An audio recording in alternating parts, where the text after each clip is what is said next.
That's better, I think. I don't want you to see below. I don't want you to see below. Like, I don't want you to see below that part, because I'm not wearing underwear. Oh, it's hot today, okay? And by his mercy I am alive. By his mercy, I got what I needed to get. And there was some kind of sales, but I only buy what's on sale anyway. So there was sales, thankfully. And I got what I needed, and I think I'm okay. Like, I was so dehydrated, and like I was like falling. Like, I was like falling in the mall. I was like falling. Like, I couldn't walk and stuff. And you know, I have my days. Like, I'm extremely grateful to be alive. I'm extremely grateful to have teeth. I'm extremely grateful to walk on my own now, to walk on my own now, and to do everything on my own, right? And I have my days where I like can't really walk and stuff, but God got me through now. God got me through now.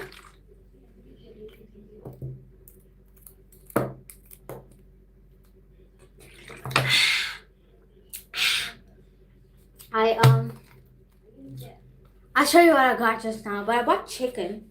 Bought a lot of chicken. And I bought some beef pieces, and it was on sale. It was on sale. So what those? So I think I'll be okay. Hopefully, for a week. Like, I don't know. Like, I don't know how I'm going to eat or how I feel. So I don't know, like how much to get. Yeah.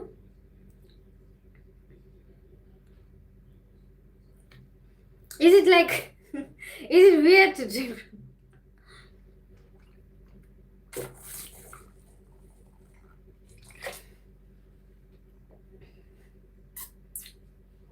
Is it weird to drink from the bottle?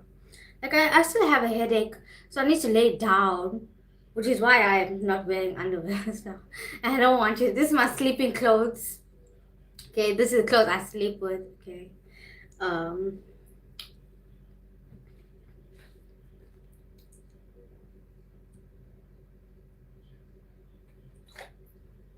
And it's hot today too. It's hot today, but I survived. I survived by the mercy of God. Engage in repentance for real. I have a free repentance ebook in the description box. Hit the link, it's $0, and go through repentance. It's very important that you go through repentance, okay? Repent, get it right with God. Believe on the Lord Jesus Christ. Okay. Drink my Coca-Cola. I'm on the carnivore diet, but excuse me, sometimes I feel like eating things, and because I usually don't have an appetite, and like, you know, I have like this weird situation with food, and sometimes I don't like to eat, and I don't like the taste of food and stuff sometimes, that when I crave things that are okay with me, that I can digest, that I don't have a problem digesting, but it's not carnivore, I eat those things. So one of those things is a croissant. Is a croissant. One of those things is a croissant. Yeah, one of those things is a croissant. So I got one. I ate one earlier. As soon as I bought two. So I ate one earlier, and I'll post that on my shorts. But I was outside eating it. But I got another, so I got another. And this is really tasty. Do you know how people say it's croissant? But it's croissant shaped. It's no flakiness to it. It doesn't taste like that croissant taste. It doesn't have the croissant taste. And it's a blatant lie. It's just bread shaped as croissant. And it's a blatant lie. And this is not that. This is actual croissant, and I got it from Pick and Pay. Actual croissant, okay? It tastes really nice. I ate one earlier. I'm gonna eat that one. I'm gonna eat that one with you.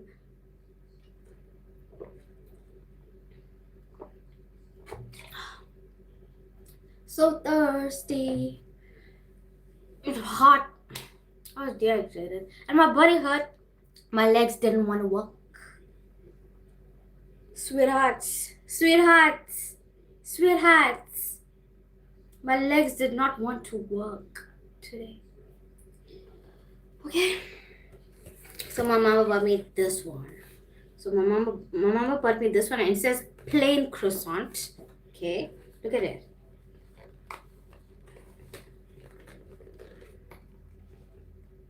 It is huge. It's huge. It's huge. Plain croissant, and it's huge, and it's so heavy. It's too heavy to be plain croissant.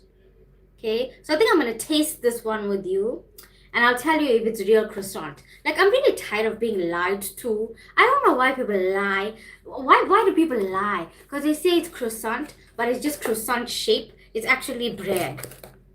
And they just lie, and they cover it with chocolate, and they say it's chocolate croissant. It's not chocolate croissant, it's just bread. And I don't eat bread. I have a problem with flour and yeast and all kinds of things. But because my body feels like eating croissant, like, I'm gonna eat croissant. I have a headache. It's hot. It's hot outside. It's really hot outside. I have a headache. I bought, you know those cans of Coke I like to drink? I bought more of those. And I drank a can earlier. I ate my croissant. I drank a can of it earlier. My mama bought me fish. And my mama bought me another croissant.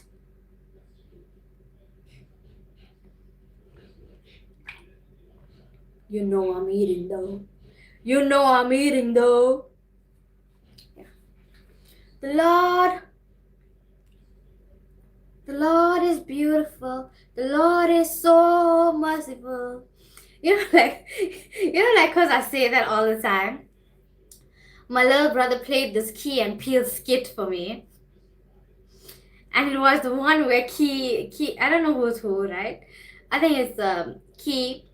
He was playing, they were doing a boxing skit. And one of the guys was like, the blessings of the Lord is so beautiful. And he's going to destroy him so he can see the blessings of the Lord is so beautiful. And it was so crazy. It was so crazy. I'll play it for you. Or I'll excuse me. I'll play it for you, or I'll do it on YouTube Shorts and show you. This is what my brother said I am. The blessings of the Lord are so beautiful. Because he says like, now I believe in Jesus Christ, right? And I'm from the STRUGG LIFE. But that's not, that's just circumstantial and situational, right? But he says, I don't love hand to mouth. I love fist to mouth, because I move with the air of violence in life, in the STRUGG LIFE, with the blessings of the Lord. He said, I don't love hand to mouth. I love fist to mouth, because I move with the air of violence in the STRUGG LIFE, with the blessings of the Lord. Oh.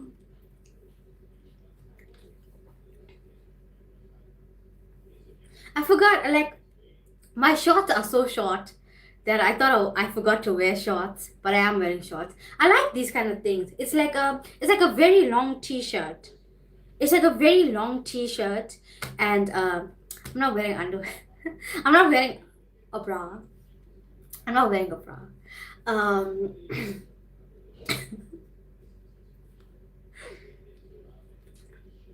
Not wearing.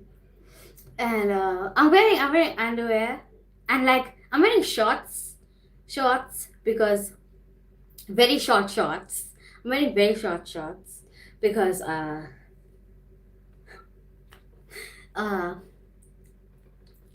walking around. But like, if I was by myself, if I was by myself, I would just wear underwear.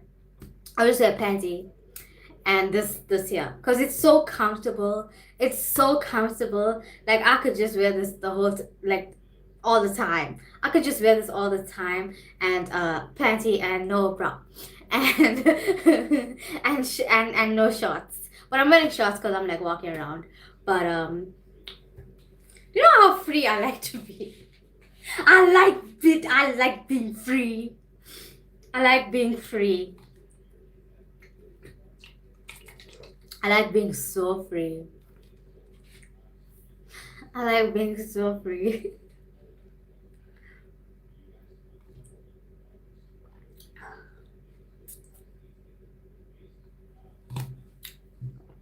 I need more. I want it.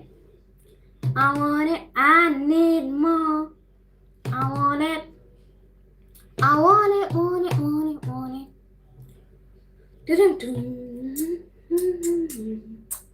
Okay. Let's get it started. I need to be careful how I move because like I don't want you to see that I'm not wearing Hi. I don't want you to see that I'm not wearing a bra.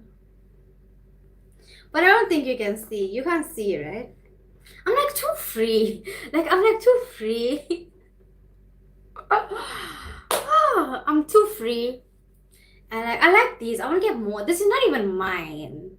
This is not mine. This is my mama's. And I need more for myself because it's a very long t-shirt and it's baggy. What up? It's a very long t-shirt and it's baggy and I'm not wearing a bra. And like I was saying, I'm wearing very short shorts. I'm wearing very short shorts.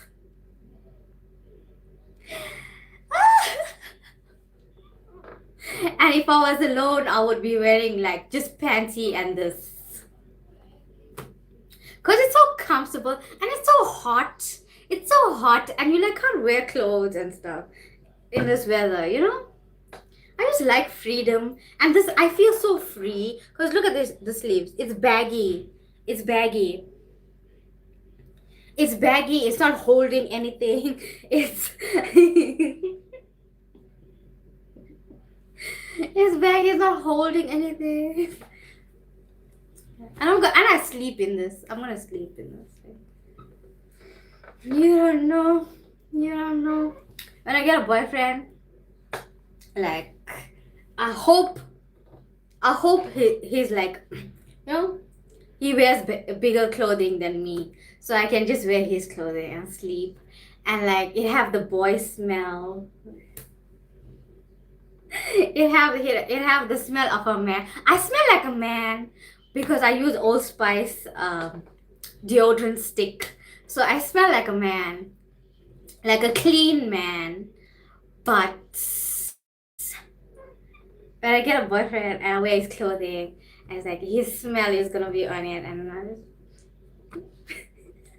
just and fall asleep. That weird. That weird.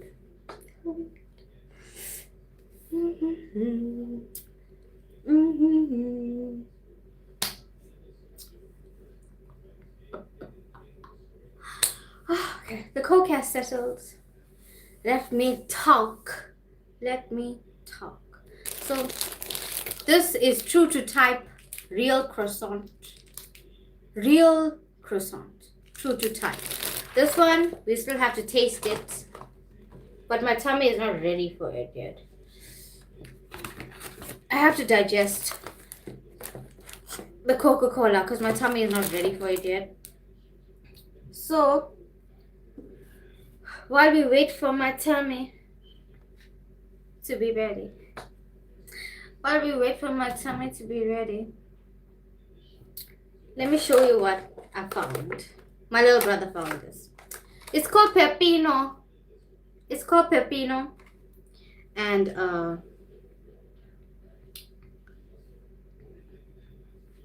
it says, it's the first time I'm seeing this. And I don't usually try new things. And you know I don't eat fruit. But I want to taste it. because you know I can't digest fruit materials. I can't digest fruit fiber. I cannot digest anything. So but I want to try it. I want to try it and see. It says pepino, a scented and fragrant exotic fruit, a cross between a melon and a pear. A cross between a melon and a pear.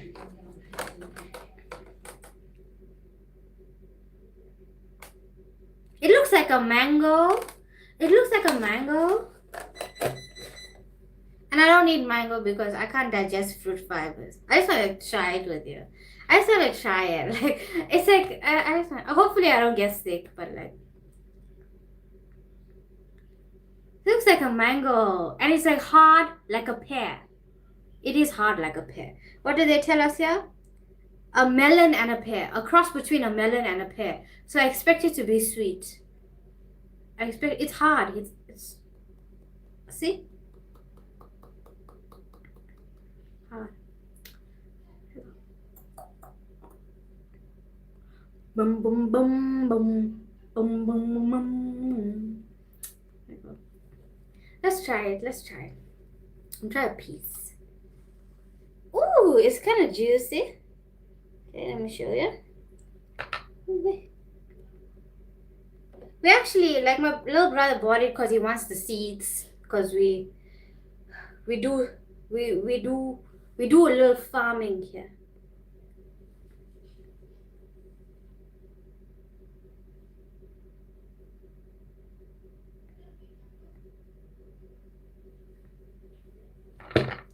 The juice is on my hand. I'm gonna lick it, okay? I'm gonna lick it.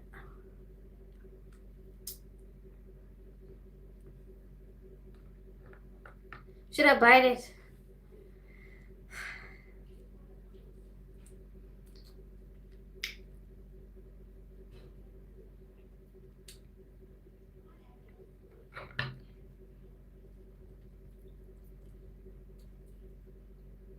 Skin. It tastes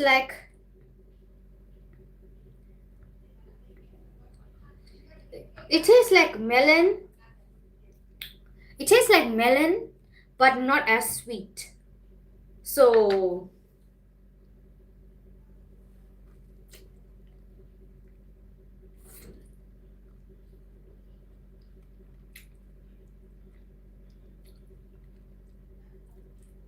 and you can't eat the skin. It's too tough. But it tastes like melon. Skin is tough and a little bitter. But it tastes like melon and not as sweet. It's not as hydrating as I expected it to be. So, yeah.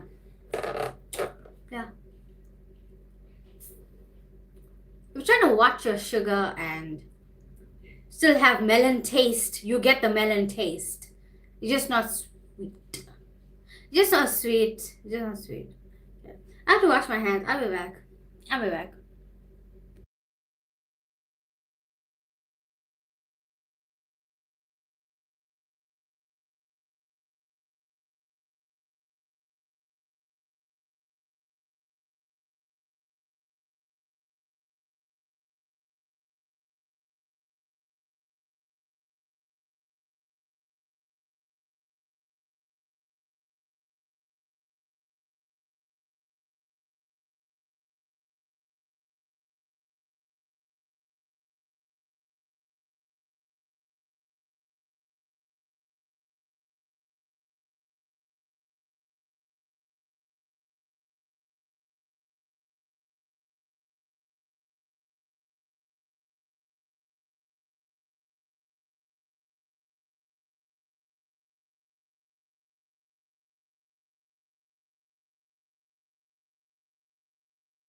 Yeah, I'm back.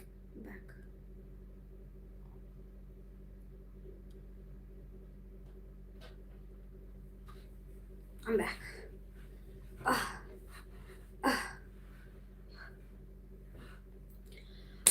Yes.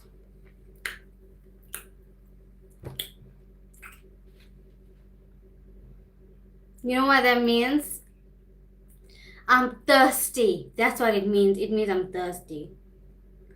It means I'm thirsty. That's so stupid. I just ate that fruit.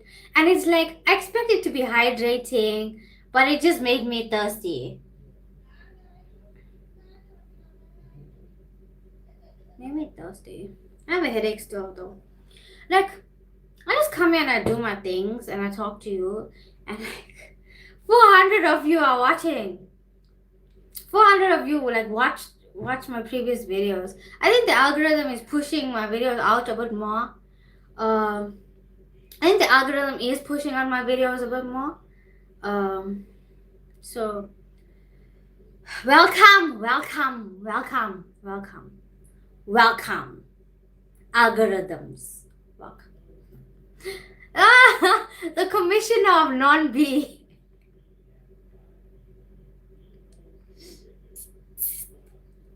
I'm gonna make a whole series of videos and call it that, and educate people on why they shouldn't do it. I got croissant from Pick and Pay, and it's 15 rand. 15 rand, and it's true to type, and it tastes like croissant. Like, I'm so proud of Pick and Pay, because it's not those ones where you get the bread. This is actual croissant. Actual croissant. And then my mama bought me one from Spa. And I don't know if it's going to be actual croissant, but we'll taste it together. And it's heavy. So, I don't know if it's bread. And I don't want it to be bread. I want it to be actual croissant. Actual croissant. Actual croissant. I missed you. I missed you too. I missed you too. I missed you too. I missed you too. I was thinking I'm going to make videos about being the commissioner. How have you been? Alright. I feel better. I feel better now. I was like fainting today. I had to go buy like groceries and stuff, and my legs didn't want to work. My legs didn't want to work, so my little brother had to like, you know, support me in my walking. And instead of being kind, you know what he said? Because my legs weren't working, he's like, I'm doing the stanky leg. Like, dude, I'm struggling to walk. and you're calling me doing the stanky leg. I was not doing the stanky leg. I was trying to walk on my own. I have a headache too. It's really hot here. How are you? It's hot. I'm sweating. I'm not wearing no bra. I'm wearing this baggy long t-shirt, and it's so comfortable, and I'm gonna get more of these. But this is my mama's, and she gave me. So I'm gonna buy more for myself. I don't know where she got it from, but I'm gonna buy more for myself. And yeah, I'm not wearing no bra. I wouldn't wear no underwear too if I wasn't walking around. The stanky leg, your brother is funny. He said, you know, like the saying is, look at how big it is.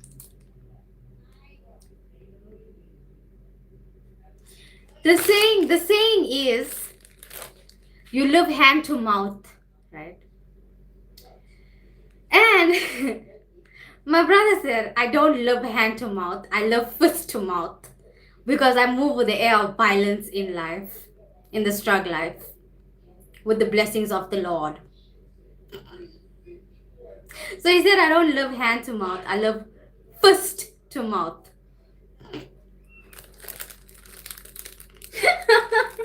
And he says, life is not war, life is easy, life is, you know, life is disciplined, but life is, life flows. But for me, life is war.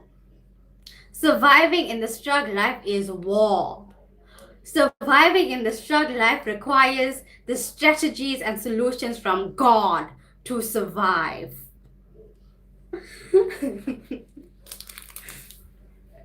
So it is war. It's war. This is true to type, so let's go. It's dry because I didn't put anything on it.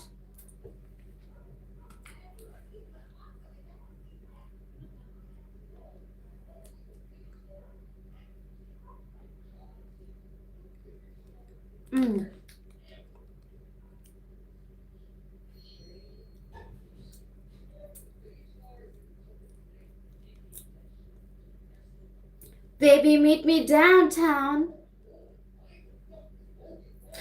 Baby, meet me downtown. I forgot the lyrics. You say all your gas gone, I'ma fill your tank up, fill your piggy bank up. Don't care about no recession. Why you second guessing? It's super dry. Let me get my Coca-Cola. Like I didn't put anything on it because I don't want anything on it. Like I could put butter, I could put Nutella, I could put chocolate on it, but I'm not going to because I don't feel for that.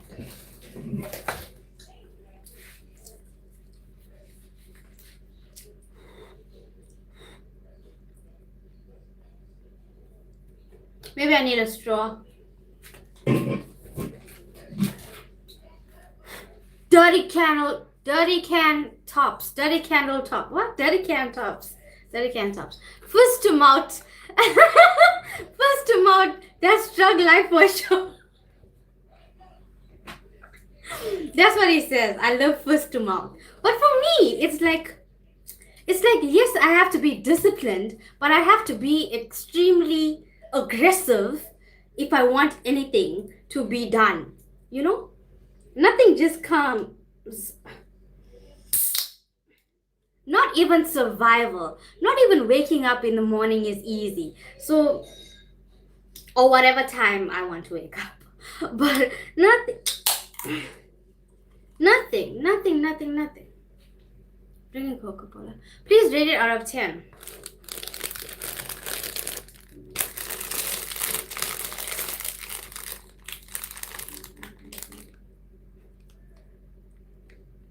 This is a 9.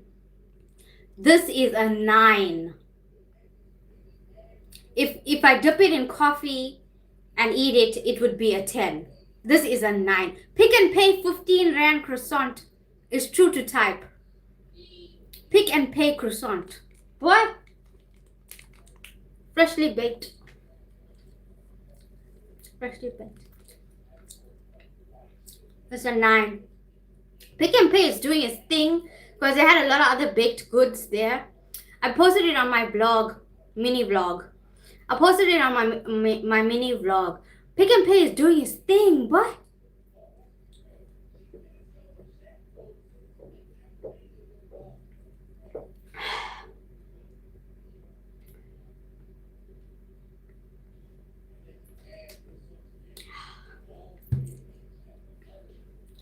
it's so good it got you singing about meeting down. It's so good it got you singing about meeting downtown. I think downtown is where it's going. Baby, downtown. You say all your gas gone, I'ma fill your tank up, fill your piggy bank up. I don't care about no recession. Why you second guessing? Just answer this one question. When you with that other croissant. When you with that other croissant. Is you with them? It don't do it like I do. I've seen your vlogs. I really love the content you have been putting on. I appreciate that. I appreciate that. Like, I do what feels so natural to me. And these things feel very natural to me. So, it is natural to me. So, I'm glad you rock with it. I'm glad you rock with it. I'm like, I heavily lean into self.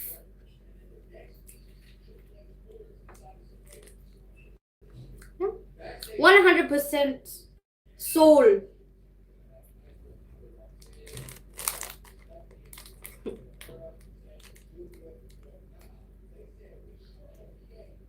One 100% soul.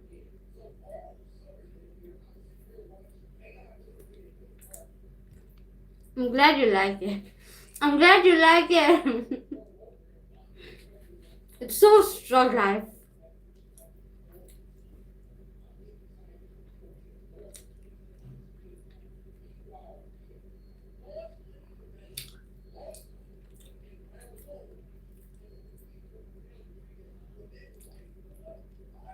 What is it about pastry? African croissant. Did you dye your hair because it looks different than before? So I did half. I cut it half, but you know, like, I just do that sometimes. So like more of the color goes on one side, so you see more of the color. And then sometimes I do that, so you don't see a lot of the color. So yeah, that's what you're seeing there. That's what you're seeing there. Like, hey, it's definitely a way I express myself. And I didn't realize it until I was talking to ChatGPT about why Brazil has so much of products for curly hair girls. And ChatGPT told me that hair seems to be the way I express myself. And it's true. It's true.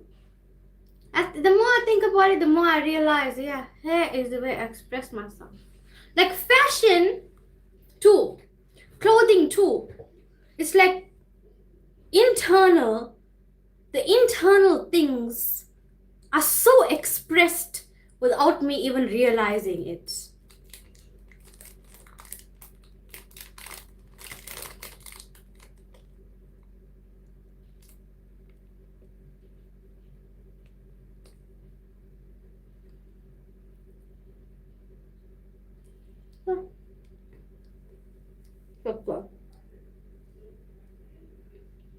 We go this way, more of the color. So.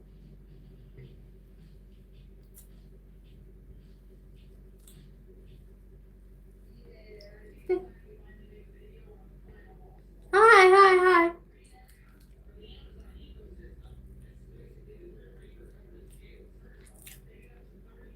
You got me. I'll fill your piggy bank up.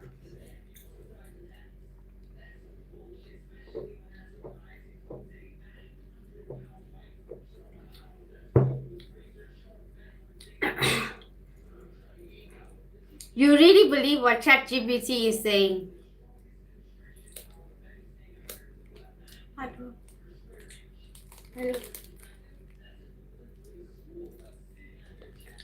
Hello. It said me and Michael Blackson are cousins.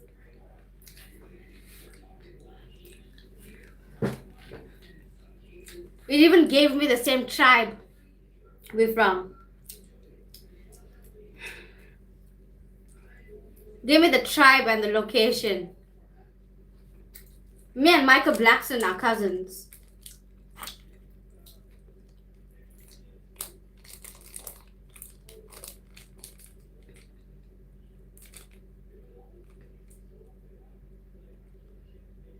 Layers.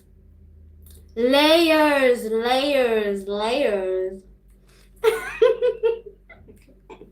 We're cousins on my father's side and on his father's side. We are cousins. Boys are calling. Boys are calling. It's my homie. It's my homie. I need to call him back. Okay. Let me call him back. Let me call him back. What up, what up, what up? Give me a second. Let me call him back.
Okay.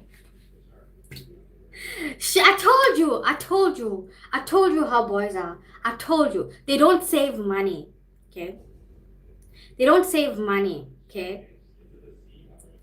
They go to jobs and they get choppered at the jobs. Okay? Then when I tell them, save money. This is a good business for you to start. This is what you should be doing. This is where your talents and your skills lie. And they don't listen. And then they cry. Now they cry. Now they cry. Now they cry. Now they cry. So WhatsApp is telling you, how was the quality of your call? So I'm saying excellent. Submit. Excellent. Submit. Yeah. Yeah. See? People don't listen.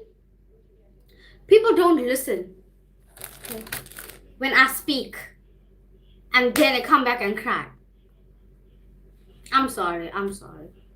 I'm sorry. I'm sorry. Told you they don't listen.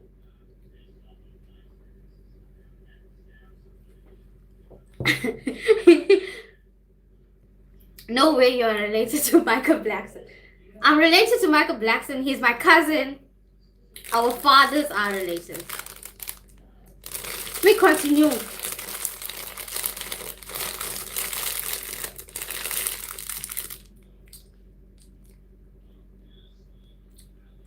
The homie is hungry. He wants some of it. No, dude, yes, he have his problems or whatever, but he's a good dude. He's a good dude. He's not, well, it's not like that would be, because I am not tolerant of bullshits or ass eating. It's just a homie. Just a homie. Zulu boys. Zulu boys. Zulu boys. Zulu boys don't like to save money. Zulu boys. Zulu boys.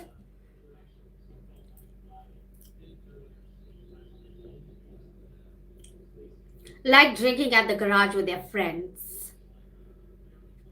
Zulu boys like drinking at the garage with their friends, and not this homie, another one. I had a crush on him. And Zulu boys. Okay. Let me tell you about Zulu boys. Okay. He used to say, like, let's go to McDonald's, and I used to get ready. And you know I don't like to get ready. I don't like to do anything. So I used to get ready. Okay. And then he didn't used to be at my house at the time that he said he was gonna be. Okay? He didn't used to be there. Then I had to call him, like, where are you? You said gonna come get me. And then I hear in the background, I hear house music. I hear his friends laughing. Okay? I hear house music. I hear, like, no babe, I'm at the babes, I'm at the garage. What are you doing at the garage when you said you're gonna come get me for McDonald's? What are you doing at the garage? And I know he was drinking with his friends. I know.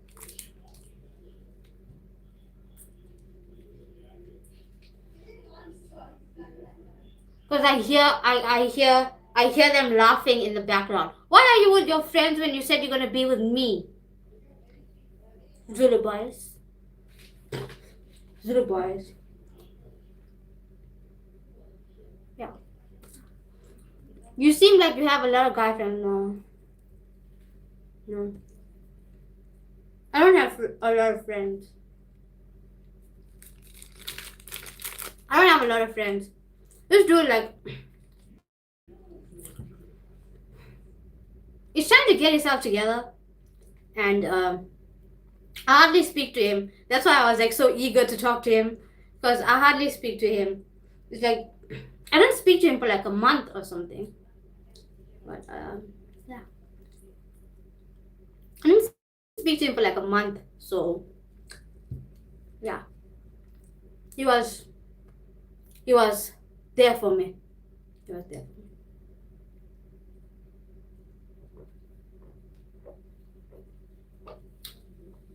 I don't count favors that I do for people, but I value the favors that people do for me. So, like, this dude, I told you he's a good dude. He's not weird. He's not. He doesn't want the groceries. He's a good dude. Yeah.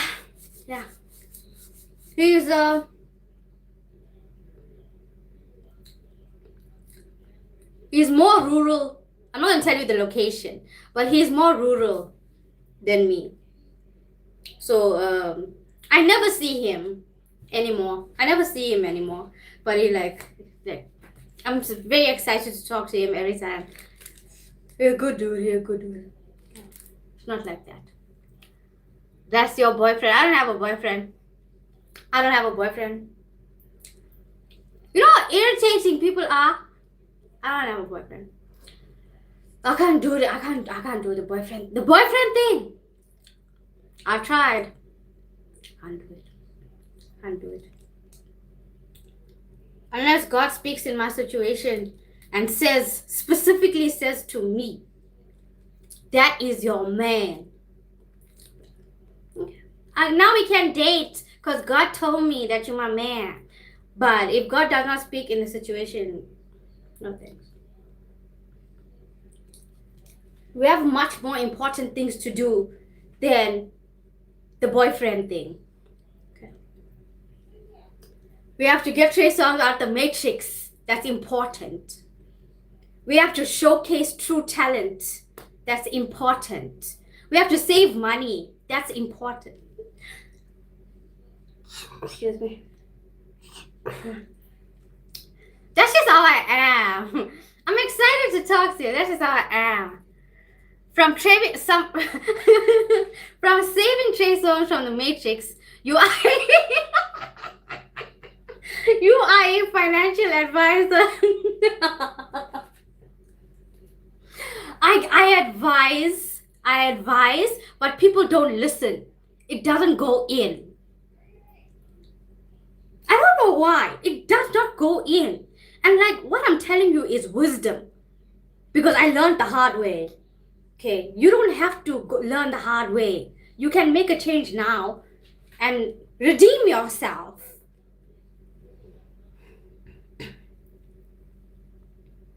a lot of people are in debt and they're blacklisted now. They are blacklisted. And they can't get loans and shit. So I'm trying to tell them like, yeah, manage.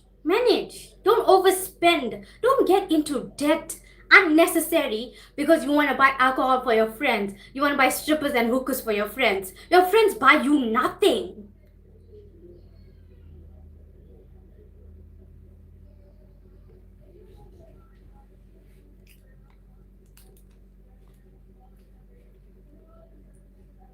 Anyway, you are a financial advisor and you are the commissioner of the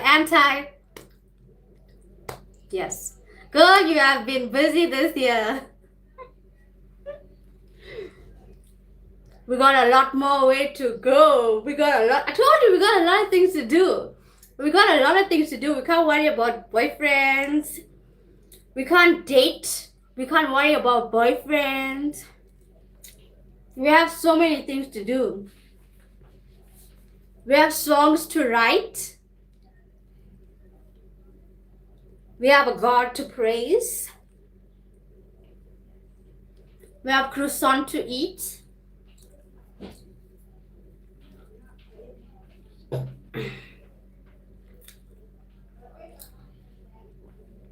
I will never forget the Zulu boy and McDonald's and garage stories. You were really traumatized.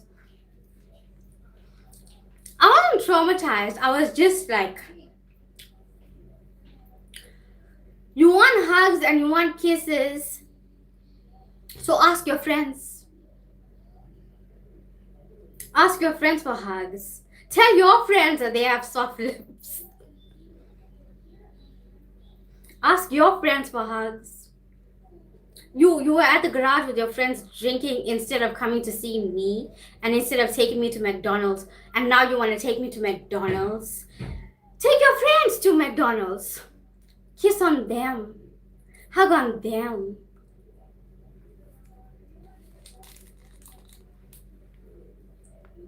Ask whoever you was with last night for hugs, for kisses, for love.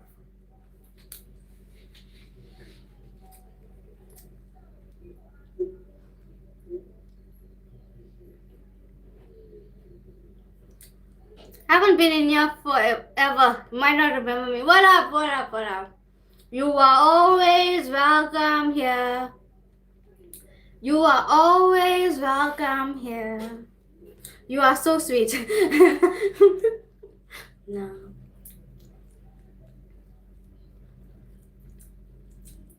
I'm eating croissant.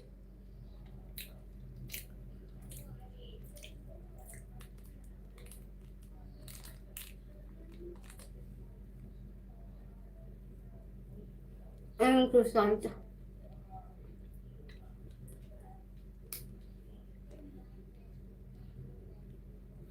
Girl, your body's sweet and tasty. Girl, your body's sweet and tasty. You told him where to get off. Maybe he had a flat tire, so that's why he couldn't take you to McDonald's. He had a flat tire at the garage when his friends laughing. They were laughing and playing house music.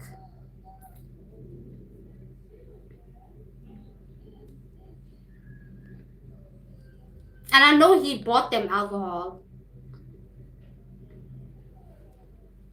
I know. I know. Zulu boys. Zulu boys are pretty. Zulu boys are really pretty, but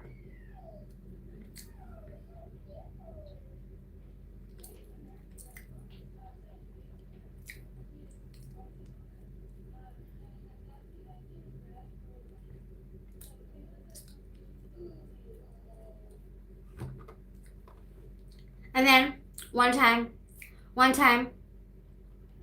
he didn't call me for the entire day. He didn't call me for the entire day. And then he called me like in the night, like late in the night. And he usually called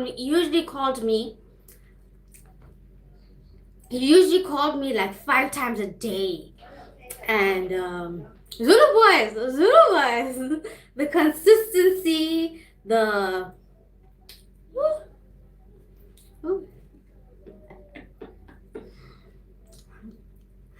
and he usually called me like 5 times a day. And he didn't call me at all that day. And he called me in the night. And then I was like, where were you the entire day? And he was like, oh, I was at the garage with my friends. The whole day you were at the garage with your friends. Whole day.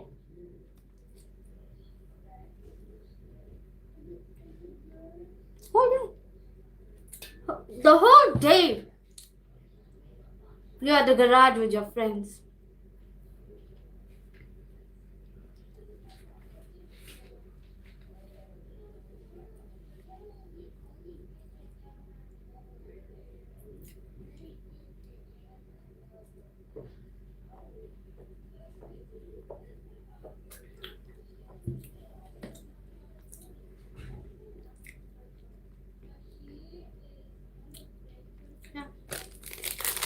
I don't believe you. I don't believe you.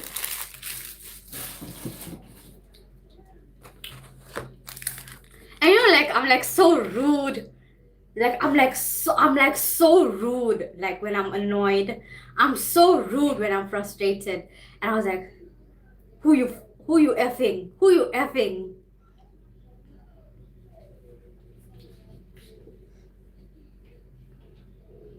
Who you effing? Don't call me again. And then they call again. And then they call again. And they call again. And I don't answer. Because you know, like I get very annoyed. So I don't answer. I don't answer, right? Then they call my mom or they call my dad.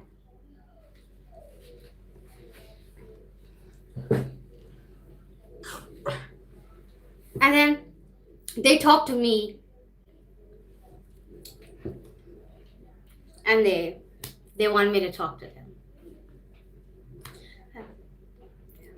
They weaponize my parents against me. That's why I always write on my shorts. Stop calling my mama trying to get to me. Stop calling my mama trying to get to me.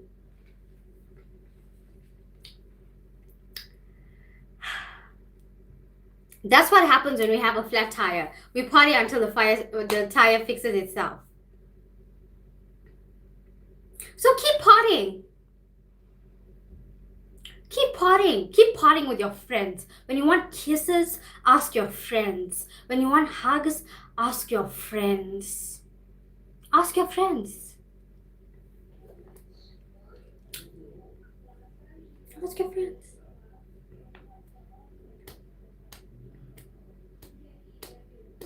Take them to McDonald's.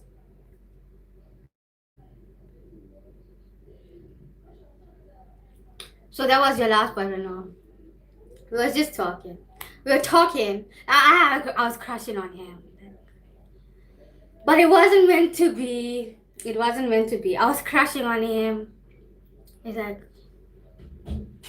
you're so cute. And he was so cute. He's so cute. And I was crushing on him. And he have like cute lips. You know, like Zulu boys have pretty lips. He have like pretty lips. And he's so bright. And he's very business minded.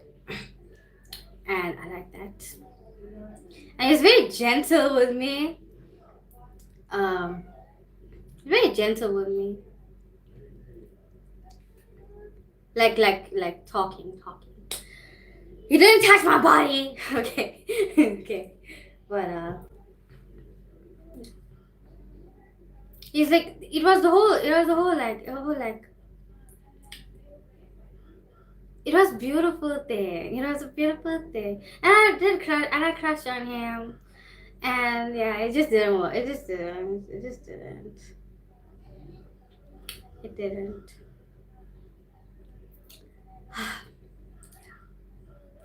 Yeah. Hey, you're so cute.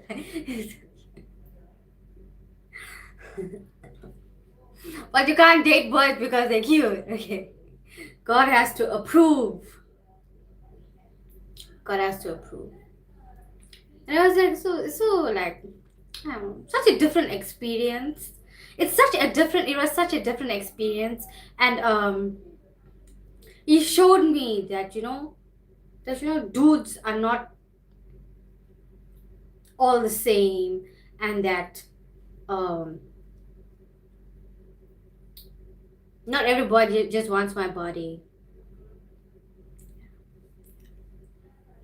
Zulu boys.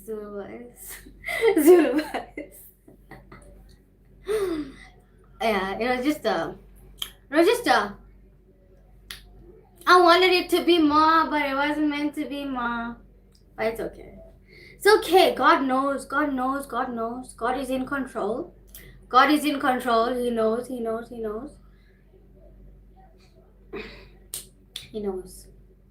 So, yeah. Is it a must? Hold on. Sorry. Did you really shave your brother's hair? Yeah, you wanted those sides shaved. So I did that for him, and he also wanted his eyebrows done. So I did that for him too.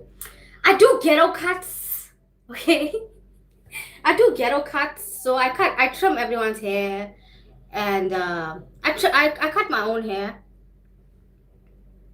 and I color my own hair, and I do for everyone. And eyebrows. People are very into eyebrows, huh? People are very into having their eyebrows done up. People are very into doing the eyebrows neatly and removing the hair and creating borders and stuff. They're very into it, huh? Very into it.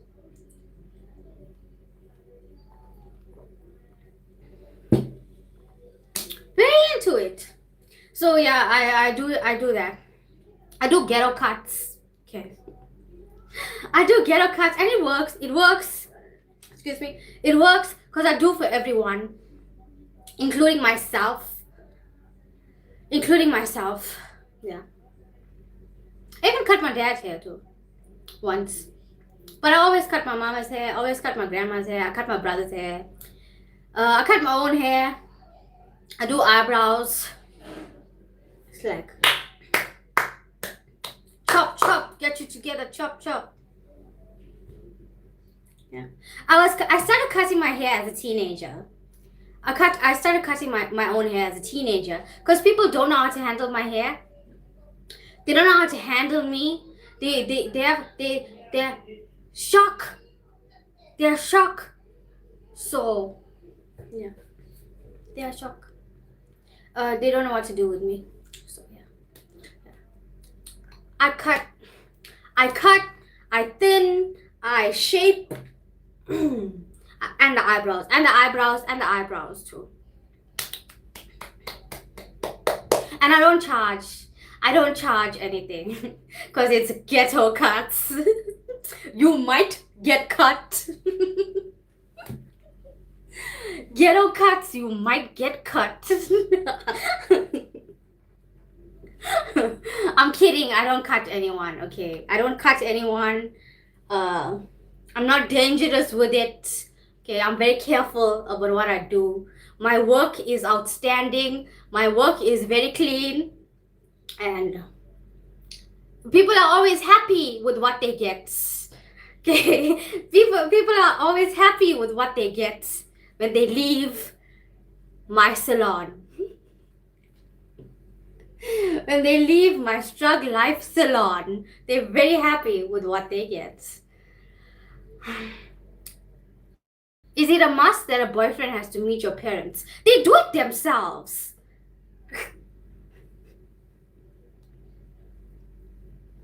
They do it themselves.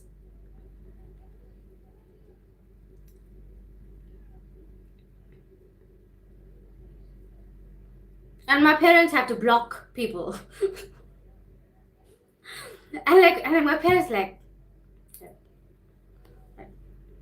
get off on some of them. My parents get off on some of them because a lot people are annoying and people are irritating, and I don't like that.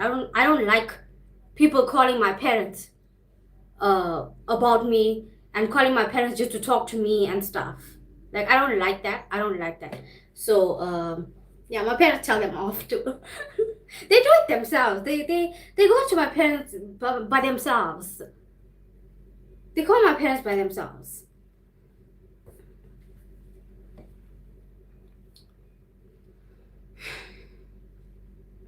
Yeah. That's what I keep saying. Stop calling my mama. Stop calling my mama to get to me. Stop calling my mama to get to me. I post that on social media too.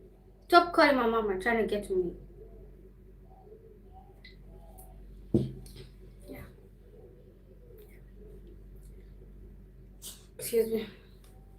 They do it by themselves. They want to. They want to.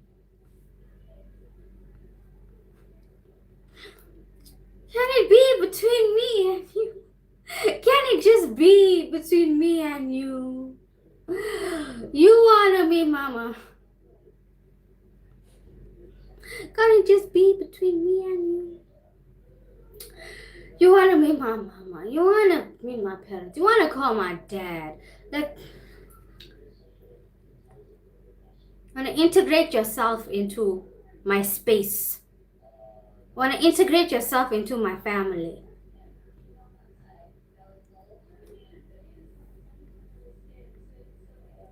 Why? Why? Was it your first time dating a person outside your race? I I don't date, right? But I don't date. But yeah, yeah, yeah, yeah.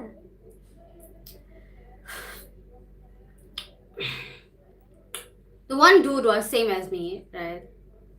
In terms of ethnicity, and I was waiting for a long time. I was waiting for a long time. Uh, and then I was alone for a very long time. And then I was talking to this little boy, and he's so refreshing, not even refreshing. It's like such a different. I'm not comparing races, okay? I'm comparing people, like men in general. I'm not comparing race. I'm comparing people and men in general, okay? Because maybe they are good ones, whatever, okay? But fortunately for me, even though like we're not together and it didn't work or whatever the case may be, it was so struggle life that we couldn't be together, or whatever the case may be, right? I am so grateful for seeing that.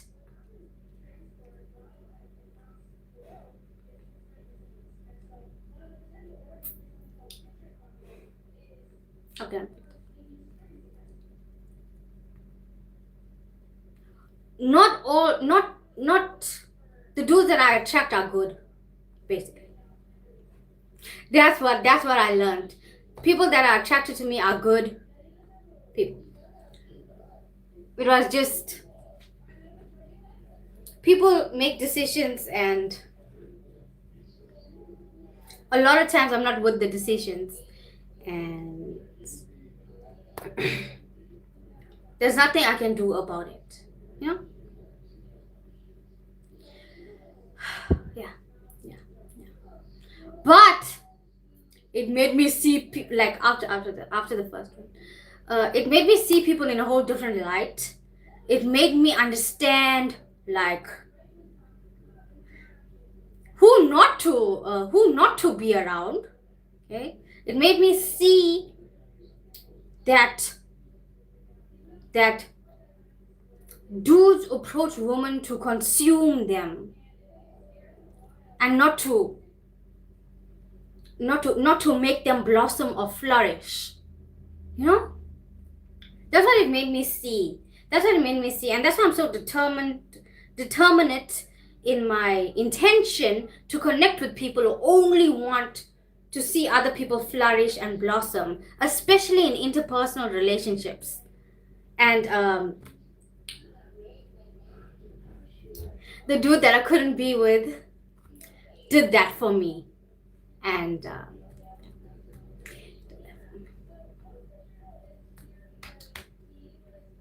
I wish he could have endured, but it's okay. God knows best. If it did, I would not be here with you. If it did, I would not be here with you. I would be enjoying him by myself. I would not be here with you, telling you that there are people in the world. If you are a girl, there are men in the world who want to see you flourish and blossom, and who want to tell you and show you how beautiful you are, and who want to build a life with you and have you flourish and take care of you and all that. And that's what it made me see. It made me see that, there are people of quality. There are people of quality. I wouldn't trust you with the clippers. I can't imagine what you would do to me when you're angry. No, it doesn't. The clippers don't cut. There are other weapons for that. If I want to cause damage. I don't need clippers for that.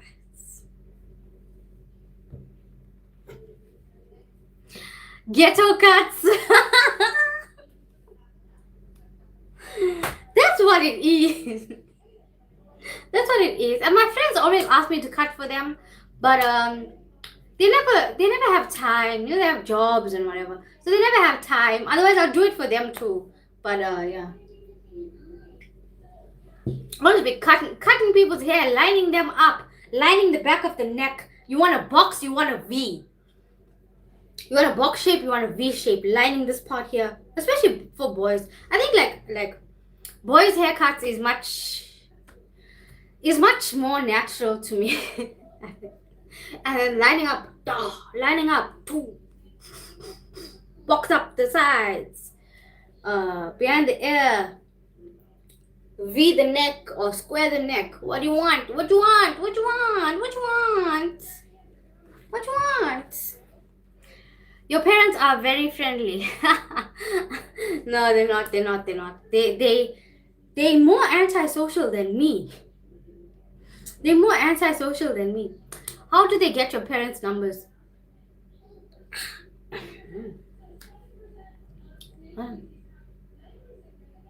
A friend of a friend of a friend of a friend. I guess a friend of a friend of a friend of a friend. Like that. You kids, and everybody knows everybody. Except me, because I don't want to know anybody. KZN, everybody knows everybody. And everybody is related to everybody. But besides me. Okay. I don't know nobody. I don't talk to nobody. I don't be around nobody. Nobody knows me. Nobody knows of me. And that's how I like it. That's how I like it. I can't imagine meeting your parents.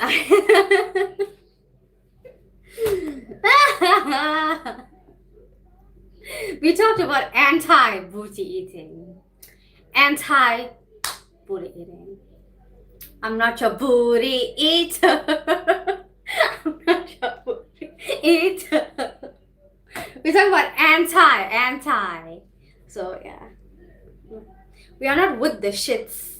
Literally. We are literally not with the shits.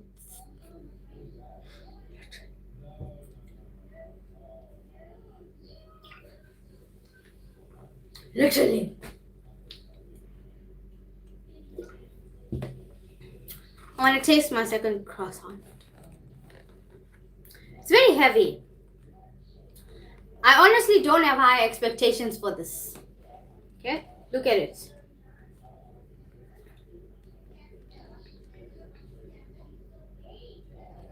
It's quite heavy for a croissant that's supposed to be light and flaky. It's quite heavy. Let's break it. Okay, look. It's undressing already. It's already undressing for us. It is undressing for us. Take off the panties. Take off the panties. Okay. Let's break off in the middle.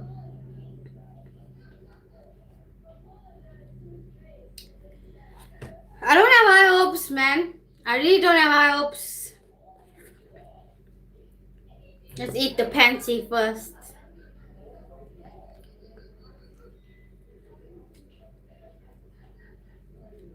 It's sweet. It is sweet. When peace like a river. I like hymns. When peace like a river attended my way. When the blessings of the Lord overflow.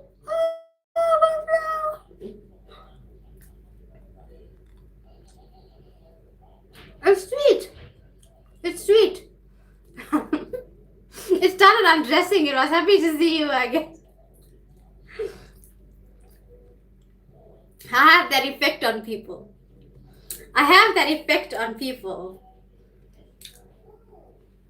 Male and female. I'm kidding. Don't undress for me. Do not undress for me. Do not send me your pictures. Okay? No, people send pictures, bruh. It's like I'm not even like how can I put this? I'm not into that kind of thing, right? And like I have the true fear of God, and God does not like nudity, right? God does not like nudity and stuff in my viewing field. In my viewing field, right? So I know that and I don't participate in that. But people still send me nudes. People send me nudes and shit. Like, why are you sending me that? Male and female. Male and female. They want me. Like, that's not. I want who God has for me. Not. You're wild. That's uncalled for. You don't send people nudes. You don't send people nudes.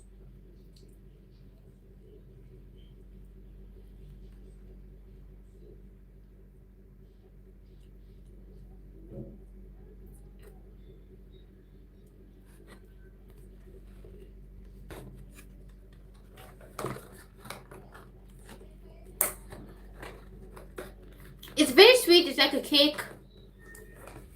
I wish it had some icing.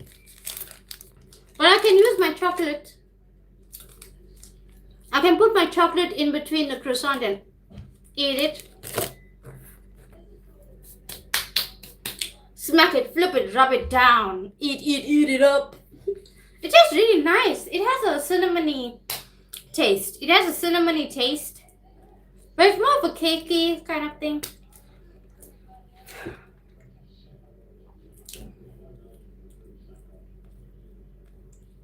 Four. Four because I expect it to be savory, not sweet. Yeah, it's sweet. And because it's very cake-like and not croissant-like, I guess a 4. Not true to type croissant. Guess a 4.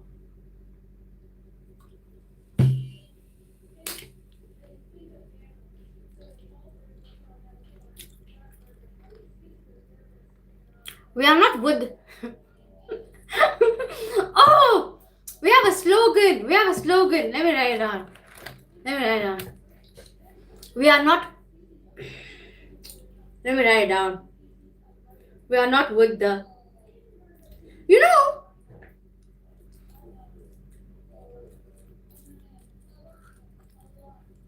I'm gonna make videos because I can't let it go.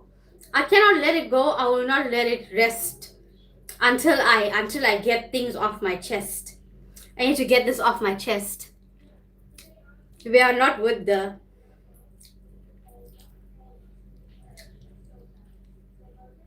We are not with the.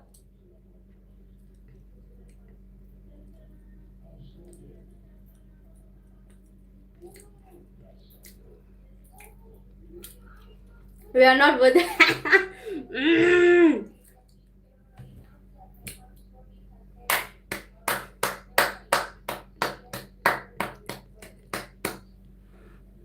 I love it so much. I love it so much. I am so grateful. You are so you're so bright. So bright, so creative. We're going to talk about it. We are going to talk about it. Excuse me. It started undressing. I was happy to see you. I have that effect on people. You love hymns, not hymns. I love hymns.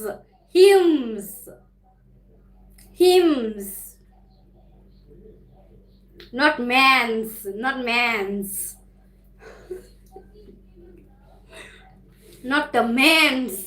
the mans. Have you ever received a nude picture from dudes? Let me tell you about dudes. Okay. Let me tell you about dudes. The first message is a nude. Let me tell you about dudes. Their first message is a picture of them.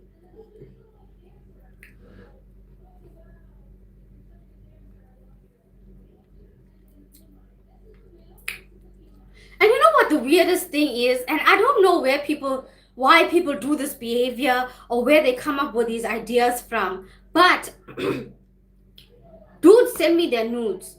Their girl also send me their nudes. And them as a couple send me their pictures. Because they both want. And I am not with the shits. I am not with the shits. And they invite me to their whatever they're trying to do. It is an abomination to the Lord. It is an abomination to the Lord to join whatever you got going on. Dudes send nude pictures just because. I don't message people. I don't ask people for shit, right? And obviously I will never ask somebody for anymore. Okay, I will never ask somebody for that anymore. Okay, they send by themselves. And imagine you open your phone, you see a message, you open in your face, in your face.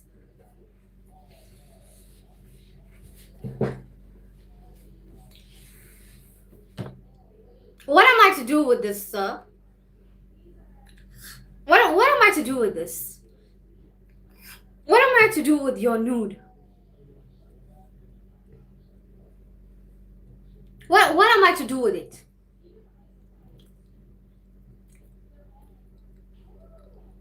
What am I to do with your nude? What am I to do with it? Talk realistically. What am I to do with it? Because I did not ask you. I did not ask you.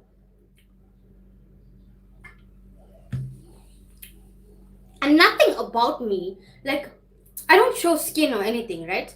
So nothing about me would provoke that response in you. Yeah, I talk slick and I say a lot of shit, right? I talk a lot of shit. But there's nothing about me that would provoke that response in you. And I don't let shit go. So I'll message back. Why did you send me this? And like it's like they get intimidated because nobody questions them. They get intimidated. I lay down the law. Do not message my phone.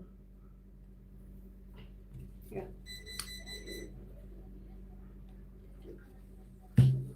That's what it is. That's what it is. Croissant and chocolates. Your name should be Sweetie for you. I'm gonna show you what I bought. I bought things on sale. And so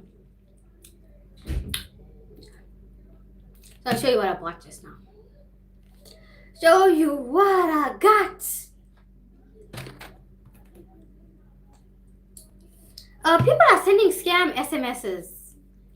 So I got an SMS saying that a courier needs 18 Rand 85 for a delivery.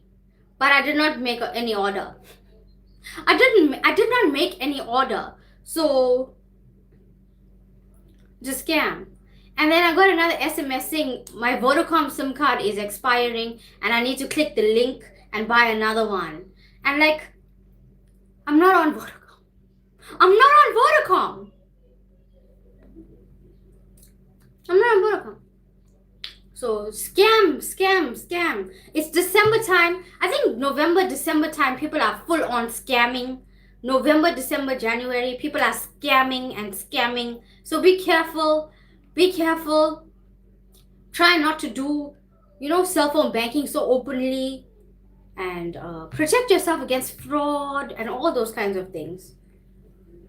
It's dangerous. It's dangerous. It's dangerous. Sorry. Some men can't keep it in their pants.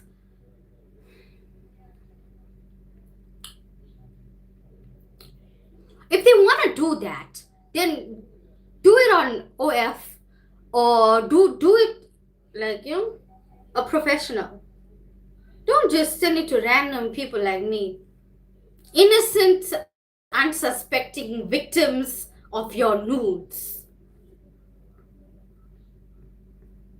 Do it professionally. At least I would have some kind of respect there. But this, you know how disgusting people are. Do you know how disgusting people are? You even received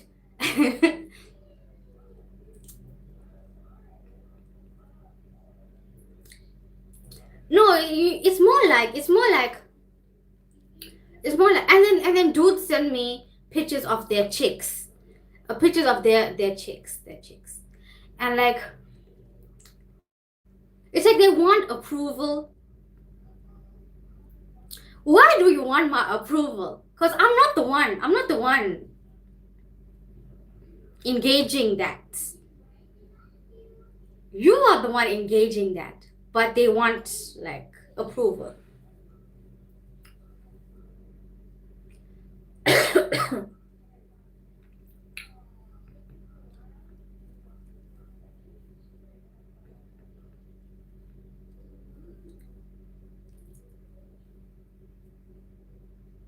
I think, listen, like, cause like people see me as a person of authority, right? And like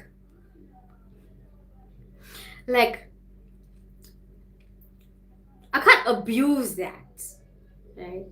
I can't abuse that for my own.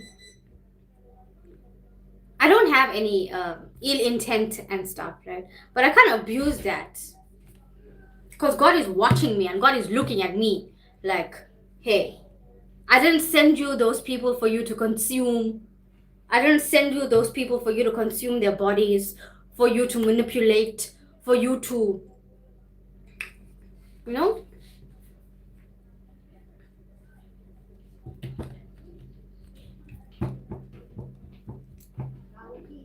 He sent them to me to tell them about him and to give them advice about life and to give them his wisdom and, you know,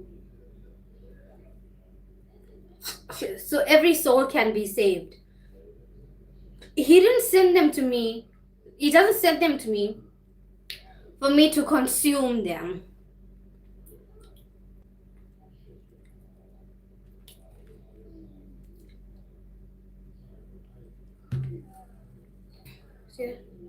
Or use them for profit. So the for profit thing, like I have self-control, right? But the for profit thing is the thing I struggled with until Jesus conquered my soul and killed that area of greed, killed that area of lust for money, killed that area of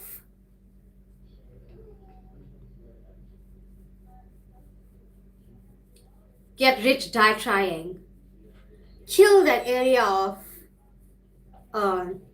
seeing myself only through the lens of how much I earn, measuring my value and worth as a person by the amount of money that I'm making. So God killed that in me. God killed that in me. My soul is conquered by Christ. And that was a tough area because we poor, right? So that was a tough area because you feel inferior automatically because you're born into poverty, right? So you feel inferior automatically. And I always had that thing. And it was hunger, but it was also anger, but it was also it was also ambition, right? And like, nobody teaches you how to get money. Nobody teaches you how to manage your money, which is why I'm so hard on people about managing their money and saving and stuff. Because I had to learn, boy. I had to learn. One of my homies, a good girl, and she passed away. And this is why I'm like like I say that life is a privilege, and that a lot of my friends are dead. And she was the one person who gave me like good advice about money when I first started getting money. Like, she was the one, and it wasn't even like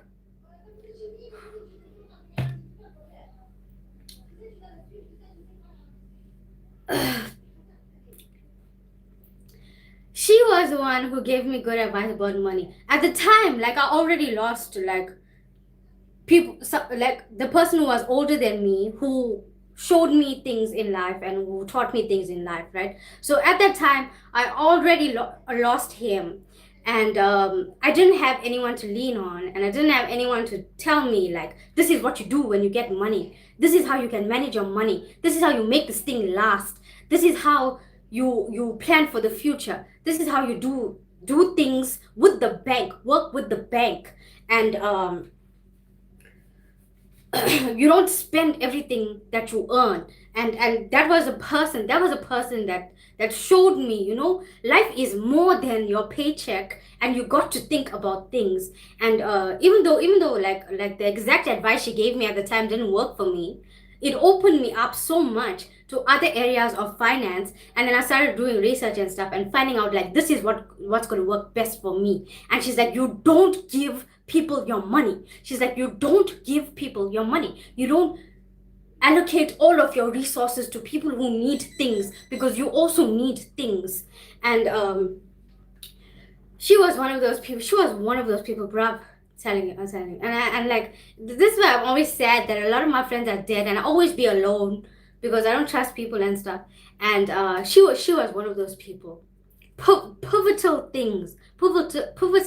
She's like, if you want, this is your options. You space your money out like this, or you do this, and you lock this away. This is how you can earn interest from a bank. And like, she taught me shit, boy. She taught me. If it wasn't for her, woo, woo, I would not have the privilege of being here with a cell phone.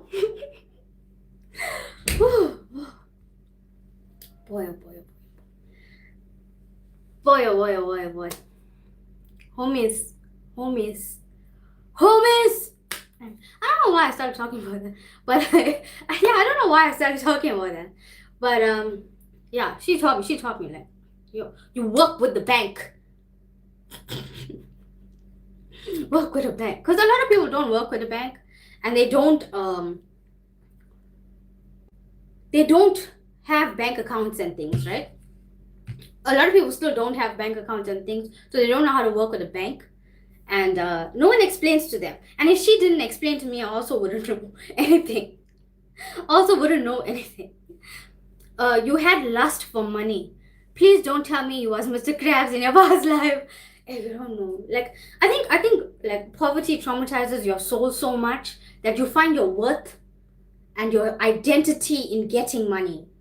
And you hope that money takes that pain away from the inside, from your soul, but it doesn't. That's why I think sometimes I post that poverty trauma is not healed by riches, it's healed by Jesus. That's how poverty trauma is healed. And yeah, I'll work, bro. Let me tell you, I'll work.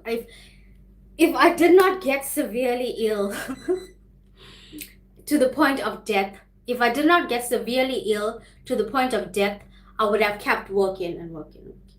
Because my value and the way that I saw myself was attached to money. And God broke that. God does not see me through the lens of how much I earn or whether I'm earning money. Even if I don't earn anything, he sees me as his precious child. The world doesn't see me like that. The world does not see me like that because they respect money, right? They don't respect the person, they respect money. The world does not see me like that, and I did not see myself like that, but God sees me like that. So I have to adopt his mentality and not see myself through getting money, getting money, getting money, getting money. I do not see myself like that.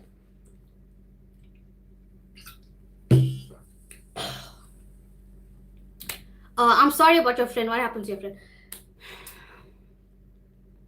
She was seriously ill. She was seriously ill. Suddenly. And with her, she like we are all hard workers, right? She was almost at the point of finishing her goal.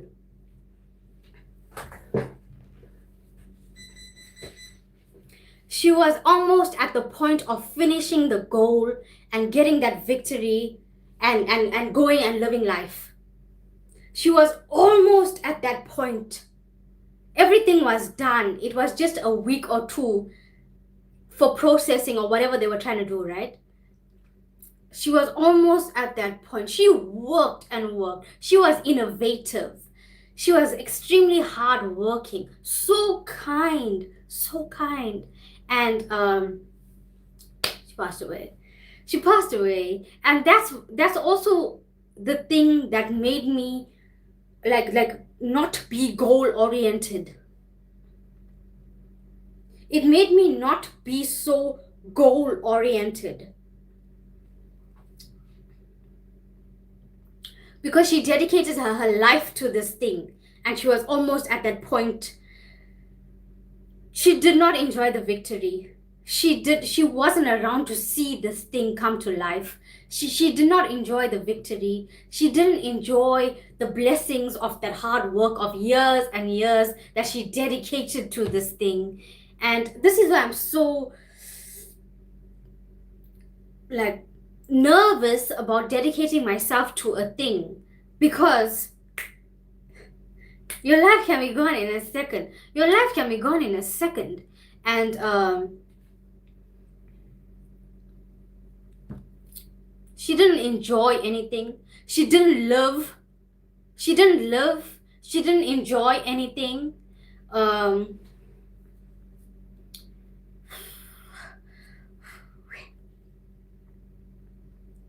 She didn't enjoy her achievements. Nothing.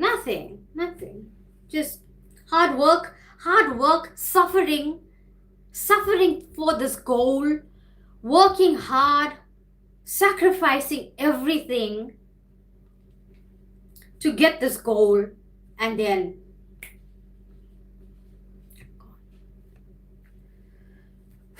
it turned something around in me.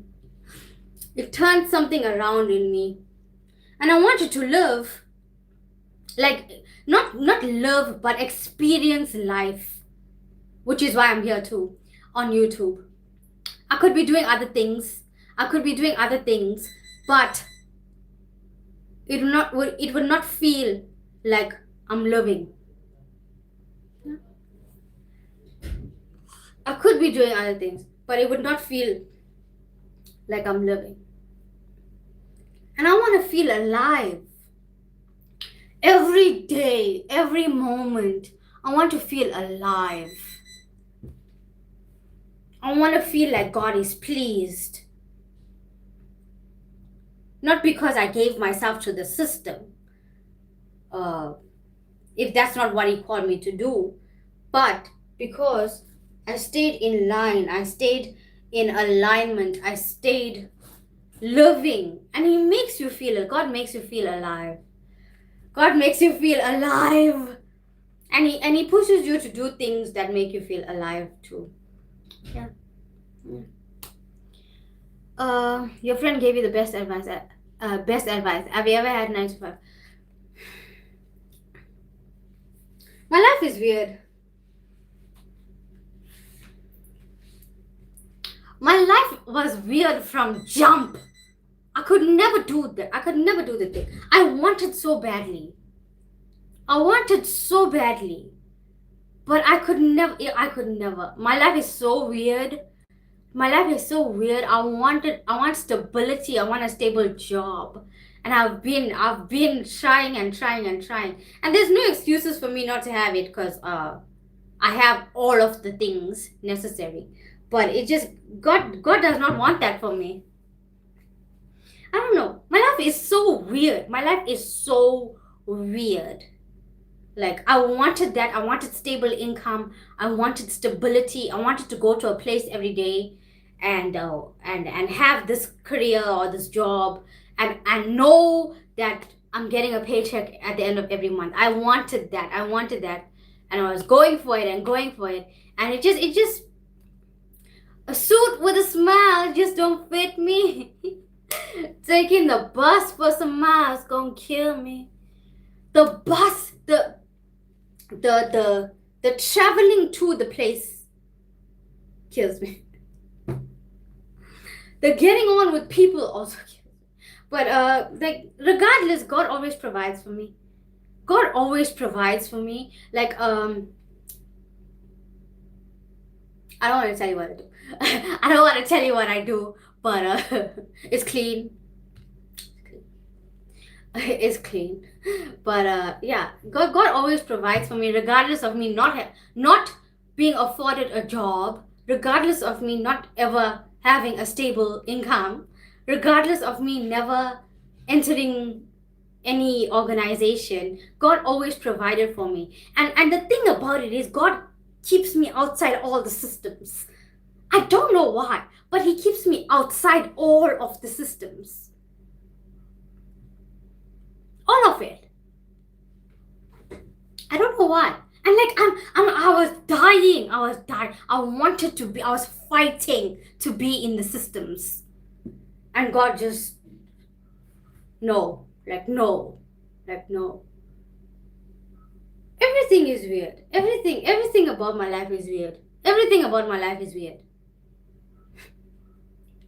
I could never, it just never worked. It never worked. It never worked. And I can't go do that now. Because of the demands. Not that I don't have the things. I have the things. It's just the demands and the frustrations, and you get angry at work, and like, people are assholes. People are complete assholes.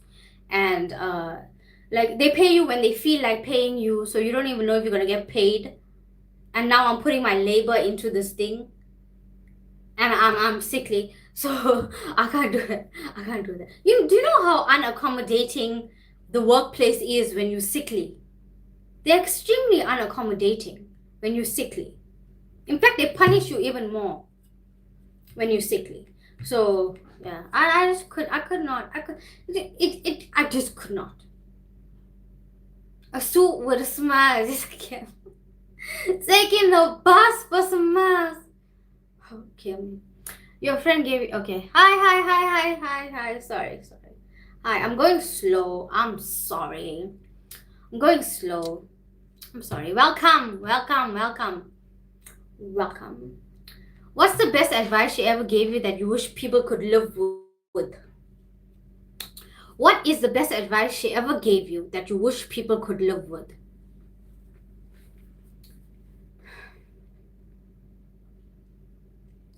Budget yourself. Budgeting.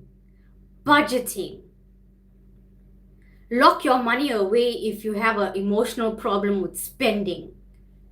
Lock your money away if you have emotional problems with spending.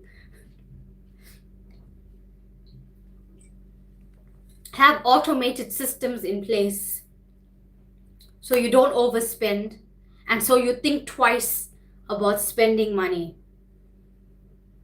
That's life changing. That's life changing. Because you know, like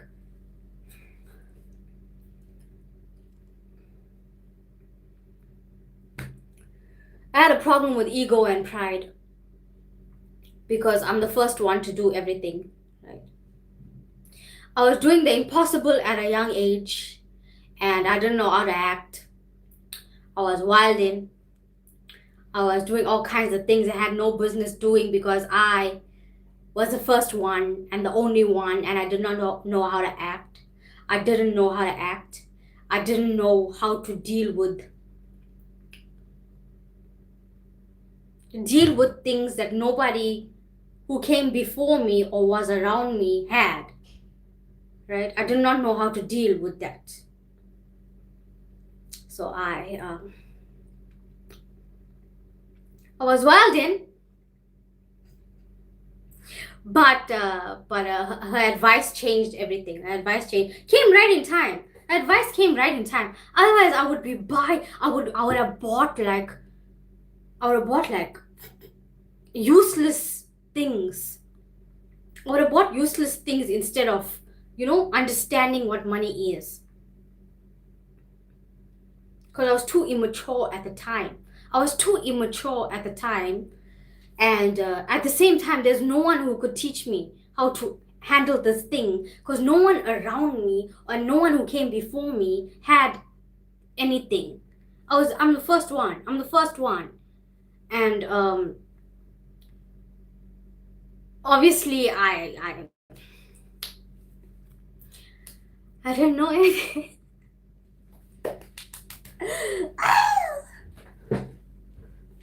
I was wilding, buying things I didn't need. I was paying people rent.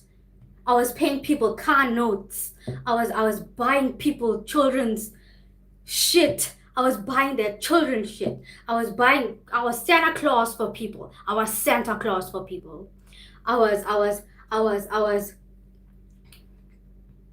filling people's houses with groceries. Like yo, bro, no control. I had no control. I literally had no control. So her advice came at the right time, because I had no control at all. Zero control. I was paying people rent. I was paying people car note. Hey.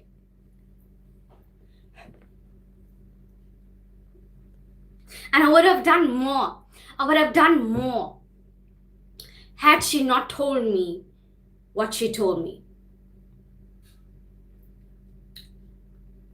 Don't put shit for people in your name. Don't take out loans for people on your name. I don't care if it's your boyfriend, your husband, whatever. Don't take loans for people on your name. And that's also like advice she gave me, and I stuck to it. Thankfully. Otherwise, people would have put me in a hole. People would have put me in a freaking hole if I didn't listen to her advice. People would have put me in a hole. Don't put shit for people in your name. Do not take loans for people on your name. Do not sign leases for people on your name. I don't care if it's a cousin, if it's a friend, if it's your boyfriend, if it's your husband. I don't care who it is. Don't do it. Your cousin, whoever. Don't do it. Don't put shit for people on your name. Don't do it. In fact, I'm gonna come and read you horror stories about from Facebook, from people in my area who have been victims of this. And if my friend's advice did not get to me, I would have been making deposits for people on houses and shit. Like, you don't know.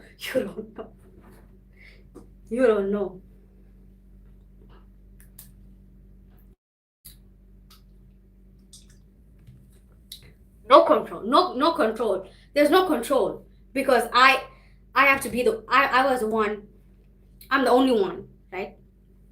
I'm the first one, and I'm for a long time I'm the only one, right? So nobody could teach me anything. No one could teach me anything. But I'm teaching you now.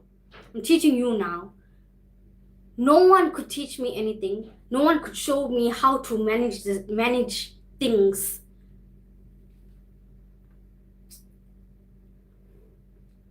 That's what it is, being the first one.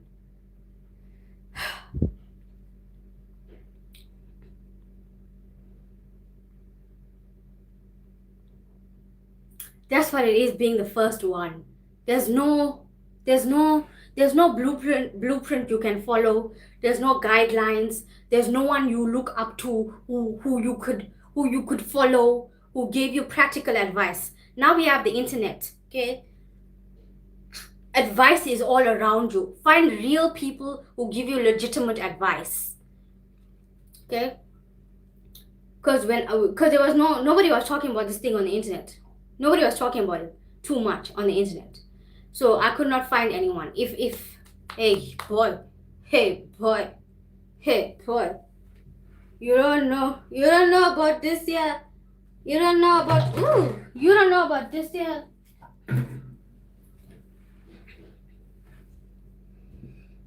Yeah. That's why it's like being the first one and being the only one. Everything is me. Everything is me. I have to manage. I have to learn how to manage, learn how to control, learn how to deal with everything, and make sure everything is pushing.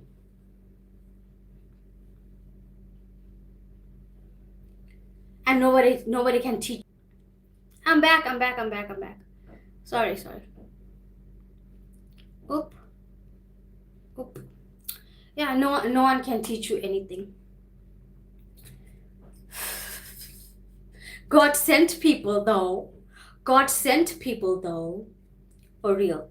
God sent people though. Hold on, sorry. 9 to 5 is mental slavery. When I look at you and I see a boss because you are honest and you have the ability to make people perform to their maximum potential, I appreciate it. I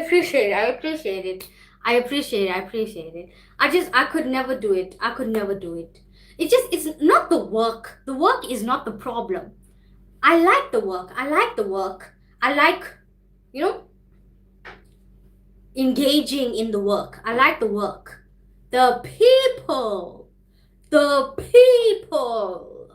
are the problem. That's what I don't like. And then if they don't like you, it's like, and I don't do the politics. I don't do the people politics. I don't do office small talk. Are you good? Yes. Get on with it.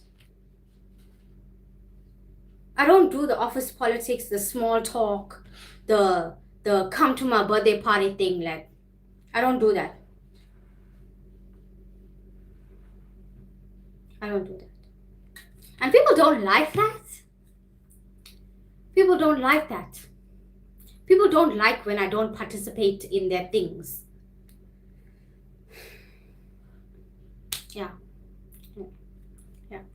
I can't imagine you wilding. You seem like you had it together at a young age. I did. But I did. Like I do a lot of responsible shit, right? I do a lot of responsible shit and I manage myself responsibly. But that part of me inside,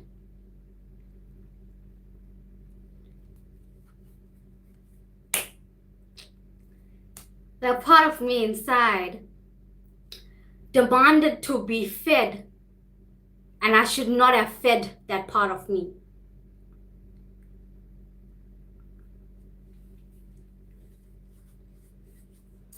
The part of me inside that wanted to be fed, and I should not have fed that part of me.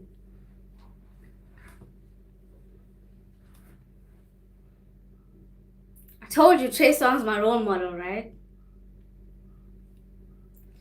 I was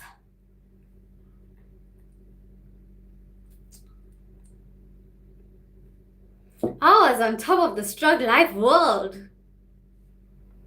Wildin'. I was on top of the STRUGG LIFE world. Nobody could tell me shit. Like, I did not listen to anyone. I was like, you don't. I did not listen to anyone. I did what I wanted. And it was all worthless, useless things. It was all worthless, useless things that I did. I don't even care for the memories of those things anymore. I don't even care for the memories of those things anymore. I don't. Why? I do a lot of responsible shit. So it's like, what's what? Trick a little here, trick a little there. Before you know it, diamonds everywhere.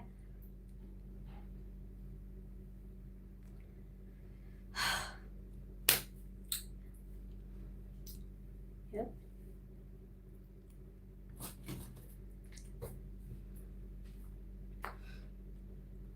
I wanted to feel like somebody. And I felt, and that part of me told me, that I would feel like somebody if I fed it. I would feel like somebody if I fed that part of me that I should never have fed.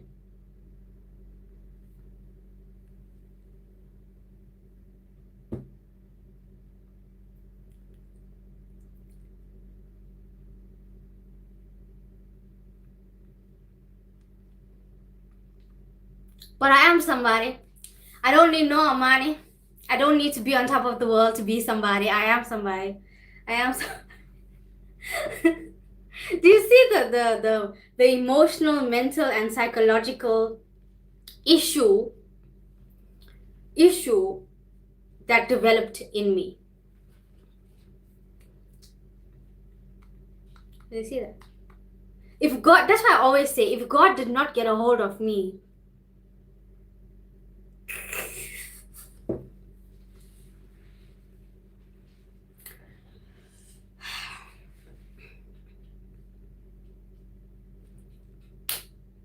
a fast life soon shatters. A fast life soon shatters. If God did not get a hold of me. Ooh.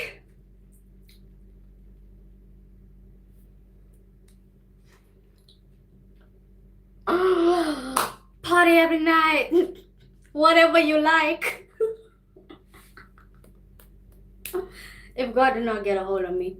Because I wanted to feel like somebody. And obviously now I am, well, not now. Now I realize that I always was somebody.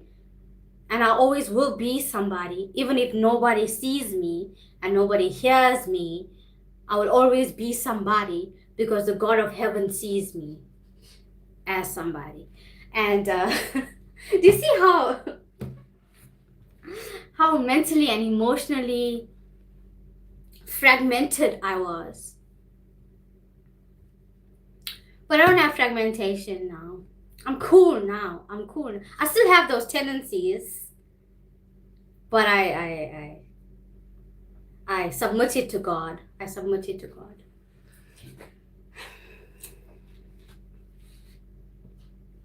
The pump in me must stop. Die.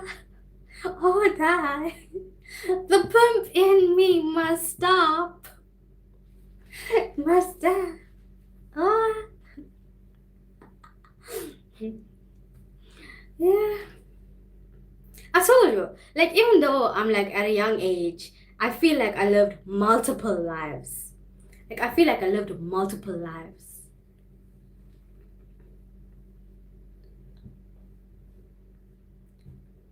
To be a young age like this, yeah.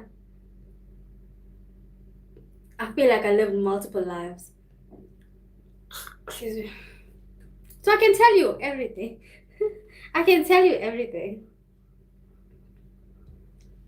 It was never like stability. It was always things.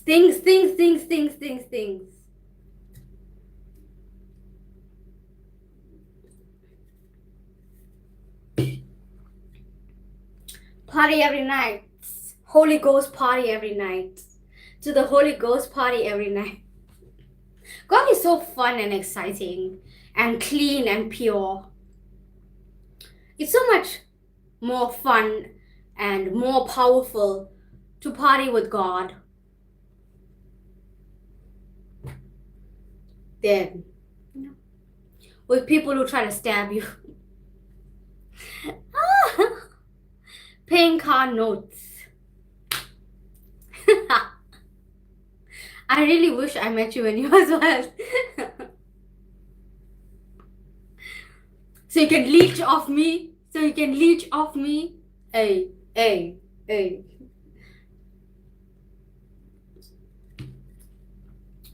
What type of person was you helping with money? Everyone. I was also giving to charity and stuff, right? But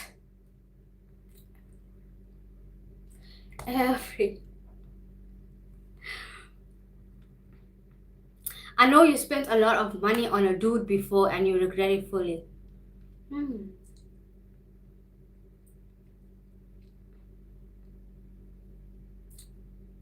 Me.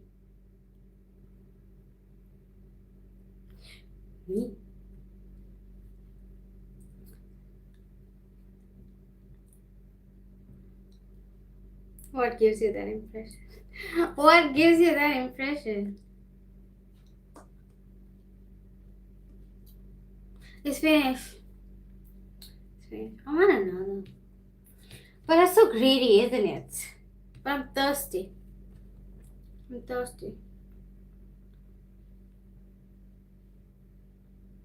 I spend money on people. It's not dude. It's not like, not romantic like that. Like how can I put this? It's because I'm the first one and the only one, everyone looks to me, right? Everyone looks to me. So I was Santa Claus for people.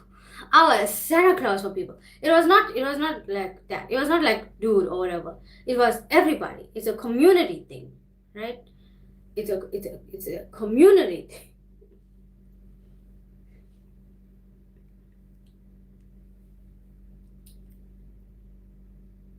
I was paying people rents.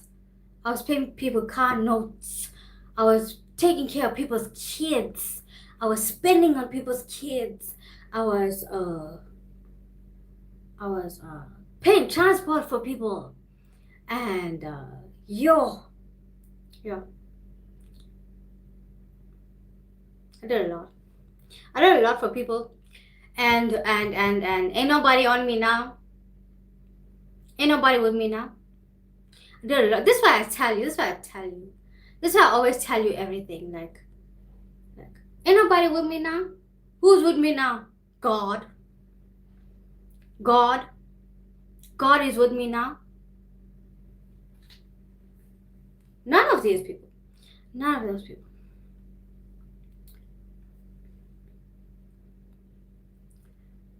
You need an episode on Ivan.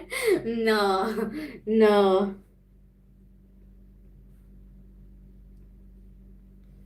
I don't like talking bad about people, and like it's my mistakes and I paid for it. It's my mistakes and I paid for it. I'm not talking about money. I'm talking emotionally. I paid for it emotionally. You know?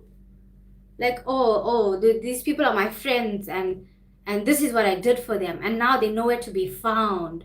I paid for it emotionally, and some people robbed me. And it's like I'm so generous. You didn't have to rob me. You could have just asked. If you asked, I would have gave you. Like, I don't have a problem giving. You robbed me. You didn't have to do that. You didn't have to do me like that. All you had to do was ask. Right, that's it. That's it. People robbed me. That's why friends, family, I forgive. God works in me to forgive. I forgive, but that doesn't mean I'm going to trust the person again. That doesn't mean we should be family or friends again. Have you done awkward things for money? No.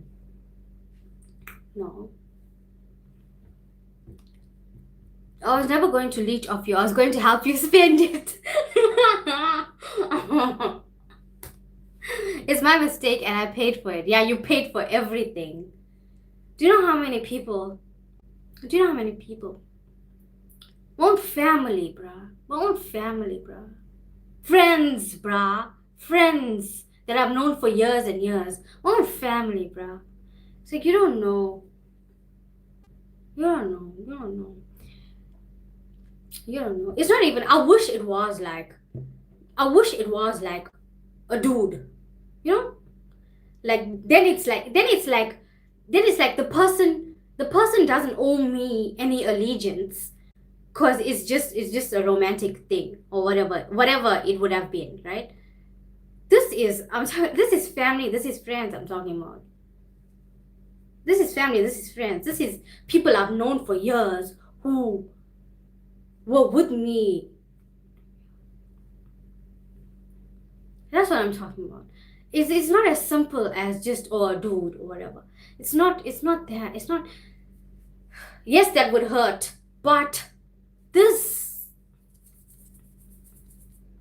it's a different level of pain that I have to deal with emotionally, because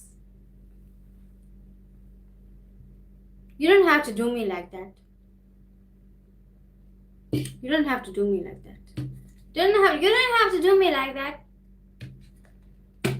You don't have to do me like that.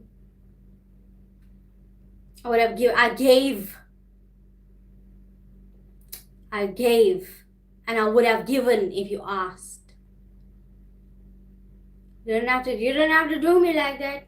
You don't have to do me like that. But I forgive wholeheartedly. I don't hold things against people. I'm just telling you this to let you know. Don't trust people. I'm telling you, don't trust people. That's what I'm telling you. What do you mean rob you? Did they rob you, or was it figure of speech? They robbed me.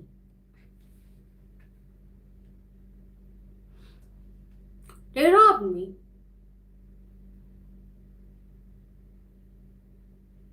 They robbed me. Hi. Welcome. I'm talking about how I was robbed. I was robbed.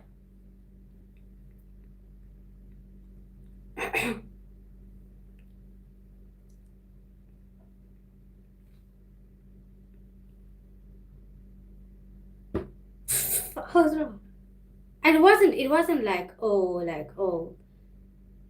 I've known this person, I've known this friend for years and years, and they were with me through some hard things too. And you don't have to do me like that. Don't have to do me like that. Ask, I would have given you. In fact, I would have given you 2 or 3 times more if you wanted. Because I'm generous and I'm not attached to money like that. And like, you don't have to rob me. Do not have to rob me. And that's my thing. It's not about the money. It's not about the money. It's not about money. It's about your integrity. It's about effing with my emotions like that. Like, because that's the emotional thing. You don't have to do me like that.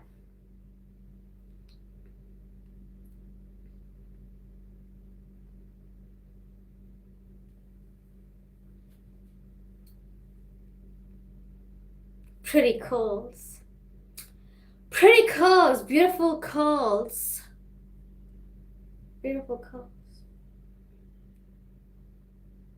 I so appreciate my natural hair. Look at that.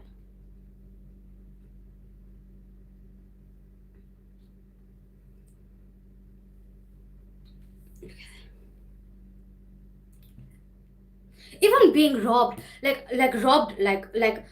fact, I was robbed multiple ways.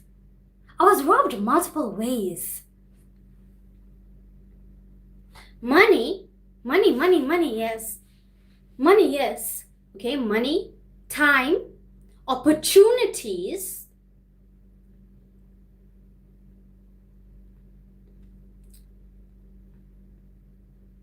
accolades. I was robbed in multiple ways by multiple people. You didn't have to do me like that. They didn't have to do me like that.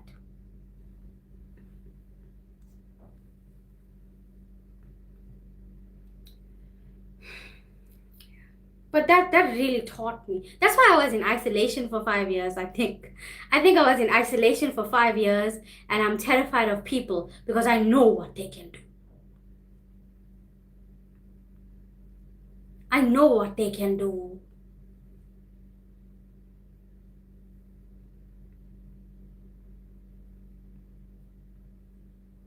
I wish it was as simple as, oh, like romantic relationship, whatever. Like, yeah, like, it's not. It's not. It's not.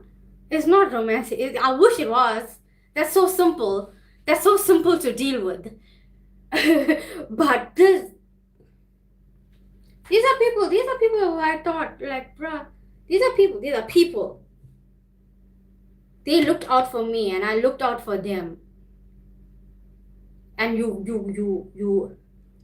you demonstrate such a lack of integrity and lack of principles that you end this thing with me, not by saying anything to me, but by robbing me.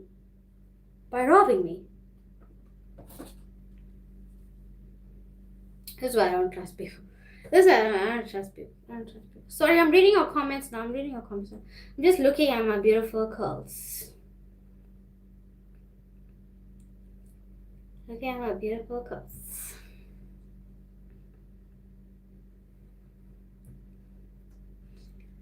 Okay, sorry. You are really strong. That's why I always say God holds my emotions. God holds my emotions. God holds my burdens. God holds all of those things. He holds all of those things. And not only that, He teaches me to forgive. And those are things, do you know how bad it hurts? Do you know the emotions and how bad it hurt me? It's like, and the thing is that they take you by surprise because you never see this thing coming, right? You don't see this coming because you would put your neck on the line and say, this person is full of integrity. This person will never backstab me. This person will never do this and never do that. And then they do it. And it's like the entire shell of what they presented falls off them. And you see what it is in people. You see what people are. You see what they are. For real. And with me, it didn't happen in one area of life. It happened everywhere. So I can't say it was just the friends I chose. I can't say it was just my family. I can't say it was just work. I can't say it was just school. I can't say it was just extended family. I can't say that. Everywhere.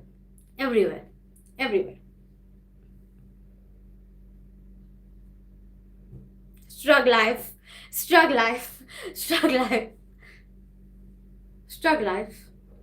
This is why I'm not big on people anymore. I used to go out of my way for people. Like, I used to go completely out of my way for people. I used to do for people. Like, I used to serve people. Add church there.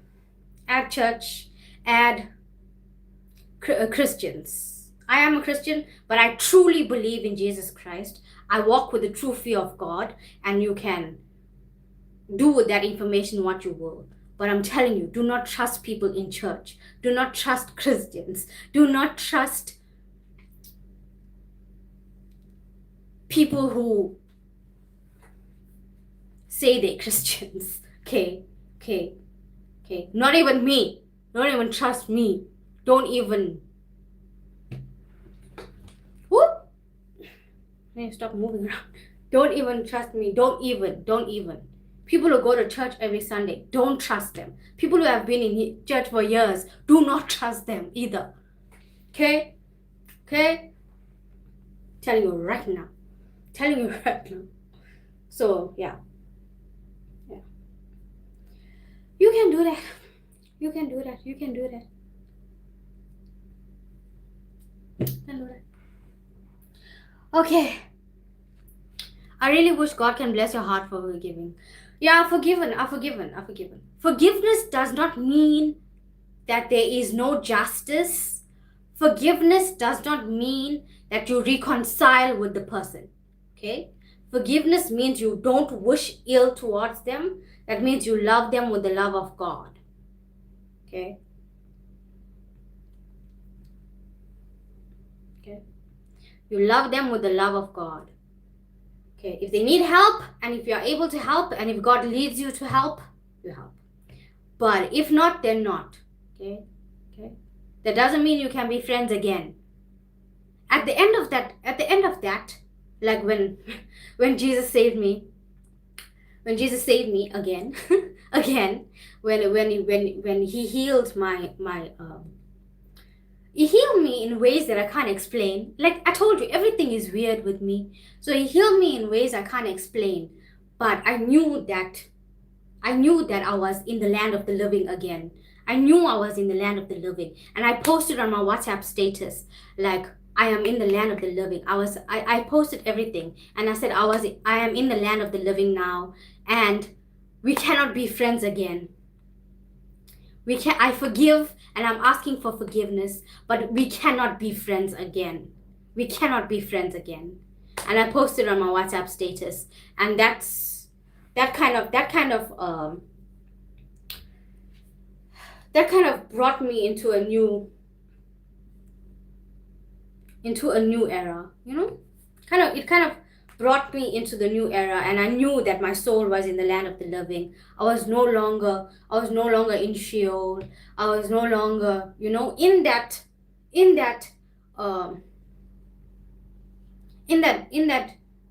depressed hidden place. My soul was not in that depressed hidden place. It was in me again. It was in me again. He restored my soul.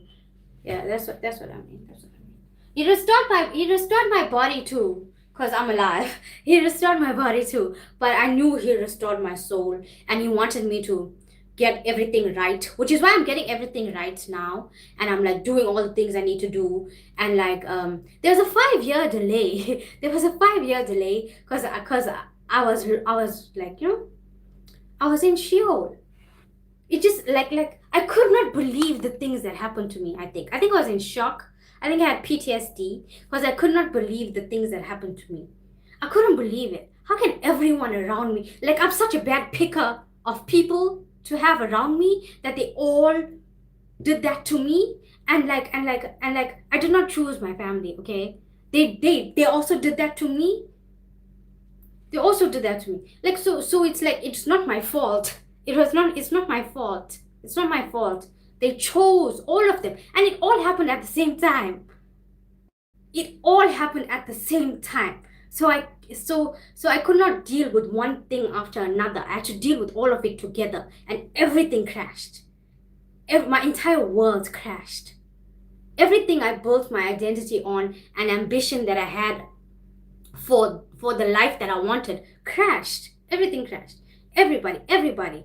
And I was like, I think I had PTSD for a while because I did not know, anyway, there was no way forward. Anywhere in life. Church couldn't. Work couldn't. School couldn't. Family, nothing. Friends, nothing. Being robbed. Other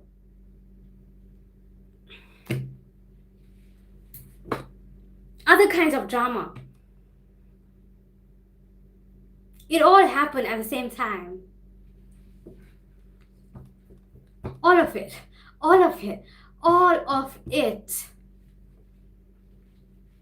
all of it. And now, like obviously, since God found me again, he made me see that it's not him. You know, and I was angry with God. I was angry with God. I was like, they said go to church, I'll go to church, and then there's problems there too. And like, I was angry with God. I was angry with God. And then, and then he made me see. He made me see like, it's not him. It was just something that happened, and he brought me to such a place now. It's like that's why I say, like, even though I'm a young age, I feel like I lived multiple lives, because I did. And now it's like, yes, I'm terrified of people, but at the same time I'm open enough to have a conversation with you, and I'm not afraid. I'm not afraid of you. I'm not afraid of you. I'm not. And this is so nice. And this is why I value YouTube so much, because you make me see that, okay, there are people who listen. There are people who are kind. Like, no one around me was kind. I think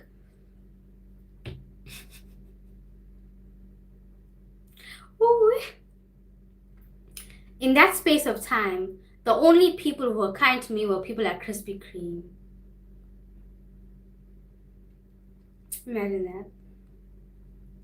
After all I've been through with people, after all I gave people, financially and emotionally, and in the relationships with them, keeping this relationship together, giving to people financially, emotionally, keeping things pushing for them when their businesses was not doing well, keeping things pushing for them, sacrificing for them, compromising for them, doing all the things to make sure they have a good position in life, listening to them, bearing their burdens, emotionally, financially, physically. I was present for them.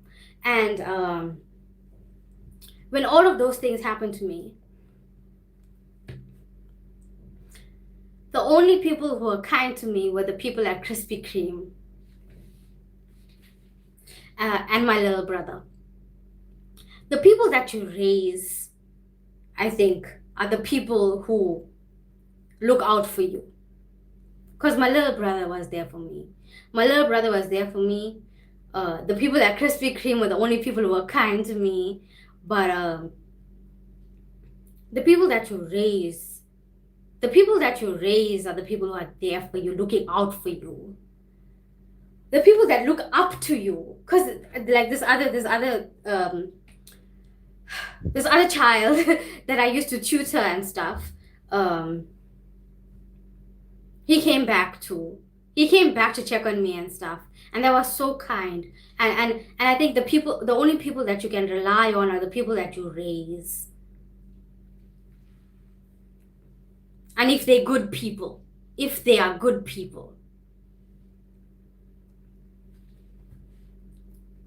So the only people you can rely on are people you raise. Boy, you don't know.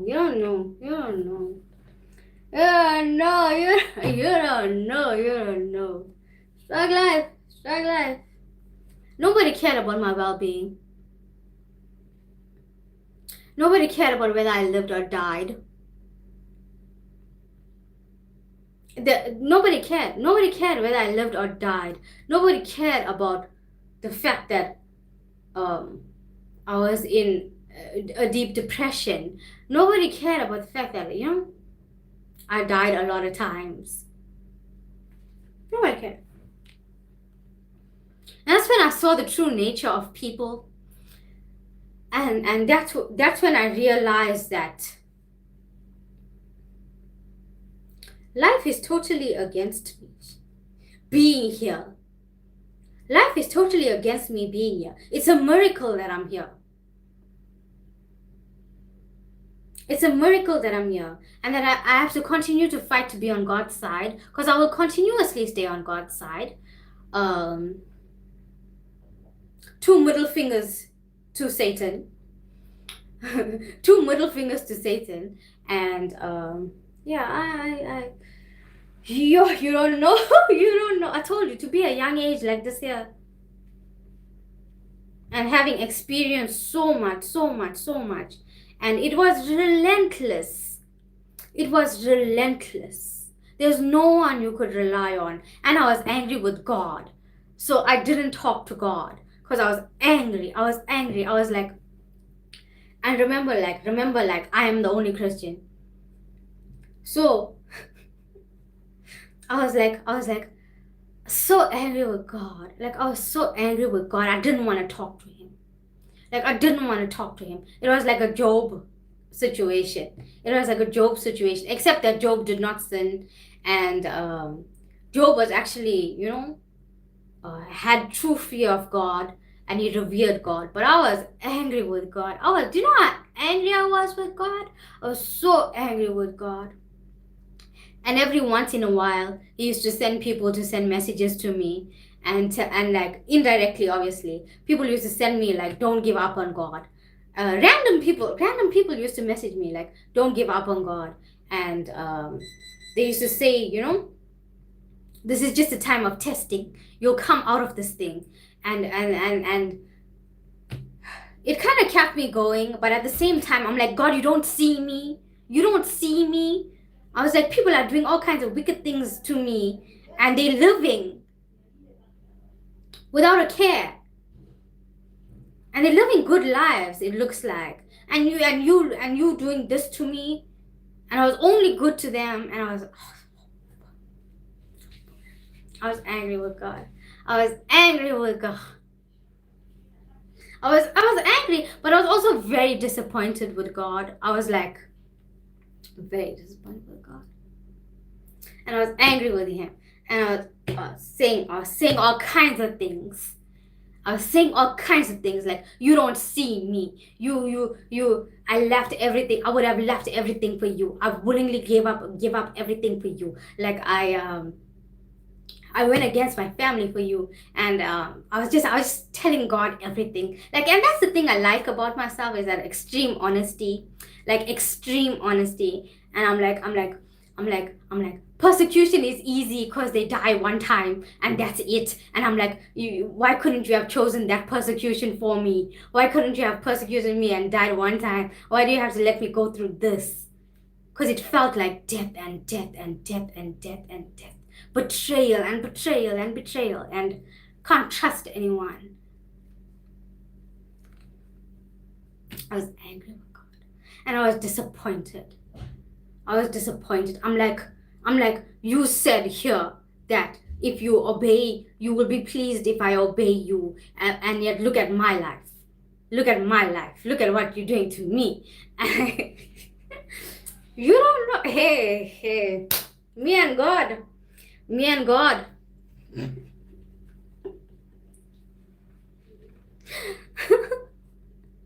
I'm like, how can you allow this to happen? I thought that if I serve you, I would have an okay life. I would actually be somebody. I would actually, this is not what I prayed for. And I was,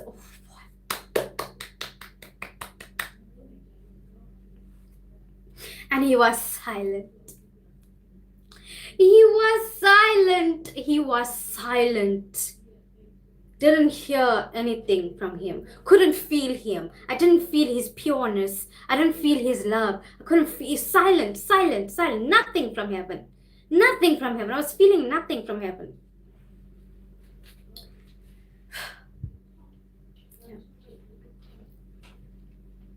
Yeah.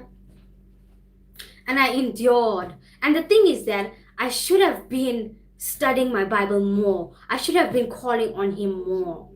I should not have just, been like angry with him and ignoring him. I should not have done it. It would have been, in fact, I would have gotten out of it quicker. I would have gotten out of the situation quicker if I stayed in my Bible, if I prayed, if I pursued him. But it took so long because I'm hard-headed. And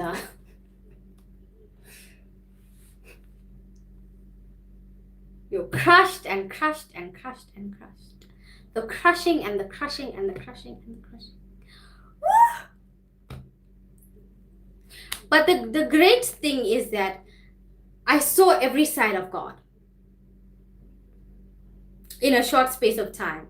Like I saw every side of him. I saw him as healer, redeemer, restorer, counselor, comforter, good friend, good father, fun times.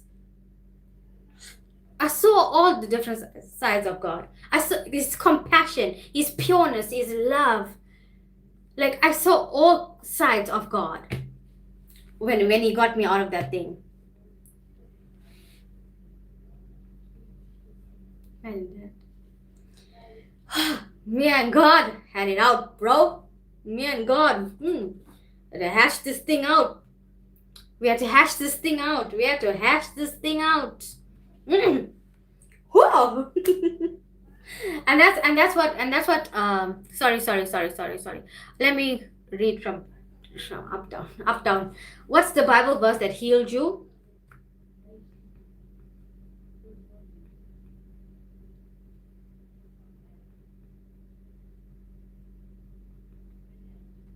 It was not a Bible verse, actually. It was something that, when God found me again, I was looking for people online that I could learn from.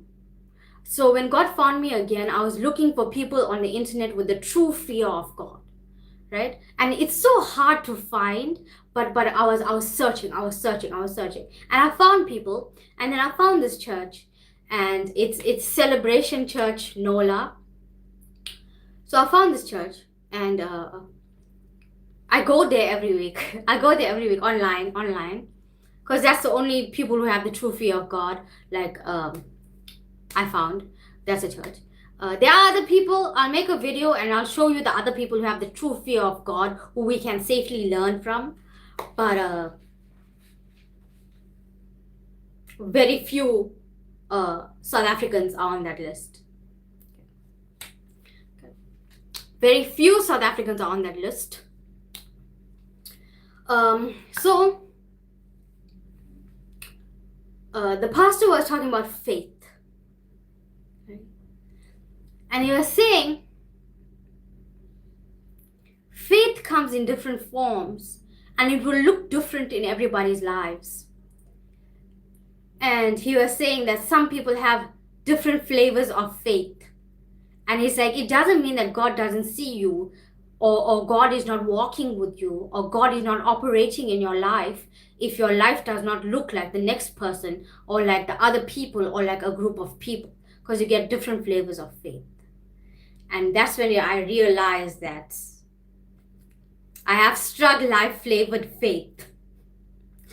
Not of my own, but because he lives in me. I have STRUGG LIFE flavored faith.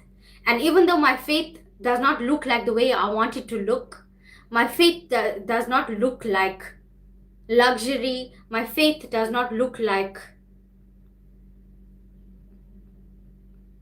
a normal life, my faith does not look like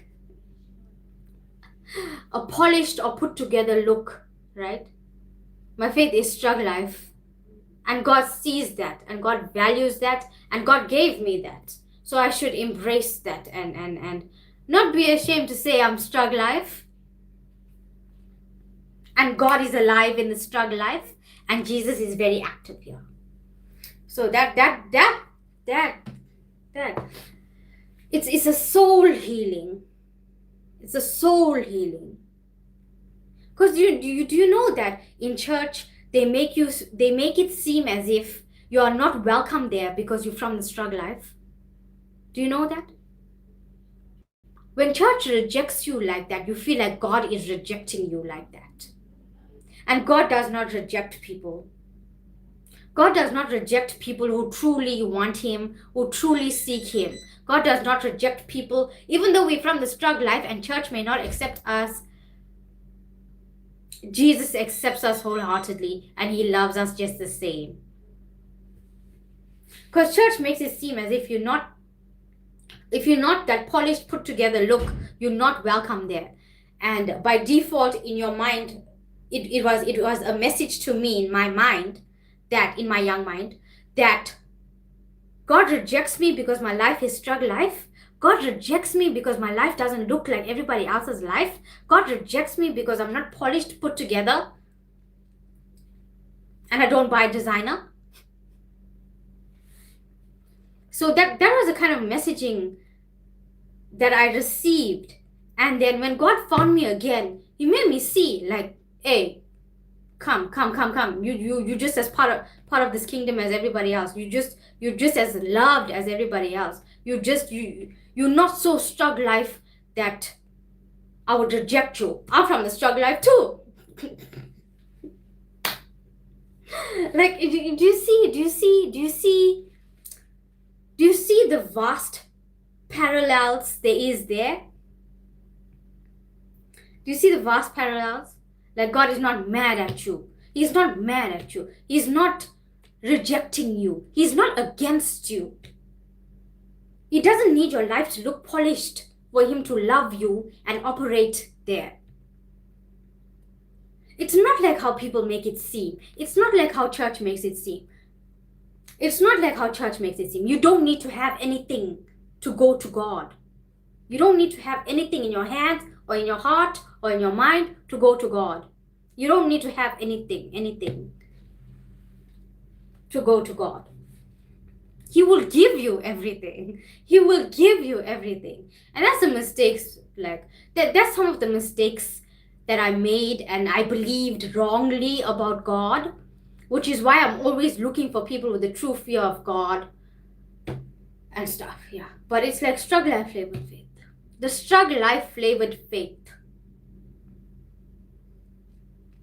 Struggle life flavored faith.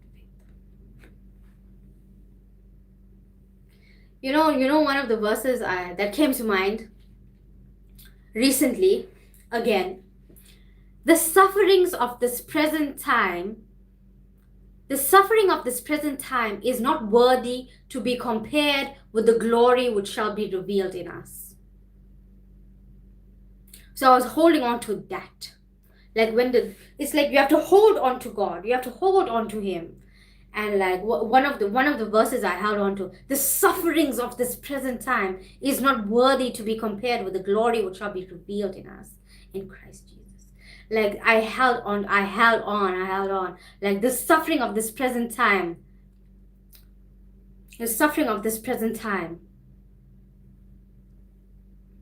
does not disqualify me from eternity with Him. And I don't think your soul can be conquered by Christ without you always looking in eternity. You have to constantly look at eternity, because the despair, the hopelessness, the sadness, the pain, the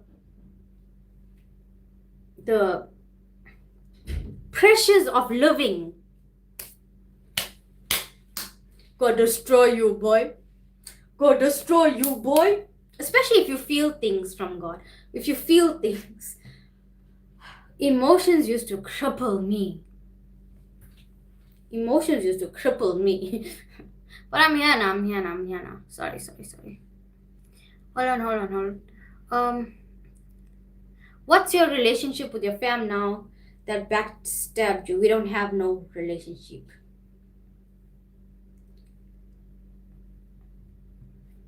I'm forgiven. That doesn't mean we're friends. That doesn't mean I'll trust you. That doesn't mean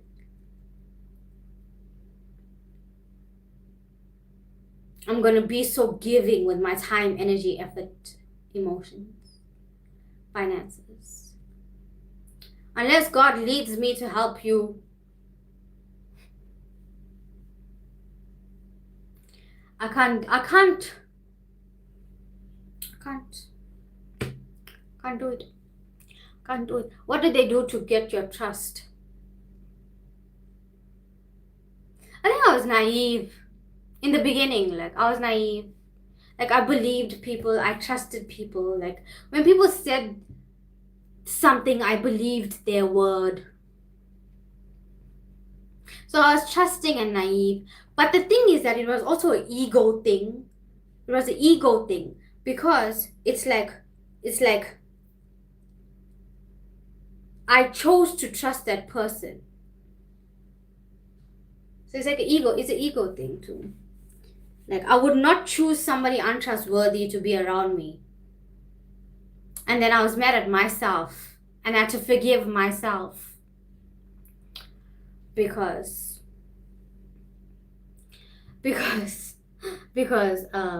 like, I'm hard on myself. So I know I should have seen it coming.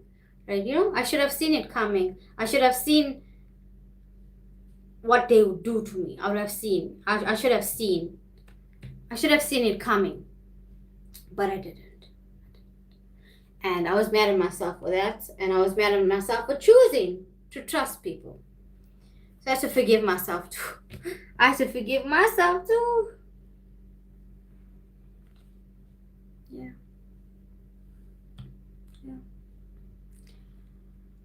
I understand. I understand now why you say struggle life. Because wow.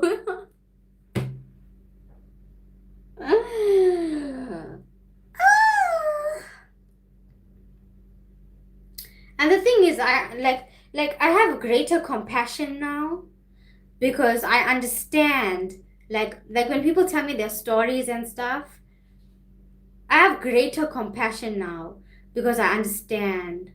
And I'm not like, oh, you should have seen it coming. I'm not like a harsh critic on them anymore, because I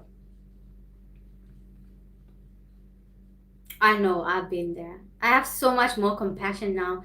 There's very little in life you have control over.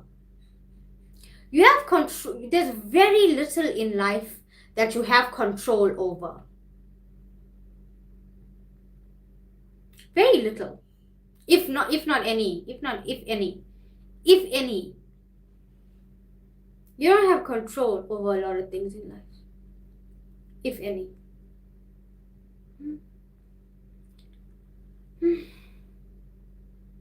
So I need to be on God's side. Stay on God's side.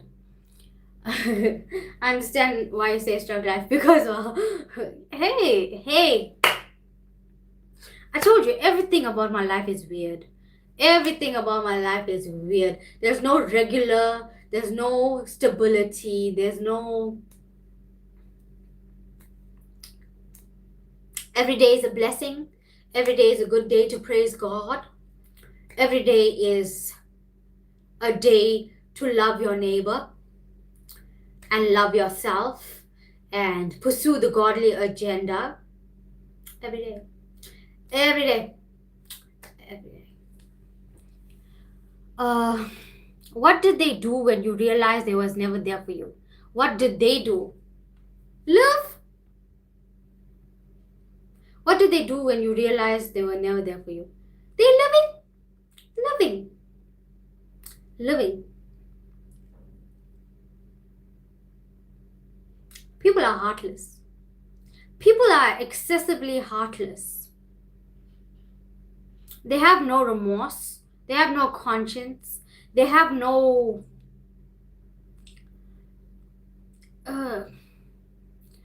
They fuck people over with no remorse. Sorry for my language. The Holy Ghost is convicting me of bad language. I apologize. And I repent. I repent.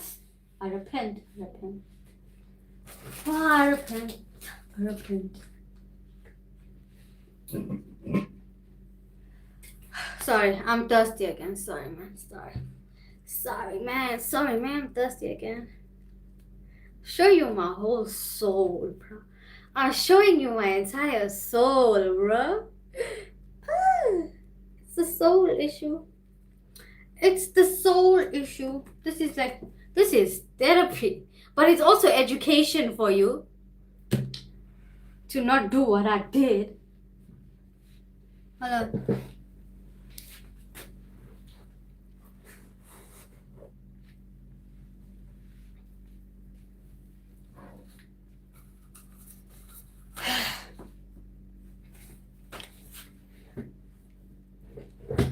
It's like life lessons. Life lessons. What? Life lessons for you. Don't do the same things I did. Be further ahead in life than me. Like the goal was always like, And that's my thing too. Like, I let people derail me. I let people derail me because I loved them. And I didn't realize they couldn't love. So I let people derail me. The original goal was always to be like Trey Songz, was to have a dream like Trey Songz, was to, do the impossible things like him. That was always the goal. But I let people derail me. And God adjusted everything. Like, I let people derail me. And God let me do whatever I wanted to do. And then, everything crumbled. And then it's realignment. So it's the realignment. Like, and I think that's why God reminded me, like, you wanted to be like Trey Songz. Where's that? Hey! I had nothing because I let people derail me.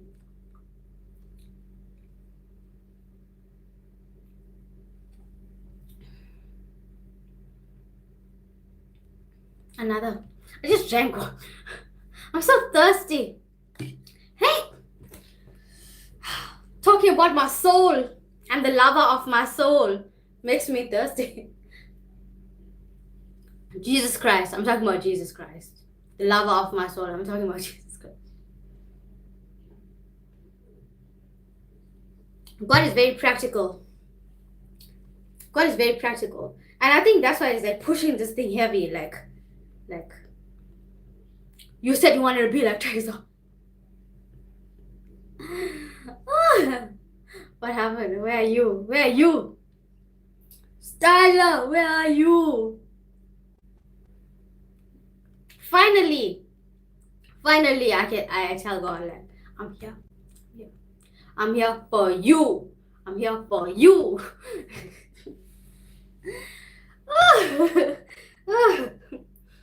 Imagine if I was not distracted, and if I didn't let people distract me, and if I wasn't distracted, if I didn't choose people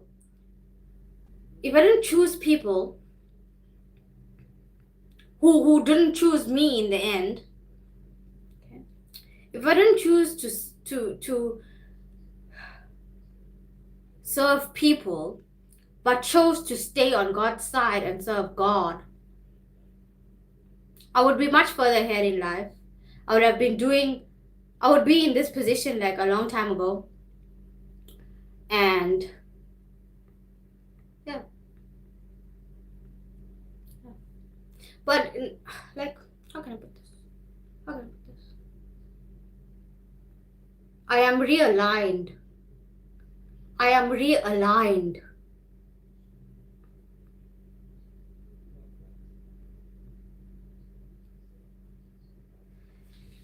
To the pleasing of my Father. I am realigned. And God gave me back my personality times 70,000 million trillion. He gave me back my personality.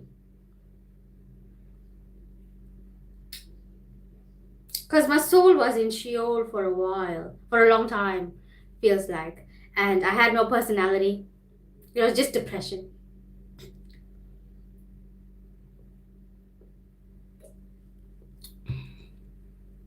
Yeah. But now I enjoy everything. I'm on the YouTube. I wanted to be on YouTube.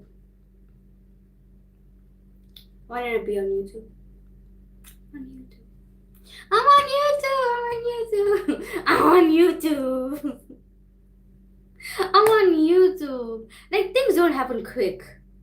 Things didn't happen quick. It took me years. Like,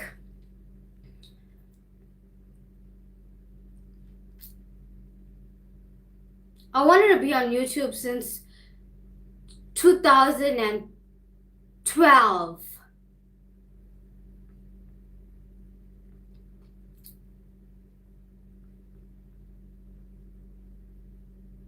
I wanted to be on YouTube since 2012 as a vibrant, striking teenager. I want to be on YouTube since 2012. It's 2025 and I'm here. It's 2025 and I'm here on YouTube. I'm on YouTube. I'm on YouTube. Me.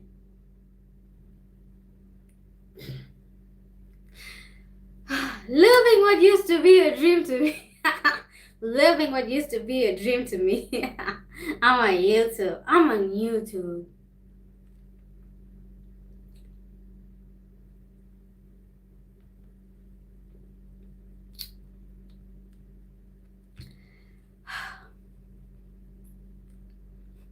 Imagine that. You know, like people grow out, like people grow out of it, like remember, like I always say, I want to be like Trey Songz, like my whole life, almost my whole life, since a teenager, yeah, almost my whole life I wanted to be like Trey Songz, and like, why is God reminding me about this year? It's like usually people grow out of that. Like, oh, I want to be like this, I want to be like that. And people grow out of that thing. And then I thought I did. I thought I did.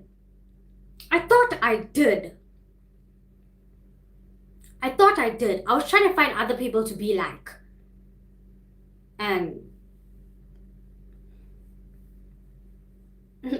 I couldn't. I just... God brought me right back here. God brought me right back here. Because people grow out of this thing. And God brought me right back here. I'm so old. And God brought me right back here. I thought, like, we grew out of it. Like, excuse me. Yeah, I don't know. I told you, everything is weird with me. Everything is strange. Everything is weird. Excuse me. Everything is strange. Everything is weird.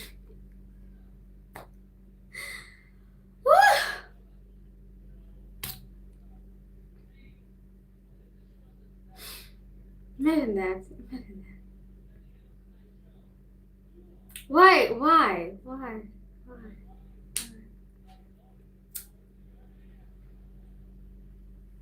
Anyway. Shout out to Krispy Kreme and Little Bro. Shout out to Krispy Kreme, man. Shout out to Krispy Kreme and my little brother. Shout out to Krispy Kreme. You know, the people there were so nice to me. They were so kind. They you know, like, it was literally the world hated me. The world hated me. I could find no comfort anywhere. I could find no peace in any relationship. I could find nothing. There was nothing. It was against me. Every area of life. My brain was in extreme stress. And I was losing my memory and stuff. And I couldn't, like, you know, like, I was so emotionally crippled and so mentally stressed that I was there but I wasn't there. And I was drinking alcohol a lot. And I was smoking weed a lot. I was drinking alcohol a lot, smoking weed a lot. Just in like functioning depression or something. But like it's like the constant realization that my world hates me. I sacrificed, I compromised, I gave, I was generous. I didn't have to do that for people. I didn't have to do that. I was good to people. I was good to them. I gave to them. I gave. Financially, emotionally, physically, I was there. I thought about them and messaged them and did the good thing for them, did the good things for them. And they hate me, bruh. They hated everybody showed me so much of cruelty, and they hated me. And it's like, I didn't do anything for you to do that to me. I didn't do anything. I didn't violate you. I didn't violate anything. I did not betray you. I didn't do anything to deserve that. I gave you love.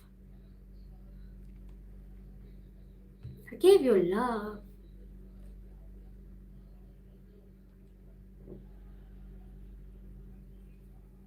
And I only got hate in return. I only got hate in return. And that's when I was like, I'm done with people. I'm done with people. I'm done with people.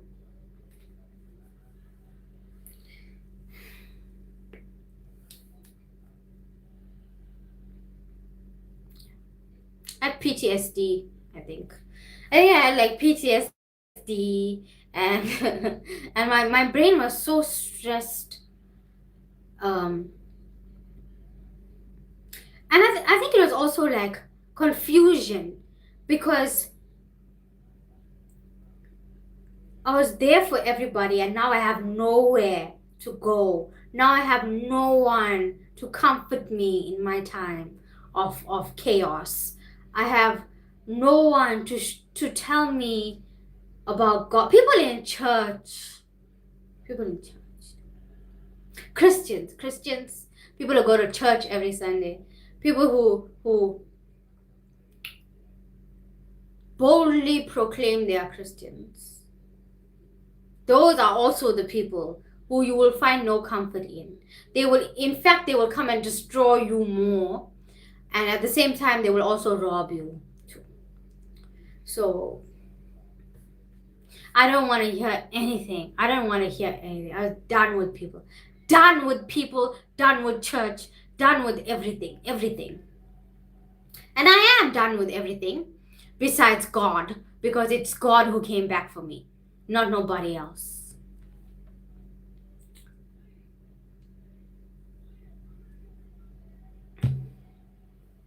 Not nobody else. God is not mad at you. Oh, thanks. Yeah, I was mad at God.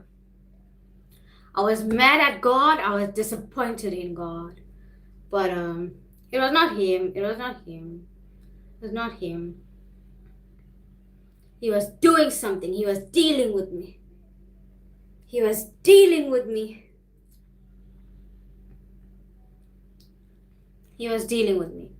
So yeah. Hey, what up? I'm African.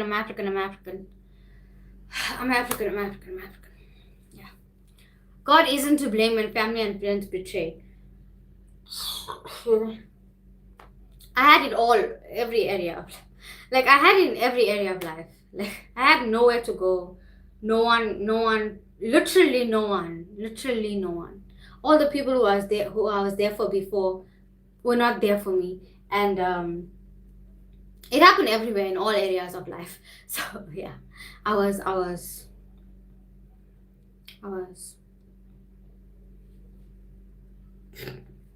how can it be? I was under siege by the enemy.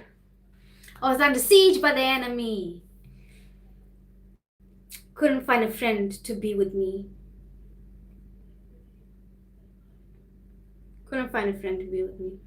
Life lessons for sure. Yeah, I said, hey. You better know. Imagine that. I could find no stability in any relationship. Relationships that I compromised for, sacrificed for, made sure shit was pushing for people, went out of my way for people, did favors for people and shit, and I could not find any peace in any relationship. Imagine that. This is why I have a sole reliance on God. This is why it's God and God and God and God and God. not anybody else. Life lessons, struggle life lessons.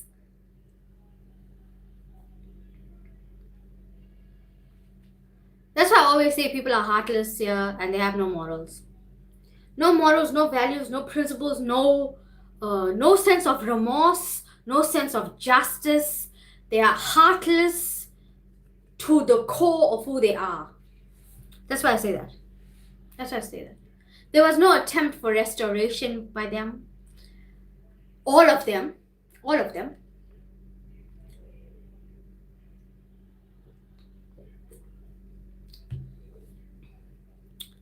It's too bad we can't choose our blood-related family. True. Jesus Christ really helped you. You really been through a lot here. Hey, you don't know. And I'm a recipient of so many miracles. And his help and his love. Hey, you don't know. My life is literally a testimony. My life is literally a testimony.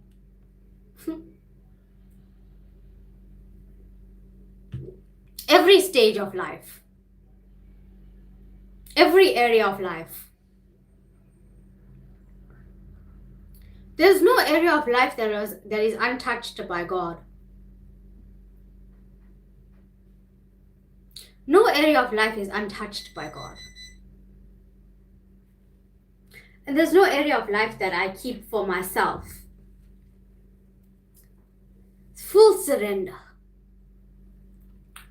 Full sacrifice. Have you ever went through therapy? I'm not against it. I'm not against it.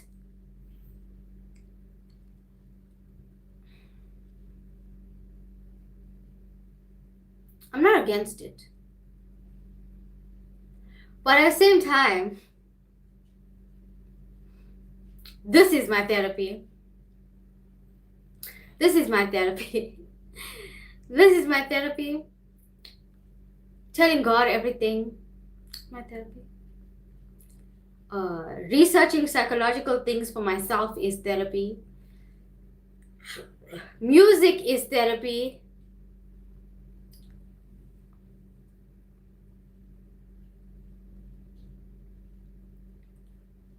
There's no such thing as therapy here. I don't think there's such a thing as therapy here. You know how disgusting people are here? You can't trust anyone. I told you can't trust anyone. The psychologist will tell your business. So I might as well tell my own business. The psychologist try to sleep with you. I told you, you can't. There's no one I trust like that, you know? These are all intimate things that I'm telling you. And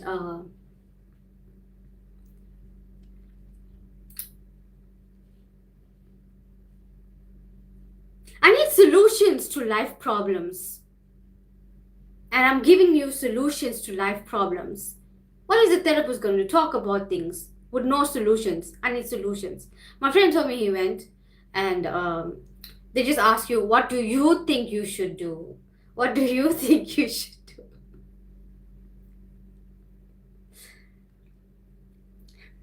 If I knew, I wouldn't be with you. I think it's beneficial. I should try. But like, you can't be so vulnerable with people like that. I don't know what it is about me, but I'd rather be vulnerable with you in the open space and be very transparent and honest and vulnerable here than be alone with a person and be open and vulnerable there. Because the thing is that I analyze everyone. So if I'm alone with a person, I'm constantly watching them, like the eyebrow raise or the eye squint, or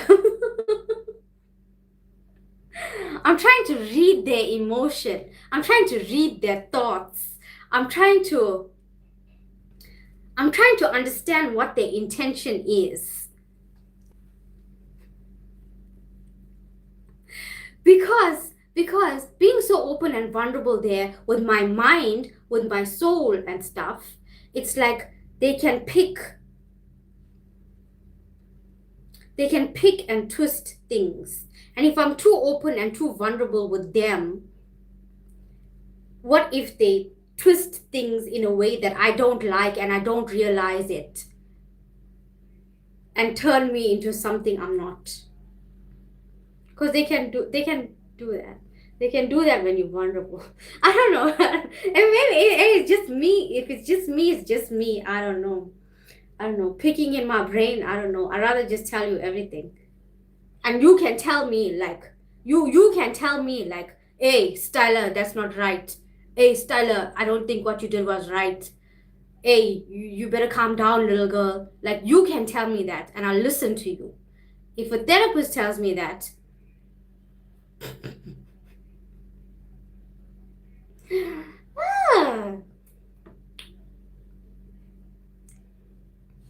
there's no relatability there. So I'm not gonna listen. Because they haven't been through anything. And that's the other thing. How can you relate to me? You haven't been through nothing. You can have sympathy, but you will not have compassion. You will not have empathy. And me, the thing is that I read people. I can see when you don't understand what I'm saying. I can see when you I know this is too much, I know, but I can see when you be weird about shit. I can see when you feel awkward. I can see when you feel uncomfortable. I'm constantly analyzing you. I'm constantly analyzing you. Constantly. Especially in person. Oh, if we're in person. Hey, what? I'm constantly watching you. I'm trying to see. Because I'm trying to see you. I'm trying to see. Are you there? Are you there?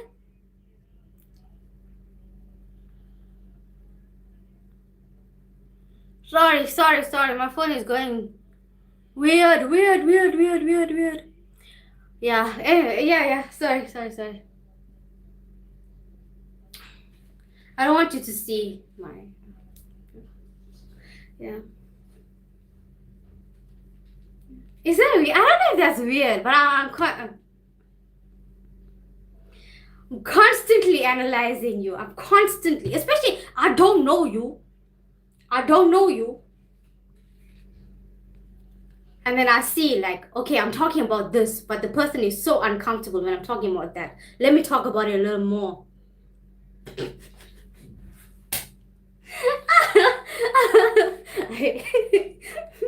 Digging in my mind.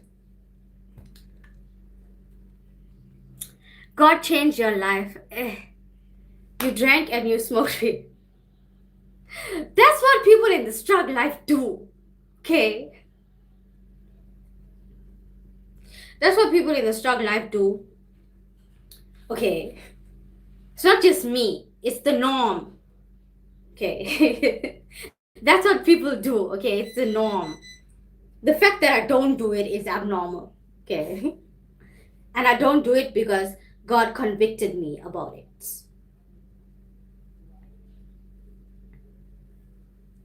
And I don't do it. God convicted me about it. So I don't do it. I don't do it anymore. I used to like, I still take CBD, but it doesn't make me high or anything. It just it relaxes me and I like it. So I keep taking it. I'm not convicted about that. Thankfully, God doesn't mind CBD for me, but THC He doesn't like. So I don't do THC. Edibles was my thing. I still love edibles. I used to get like super faded. I used to get super faded, and I used to go for the cannabis expo, and I used to eat like bags of gummies. Shit. I used to eat bags of gummies. I used to eat the cakes. I used to drink the drinks all at the same time. I have a high tolerance. Like alcohol, I have a high tolerance. Weed, I have a high tolerance. But the Holy Ghost convicted me, so I don't do none of it no more. Jesus saves souls for sure. God can be a therapist. Yes. Yes, God can be a therapist. Yes, for sure. I can't imagine getting high with you because you are very funny. I would LMAO. When I'm high, I'm like super calm, super, you know, super psychedelic when I'm high of weed. But when I'm drunk, I'm extremely active. I was extremely active when I was drunk. When I was drinking, I was active. People be rolling on the floor like. People be rolling on the floor.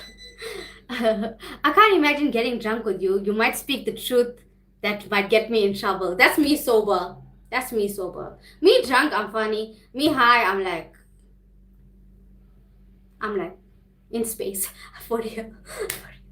Therapists make situations worse sometimes. Yeah. And the thing is that it's so complex, you know? Life is so complex.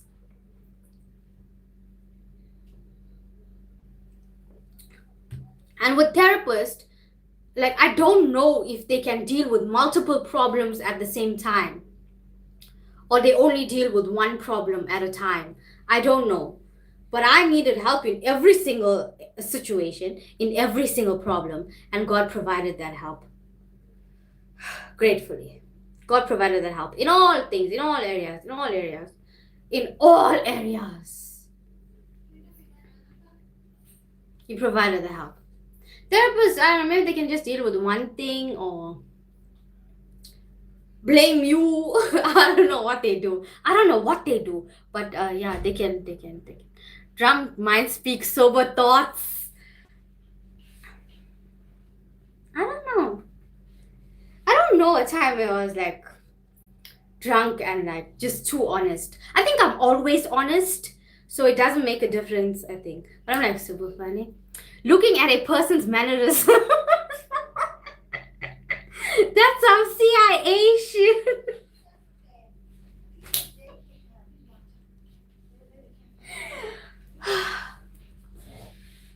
I see everything. I'm trying to see. Like, I want as much information about the person as possible. Why? I don't know why I'm like this. I don't know why I'm like this, but I do. I watch everything. Like, this is why it's exhausting for me to be around people, because I'm constantly observing.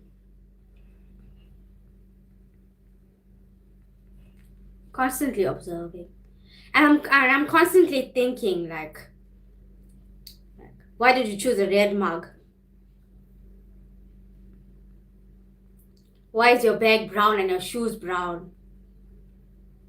Did you do that on purpose? It's constant. Especially if I don't know you. Oh boy, you. It's like Jarvis in there. It's like Jarvis running code, finding, analyzing. Especially if I don't know you.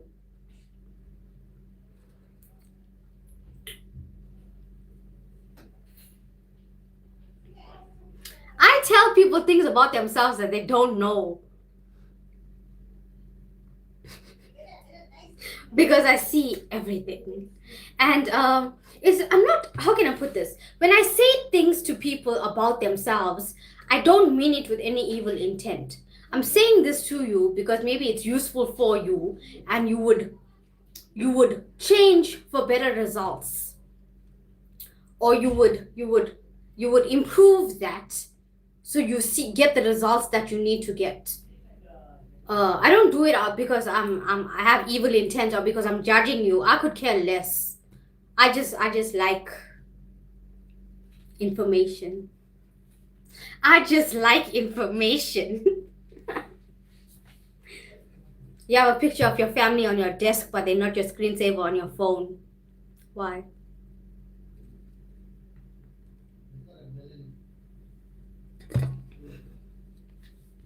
See? There's no congruency in what you did here and here. Were you having a bad day?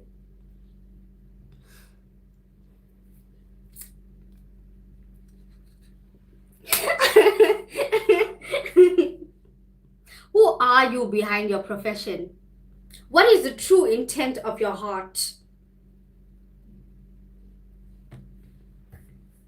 That's what I'm looking for. Who are you behind this mask? Behind your business suit, what is it in there?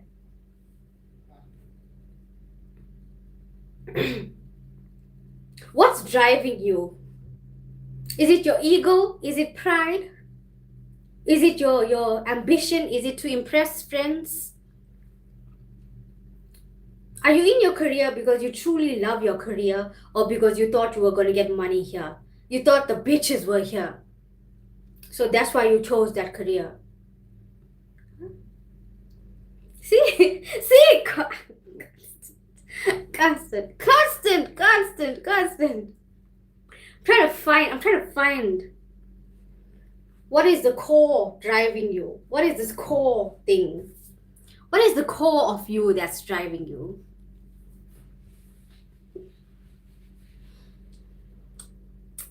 What emotion are you operating in at this moment? That's a big one, and I think that's the one I have problems with, because I pick up on other people's emotions, and it's like, why are you feeling this? Why are you feeling anxiety right now? You have depression. Why are you having depression right now? See, I like, you don't know. I analyze people at multiple levels. Why? I don't know. It's just an individual gives off so much of information. An individual gives off too much of information for me to ignore. I have to interact with that information. I have to understand that information.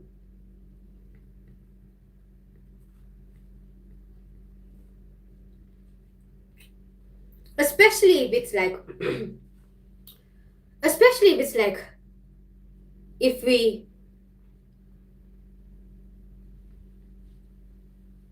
we're together for a while. If you're just passing by saying what's up, hey, what up, see you later, whatever. Like, I don't really, it's not enough time for me to pick up information. But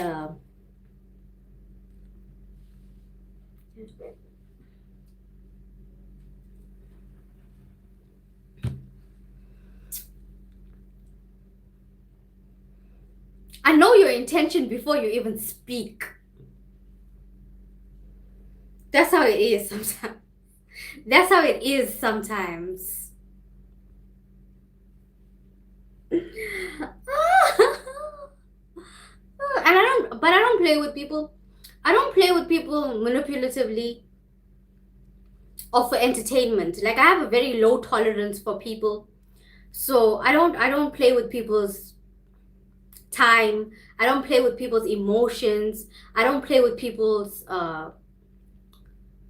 for my own entertainment. I don't do that. I just it annoys me. People annoy me. So I don't. I just watch and go. Just watch Edibles. How did you function after edibles? I loved it. I loved it. It took me a while to sleep though, but I loved it. Have you ever tried mushrooms? No. Like, my mind is so active as it is. What if I get stuck in another place and I don't come out of it? What if I go on a trip and never come back? Like, that's my fear with mushrooms, and that's why I'll never take it. I prefer smoking weed. Edibles taste bad. The edibles were really tasty because they put it in cakes, they put it in chocolates, they put it in cookies and gummies and all kinds of nice things. It was really, actually really nice, and they put it in soda, and like I used to love edibles. Taste so nice. You're extra observant, yeah. Like, I watch people. I don't know why. Actually, I don't watch people. I'm trying to see your intent. I'm trying to see your intention. I'm trying to see, what are you operating from? What is your operating system? What emotion are you in right now? Like everything. I want to see everything. I don't know why.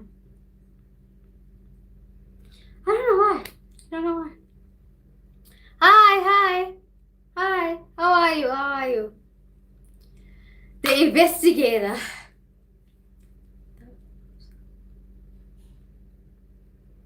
One person gives off a lot of information, and a lot of times people's emotions are so miserable that I feel that. And that's also why I don't like being around people, because people emit emotions, and it's like okay, so it's like I feel their emotions, and a lot of people have misery inside. I've rarely met people that have pureness and calmness inside, and I think those are the people I really like to be around. Other people I just don't like being around, because one person emits a lot of information, right? A lot of information. So it's the emotions, right? And then it's the expressions. So I'm trying to figure out, what are you trying to do next? What are you feeling? What is the action you will take, right? From your expressions. And then it's your voice. When a person speaks, their voice gives off a lot of information too. So when people speak, I don't just hear the sound. I hear their emotion in the sound. I hear the way that they say things, and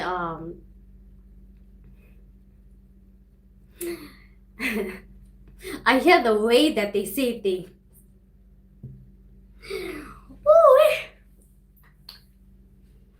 That's when I know people are lying and stuff. Because their tone of voice changes. I know when people are putting on, because the way they say certain words change. So there's that too. It's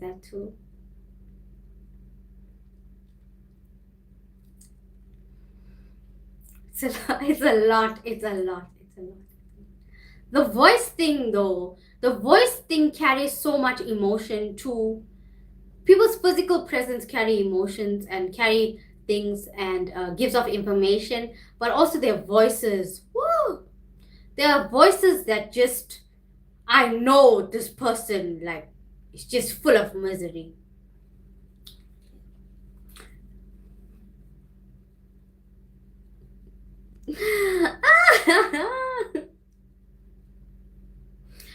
Yeah. And the expressions, and it's a whole lot of things. It's a whole lot of things that I watch.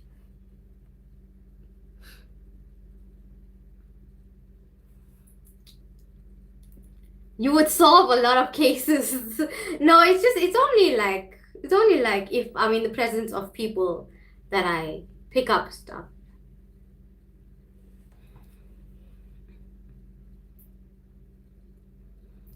How do you feel being analyzed? I don't mind as long as there's no evil intent behind analyzing me. I don't mind. As long as there's no evil intent and you're bringing things to my attention that I don't see. And you're not doing it maliciously. You're doing it because you want to see me improve, or you want me to succeed in an area or whatever. Yeah. I don't mind. You can see through people. I wish I could. I just said like, I don't know. I'm still naive. You know, I'm still naive. I still believe what people say. Like, I don't understand sarcasm. So I believe what people say.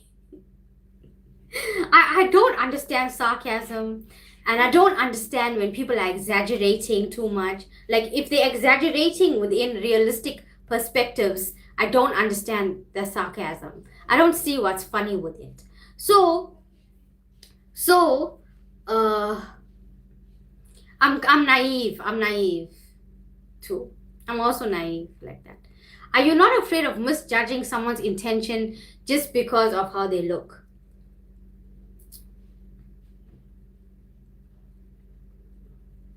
No, because I'm never wrong.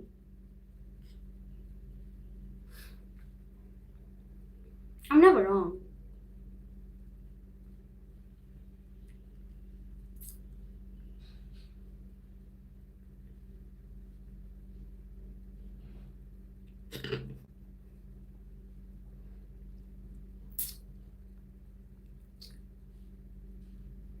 You can't completely judge a book by the cover.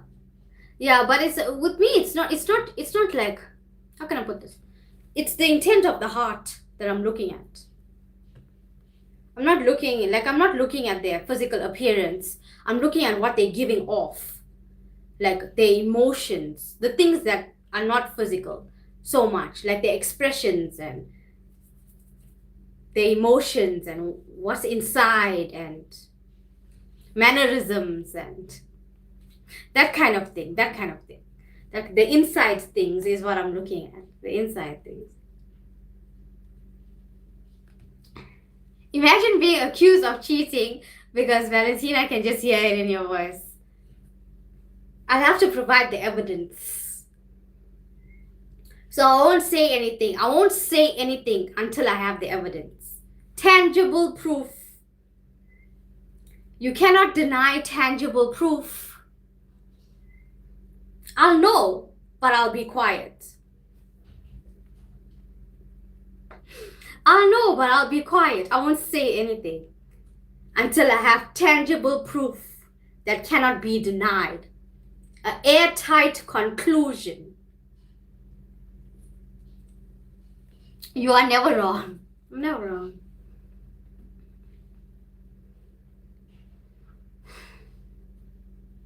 I'm never wrong.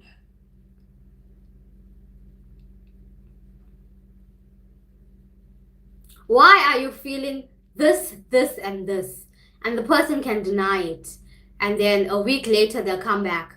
I was feeling this, and this. I know.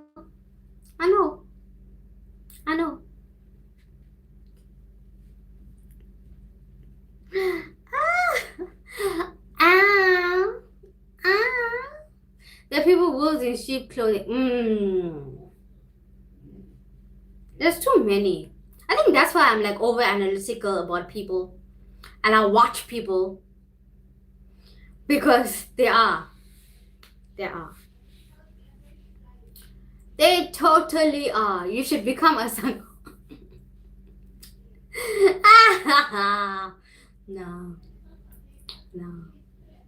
I'm on the side of the Lord. I am on the side of the Lord. People usually, it's like they don't have the life that they want, so they manipulate powers and spirits to get what they want. But there's always a price to pay. There's always a price to pay. A lot of people's souls are trapped and need deliverance, need to put back the fragments of the soul. Need to put back the fragments of your soul. It's because they want to manipulate. They want something. They want something.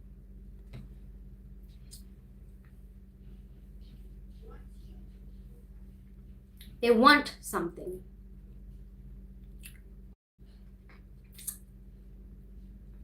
But that thing will never belong to you. That thing will never belong to you. It will always belong to the powers and the spirits that gave it to you.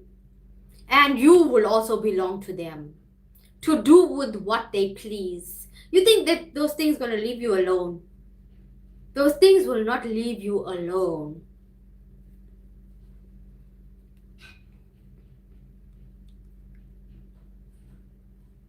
Even though you're on their side. Even though you're on their side, those things will not leave you alone. Telling you. That's why some people go green. Some people turn green.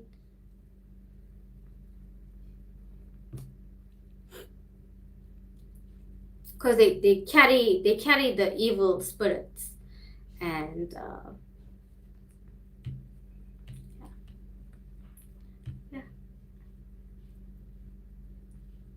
there's this YouTube channel called Life is Spiritual. There's a YouTube channel called Life is Spiritual, and it's with Erica and Bamboo, and they talk about these kinds of things, and witchcraft and excuse me, the supernatural realm, and excuse me, the truth of Jesus Christ. Yeah. So if you want to know about that, we should watch them.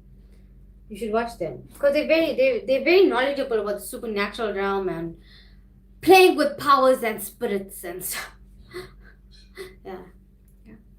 Do you believe there is life after death? There is eternal life in Jesus Christ. The place called heaven is real. So, yeah, there's a place called heaven. Eternal life is in Christ Jesus. That's what it is. That's what it is. There's eternal life in Christ. Some people are dirty body and soul.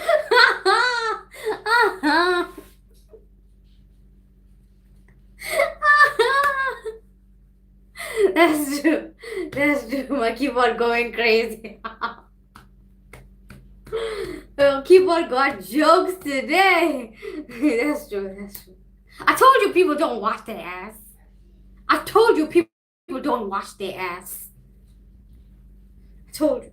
Like it's so. I can't believe I have to tell people this. I have to tell young people every time. Like people don't wash their ass. It's not like how you see it on the adult films where people are clean. Where people are clean. People in real life don't wash their ass. And you're going there to eat that. So, you know how many young people I had to tell that to? Because they're under the impression that real life is like adult films. It's not. It's not. In real life, people don't wash their ass. I'm telling you the truth now. Telling you the truth now.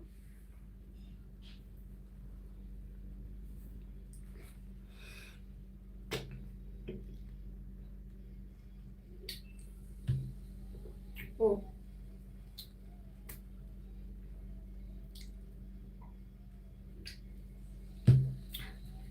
Let me show you what I bought on sale today. Let me show you what I bought on sale today. Oh. Now you went from talking about God to talking about spoken like a true activist. I got a job to do and I'm gonna do it. I am on a mission as being the commissioner. And I'm gonna do my job. I live, breathe, and eat this thing. I live for this thing.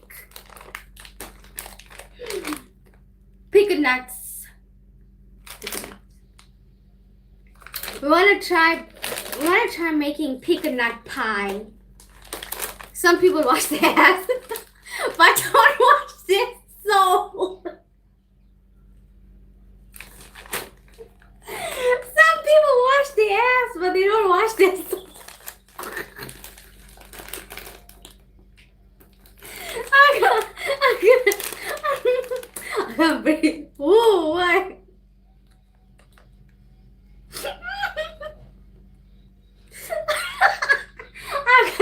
Yo!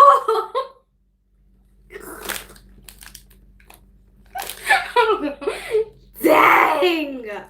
Woo!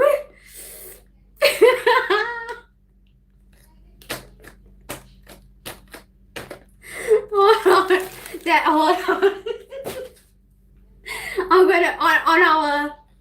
I'm gonna on our anti-booty eating series. This is gonna be a title. Hold on. This is gonna be a title.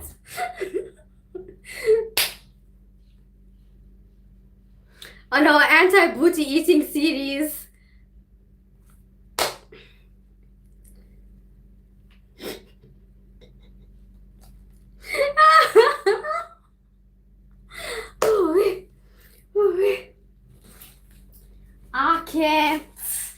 I can't explain it. I can't deny it. Peanuts. I bought this because sometimes they shut off our electricity and then I don't have anything to eat and then I get sick. So I have something. Chocolate covered peanut. I have like quick proteins to eat. Candy coated peanuts. Candy coated peanut. Chocolate covered peanut. Another. I bought a lot of it because like I really don't want to go hungry. Like when they shut up our electricity, I don't want to go hungry.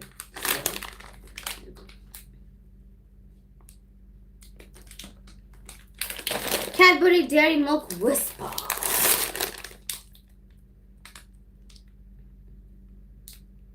Where did you get that brand? Manalese.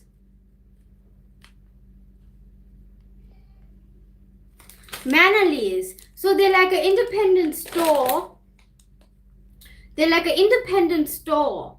And they have branches everywhere. You haven't seen it before. They have branches everywhere. Mandatory dairy milk. Mandatory. Excuse me. Mandatory dairy milk.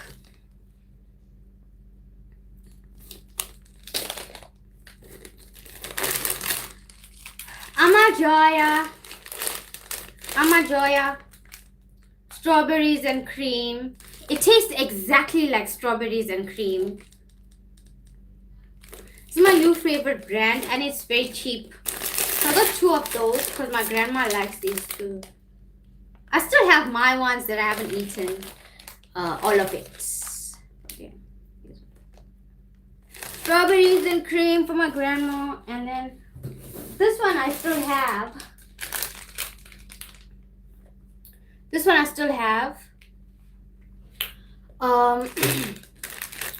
Mixed fruit flavored candy. So we have mango, pineapple, apple, lemon, and grape lychee, and it tastes exactly like the fruit. It is. It tastes exactly. Yeah.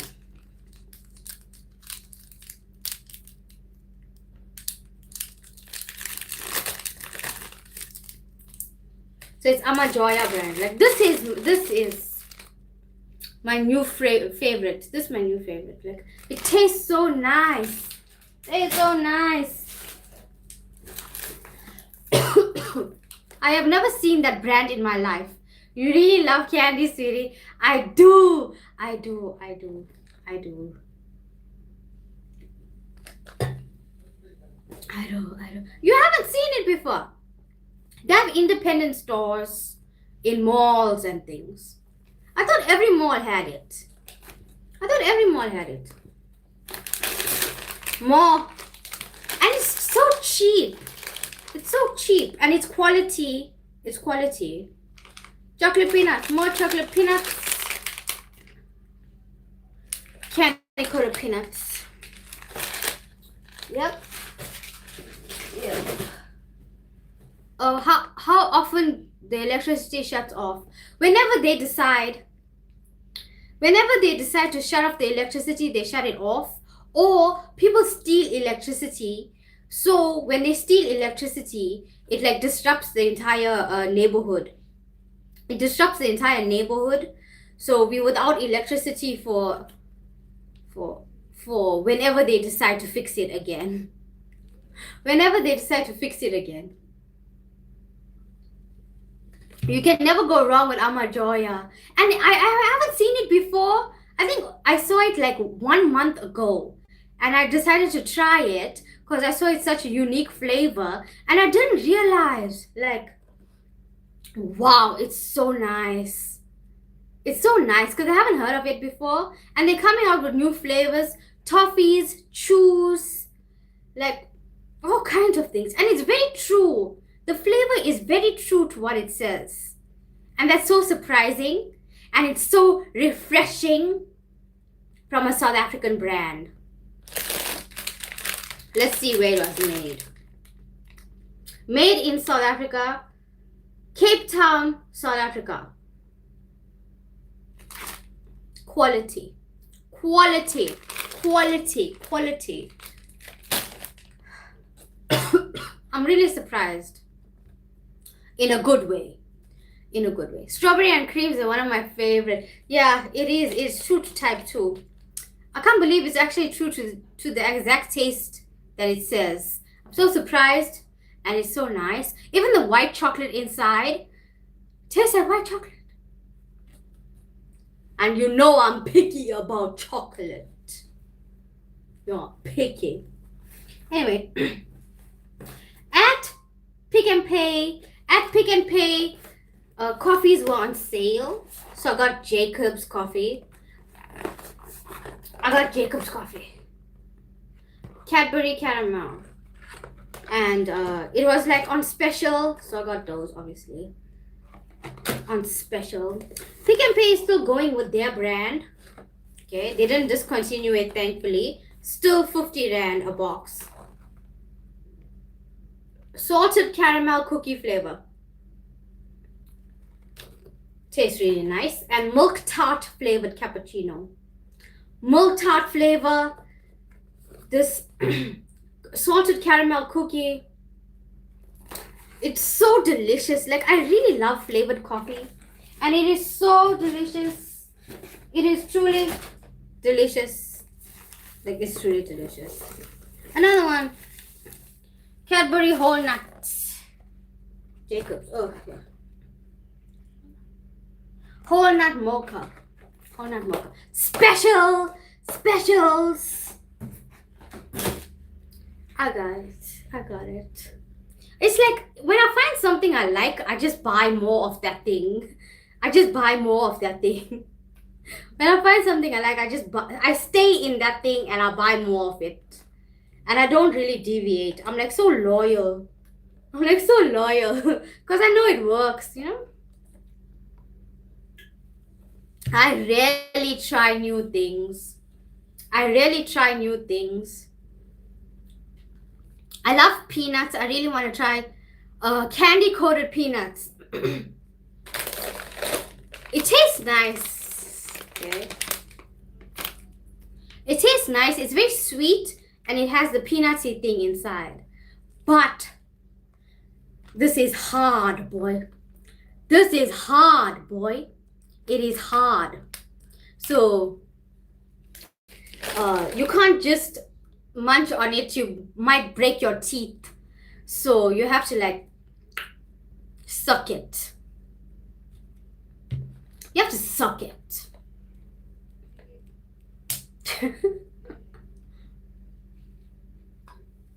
It does taste nice, but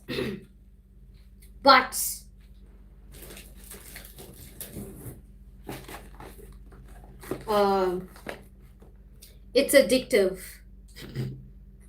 It's addictive. I'm telling you right now, this thing like crack. This thing like crack. To me, at least. Sorry, my light went out. Because my phone went out. There's Cadbury coffee. KZN is different. Your Cadbury coffee. It's Jacob's. It's from Checkers. No, it's from Pick and Pay. Sorry. It's from Pick and Pay. It was on special. There's Cadbury Whole Nut and there's Cadbury Mocha. But with these flavors, you only get 8 sachets in a box. With these flavors, you get 8 sachets. With the other flavor, you get the regular flavor, you get 10 sachets. So they kind of cut you off 2 sachets, but but it's worth it. It's worth it. It's worth it. It's worth it. I promise, it's worth it. It's worth it. Yeah, yeah, yeah. It's worth it. So that's all I got for today. Oh, I also bought chicken. I bought a lot of chicken. I bought a lot of chicken and that shit better last. And I bought beef. I bought beef, but like beef shins. So let's see what it's about. I like marrow. So I'm gonna see what that is about. I'm gonna see what the beef shins is about. Maybe it's tasty. What would you rate the Cadbury coffee? I haven't tried this one yet. I haven't tried this one yet. I tried the regular. I had the regular Jacob's cappuccino. It does taste nice. Jacob's is always stronger, I feel. Excuse me. Because it's like the coffee is more potent. So it's always stronger. But if your stomach can handle it, if your intestine can handle it, you're in business. You're in business. For sure. Listen. Okay. Listen carefully. Okay. I know I will be making a fool of myself by making these Trey Songz videos and trying to get him out of the matrix, because nobody else, I don't think anyone else can see what I see, and I don't think anyone else can see that the music is in trouble. Okay. And maybe even the musician is in trouble. Okay. I don't think anyone else can see or anyone else cares. So I'm going to be making a fool of myself on the internet. And like, I know people are going to misconstrue what I'm trying to do here. And they're going to call me like, what do you call it? What do you call that thing? A crazy fan, or like, they're going to call me all kinds of things, right? They're gonna call me a crazy fan or whatever name they're gonna call me, right? They're gonna call me all kinds of things, right? But the intention is to draw his attention to the problems he has in music. So he can give us the music that we need to get. And also, like, I like fixing business problems. So he can fix his business problems and grow as a musician and as a businessman. Okay, so that's the intention. Whatever salaciousness people try to throw on me, I want you to know that my heart is in the right place. My heart is in the right place, and people are making it seem as if I'm being antagonistic and I'm trying to diss him and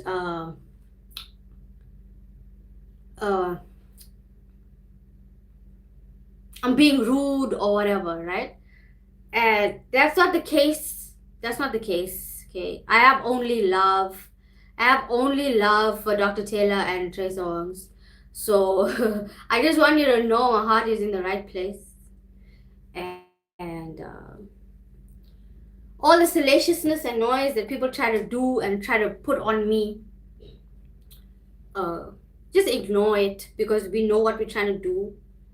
Ignore it, that you know what I'm trying to do here. I'm trying to get us the music that we need. And I want the world to hear his voice, because he has a voice for the soul and nobody has heard it yet. And I don't want him to waste his talent on the altars of meaninglessness when he could be making great music that touches people's lives. And that's what I want. And I feel it's irresponsible as a fan to see his talent and to see that he's in trouble in the music. The music is in trouble. It's irresponsible for me to not say anything and to forget that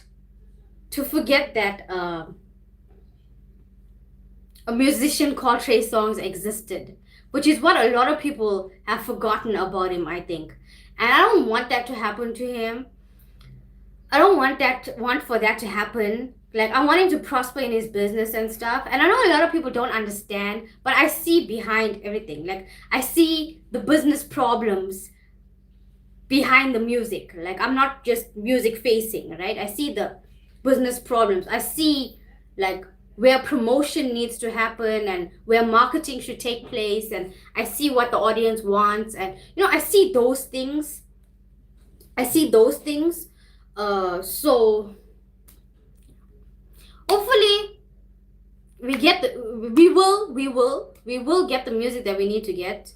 But I'm gonna go on my rampage, and I know people are gonna be whatever they're gonna be. And I just want you to know that my heart is in the right place. And if you were in trouble in your music, I would come in and give you solutions too. And I will for other people, but we're just starting with the Trey Songz ecosystem now. We'll move on to other people once there's a way forward here. Once there's a way forward here. I'm not giving up. We need the music. And the fans are crying. And they found ways to cope. Because they've been telling me they listen to the music is older music to cope. And that shouldn't be the case, because he's still active as a musician. Why are we listening to the older stuff when we have the musician here who can do things for us? We need those things. We need the music. We need the movies. We need his stories. We need the compassion in the lyrics and in his voice. We need the soul voice. No one is singing soul mainstream. He can be the pioneer again. And I know, like the only thing I feel passionately about is music in this area, right? I don't care about people's personal lives, and it's none of our business, okay? It's none of our business. It's really none of our business. So I just care about the music and the business and that thing. That's all I care about, right? That's all I care about.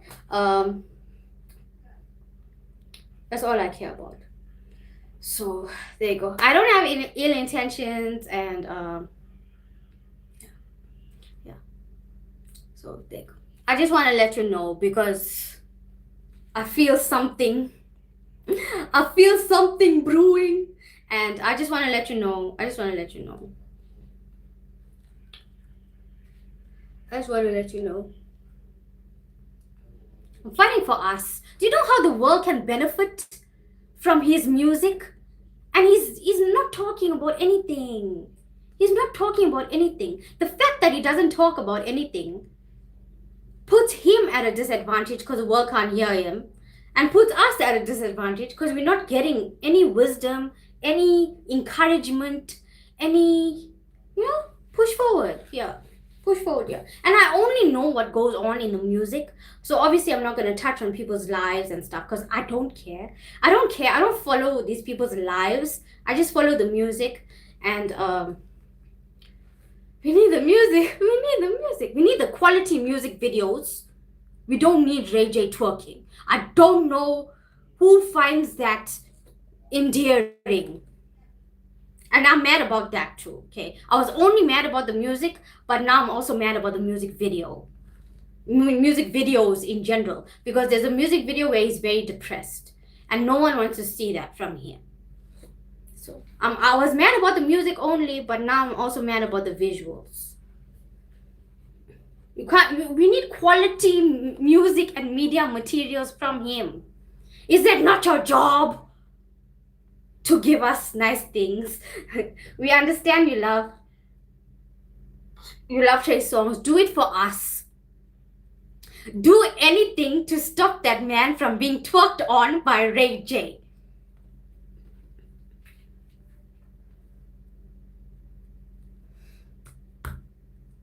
I got you. I got you. I got you. I got you. I got you. I got you. I got you. I got you on that. I got you on that. I saw another video and Ray J was with his shirt off on stage with Trey. Ray J was, and he's like big, right? Like he's big, and he took his shirt off and he's like thrusting at the audience, and his entire body was like jiggling, jiggling. Why would I go to a Trey Songz concert to see that? You know what we're gonna call him? Ngulube Ray J. Ngulube Ray J. We're gonna call him Ngulube Ray J because I feel it's such an embarrassment for Trey to have him on a song, for Trey to put him in a music video. Like, why? No, we don't want that. As fans, we don't want that. We blatantly don't want that. And like I'm gonna call him Ngulube Ray J from now on. My disappointment is gonna come out somewhere. Trey Songz is set in his ways. Like, he can do what he like. Like, give us the quality music. Give us the quality movies, the quality music videos. Because he's very capable of doing it. It's just so lazy. Such a lazy attitude towards your own career, towards your dream. He fought for this dream. He pursued this dream. We watched him work so hard for this thing. Just for him to not take pride in his work anymore.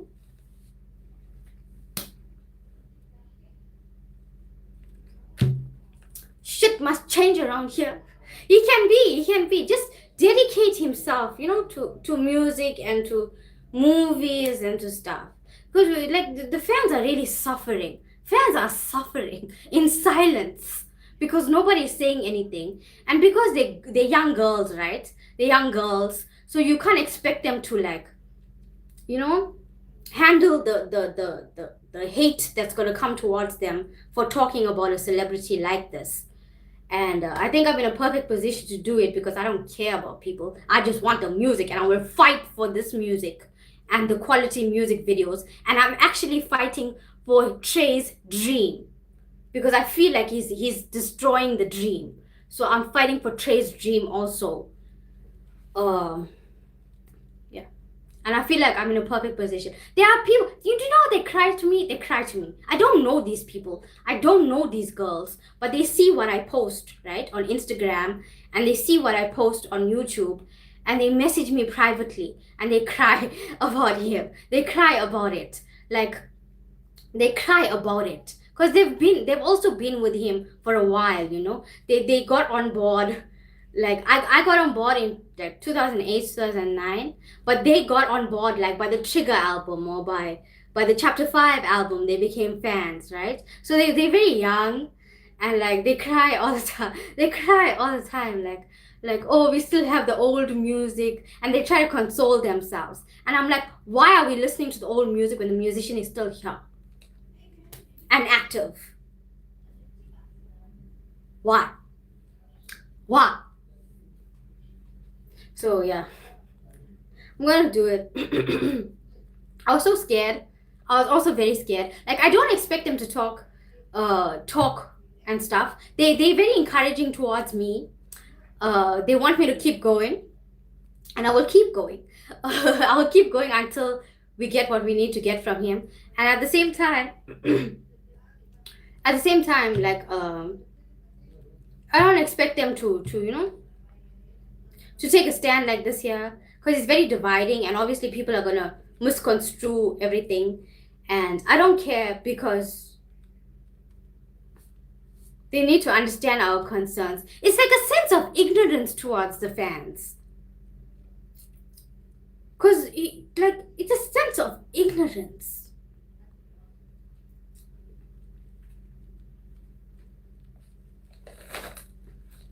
And that's so sad. And people, like, that's why they message me, like, the music is not right. And they like what I do. They like what I'm posting, because I'm, like, talking for us all. I'm, like, talking for us all. To people who are ignorant. He's, like, ignorant. I think Trey can help South Africa overcome GBV, because his music gave guys game. I'm sure if guys would have game through his music, GBV will be at its lowest. Do you see how much he's needed in music? Do you see how much he's needed in music? It was a whole, you know, the Trigger album was a whole different era. It was so exciting. It was so exciting. He brought such innovativeness and pioneering to R&B. You know, it was so the world saw him, and like the world loved him then, and like as a fan I was so proud of him. But do you see how influential he is? Do you see how much influence he has on us? He should be leading the R&B resurgence. He should be leading the R&B resurgence. He's just lazy. He's lazy. That's why I always say, get up off your ass, Trey. Get up off your ass, Trey. This is not the music. This is not the music videos. This is not anything. And like, the more and more I'm looking at the music, the more and more things I'm seeing. And the fact that he always uses crass sexual lyrics. He can talk about sexual things, but we are exhausted of the realism and his point of view only. We need like descriptive love and romance. We need more improved writing, like write about sexual things metaphorically, because he never explored that. Do you see how much there is for him to take? There's too much money for him to just be in the Matrix. Too much.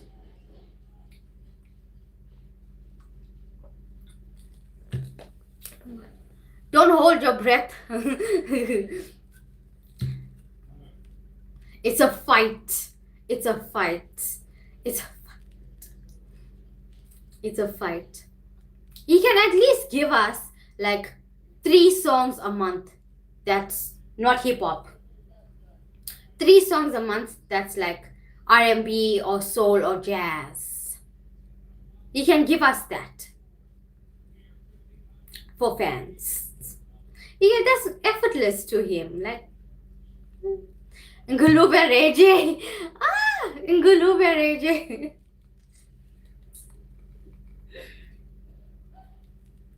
Fury. I'm gonna be raging. Yeah, I'm calling that now. Why did he take his shirt off? For people and thrust at them. So I feel offended. I feel offended. Trey Songz really helped me with a lot of game. Yeah, see how influential he is, and he has great writing when he wants to, and he's very funny and witty, and he has profound things to say, and we need that. We need all that, the cute lines and the funny things and his personality, basically. His personality. That's what we need. How Trey Songz's best song is Can't Be Friends. Yeah.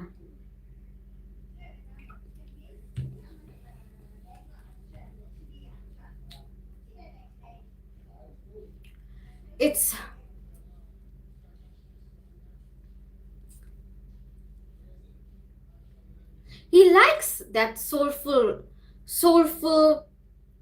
with something else. So he likes a soulful pop and soulful rock. He likes that. And he should lean more into that, because that's more globally appealing, and that will make people see him, and then he can collaborate with people in rock. He can collaborate with people in pop rock. He can collaborate with people in pop itself. See? Already opened up the world to him. Do you know people, I think they'll pay more in rock. They'll pay more in pop. They'll pay more for features once they hear what his voice can do.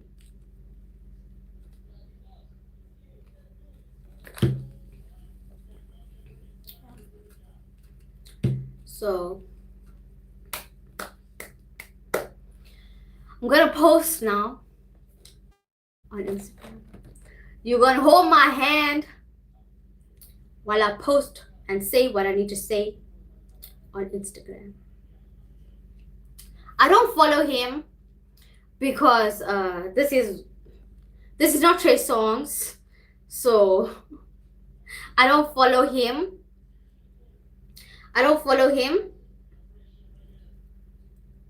I'll answer that question just now. Yeah, I don't follow him because this is not Trey Songz, but I'm gonna post on his page. And I'm gonna tag Dr. Troy Taylor. So maybe he'll see it and he'll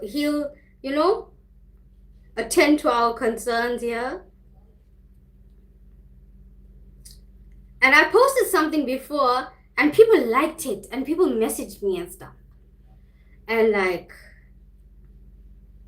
I'm gonna tag Dr. Troy Taylor because I have things to say, and like, I'm scared, but God is on my side. God, what are they gonna do? What are they gonna do to deny it? They can't deny it. The music is not in a good place, so. But I'm gonna write solutions, okay? So let me read to you what I wrote. Oh,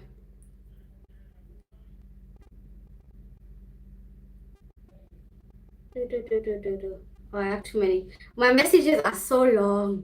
My comment is so long. I had to cut things off. But okay. I mentioned them, okay? It's on their Instagram. It got posted. My essay got posted, okay? I commented on his latest post, on Trey Songz's latest post, and I tagged Dr. Troy Taylor, okay? Because I feel like Dr. Troy Taylor will understand me and understand where I'm coming from, because Trey is so ignorant. So I said, as a fan, I'm not surviving in this ecosystem. I said, Trey's core musicianship is rap and blues, which means he's 100% self-focused in the lyrics and the sounds. I appreciate it, but it doesn't work to attract and hold our attention in the music. I said, it doesn't help to draw new fans either. So there's no listener focus at all.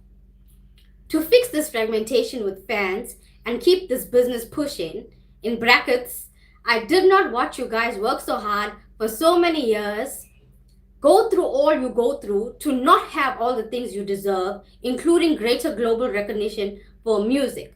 I said, we need listener-focused lyrics and messages. We need real-life themes and stories in the lyrics. No more hip-hop genre with auto-tune and machines. No more hip-hop features. Let's start with soulful pop, pure pop, and soulful rock.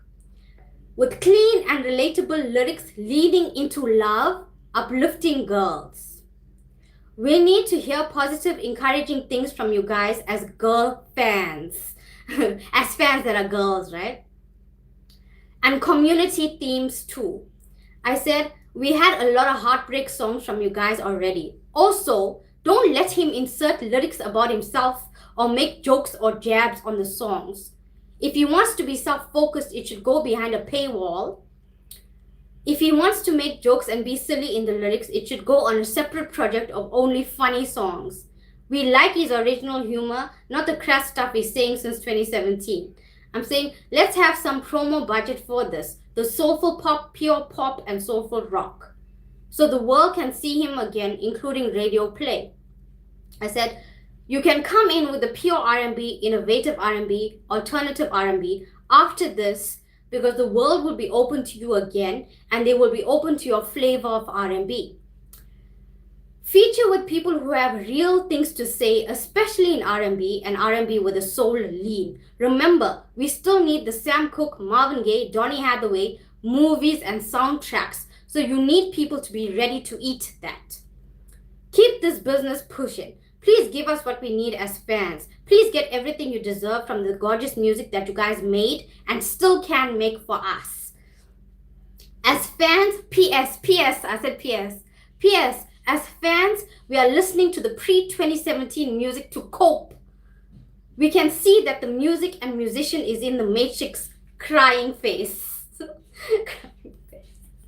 That's what I posted. It's a long message, bruh. Yeah.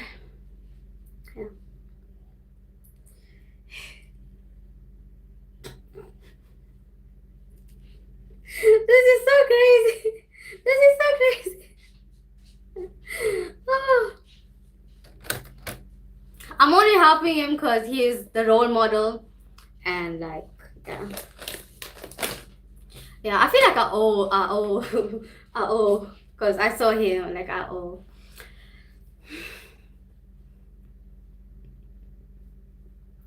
Woo! Excuse me. God is my defense. God is my help in time of need. God is my defense. I'm so scared. Like, I'm so terrified of people. Like, I'm still terrified of people, but I think God is breaking me out of it now. And like, keep your head up. Because I believe in the music, you know? I believe in the music. Okay. Do you think August Alsina feature would revive his career?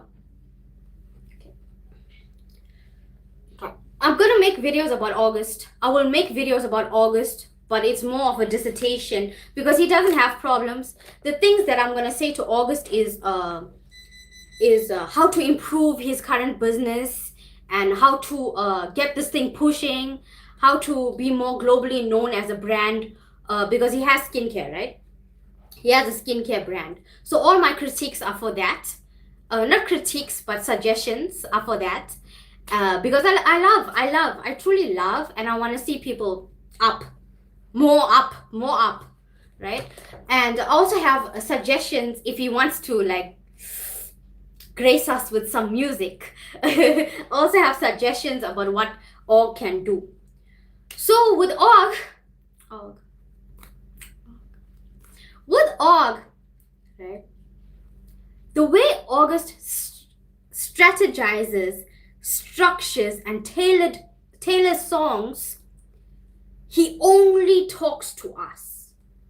So all the songs, even though it may be introspective and emotional, he has substantial lyrics. When Og talks about his problems, we all can relate to it in the Strugg Life. In the Strugg Life, we can all relate to it. So, and Og consistently talks to us, he talks for us, he talks about us in the Strugg Life. That's August's thing. With August, you form a friendship with the music. Because it's hard to not form a friendship with the music, because he makes it so easy for you to be comfortable with his music. Every song is for you, about you, or talking to you. That's what August does. He strategizes. Right? He's a strategist. And it's very easy to have a friendship with the music. Nothing in August's music catalog is so jarring or so here or so there or so unlike August. None of it.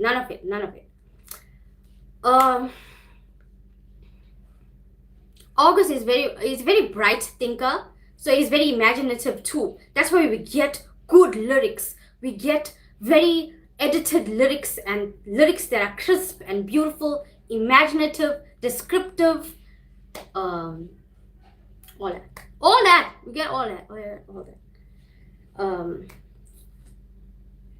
Excuse me. We get all that. The quality of what Og gives is always beautiful. Even when Og does covers of songs, just beautiful. Og sings from his heart every time. There's not a single song where Og does not talk to us, for us, about us, or not from where he doesn't sing from his heart. Every single song he sings from his heart. Every single song is for us. So it's very easy to form a close friendship with the music, right? Very easy. And I appreciate that so much from Og. He has great care and consideration for us, and I'm so grateful as a listener, right? The August Alsina feature. I'm going to talk about it in a series of videos. I'm going to talk about it because Og would not want to do that.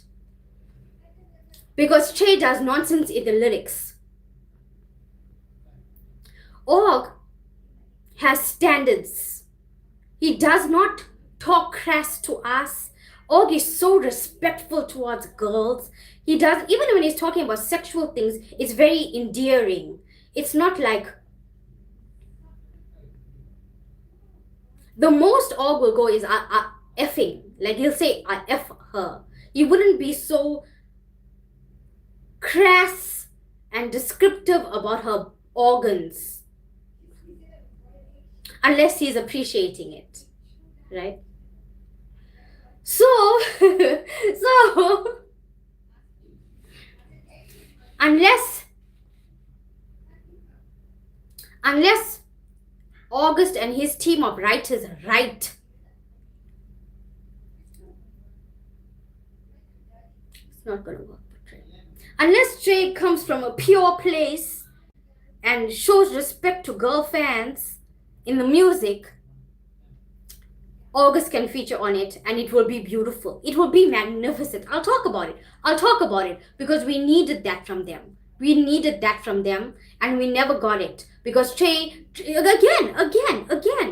Do you know how much blame falls on Trey? Of why we don't have things that we need to have? We're supposed to have an album with August and Trey. We are supposed to have an 18-song album with 2 interludes, 1 prelude, which Trey and his team of producers can do for us because they always give innovative preludes and interludes. We are supposed to have an album, 18-song album, one excessive, partition the songs, right? Partition the songs. So with Trey and August, They're supposed to give us an album, right? We need to have an album from them. Hood hustlers motivation. Also romantic hood love. Also sexual bedroom tracks. Also community uplifting, girl focused. Also romantic girl focused, girl you don't need nobody type of songs. That's what we needed to have from them. That's what we needed to have from them. That would have pushed contemporary R&B to another level. That would have been the blueprint for everybody else. R&B would not be suffering if Trey did that for us. If he wanted pureness in the lyrics, right? At the same time, Trey. Take it easy. Take care of yourself. I appreciate you. Go forward with the love of God. Okay. Yeah. So again, the blame falls on Trey. Again, because Trey is so bright. Okay. He knows that people who come from the My Moment episodes, that us who come for Trey from the Hood, that us who come from Prince of VA, that us who come for Trigger will naturally be drawn to August. He knows. He should know that people August age, I'm August age, right? People August age look up to him. Trey should know. He should know that people our age we look up to him. So the feature that the I love this shit remix that Trey did. The lyrics, we deserved better. We deserve better in the I love this shit remix. We deserve better lyrics. Because Aug is not disrespectful to girls. The vulgarity of what Trey says on the songs does not match what August gives us. Aug has true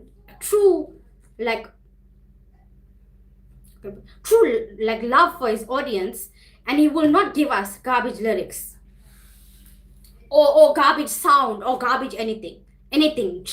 August will not do that. He'll not do that to us. August writes and make music for us, with us in mind. Not even in mind, in heart too. See? Do you see how much value August places on the listener? You see that? How much value August places on the listener? Listener focus is primary for August. The way he structures albums, projects, songs, the way he always talks to us on every song, like he does it for us. It's us focused. This is why we will never let August go. This is why we are so loyal to August music. This is why we form friendship with the music, because he affords us, he values us. He's not vulgar like that. So the August feature, sorry. The August feature,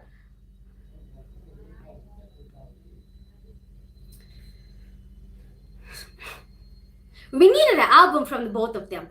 I was saying that we needed an album from the both of them, because those of us who come from Trey from the Hood, we will naturally be drawn to August. Naturally we'll be fans of August. Naturally. And honestly, on the I Love This Shit remix, August deserved better lyrics from Trey. We as fans deserved better lyrics from Trey. We did not want to hear that vulgarity. And the thing is that we look up to him, right? I'm not saying August looks up to him. I'm saying I'm August age and I look up to him. So people around our age look up to him. August deserved better in the lyrics from Trey. We as fans deserve better in the lyrics from Trey.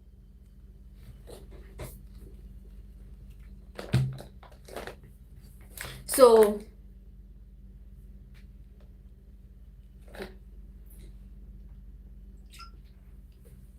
August deserved better. August deserved better.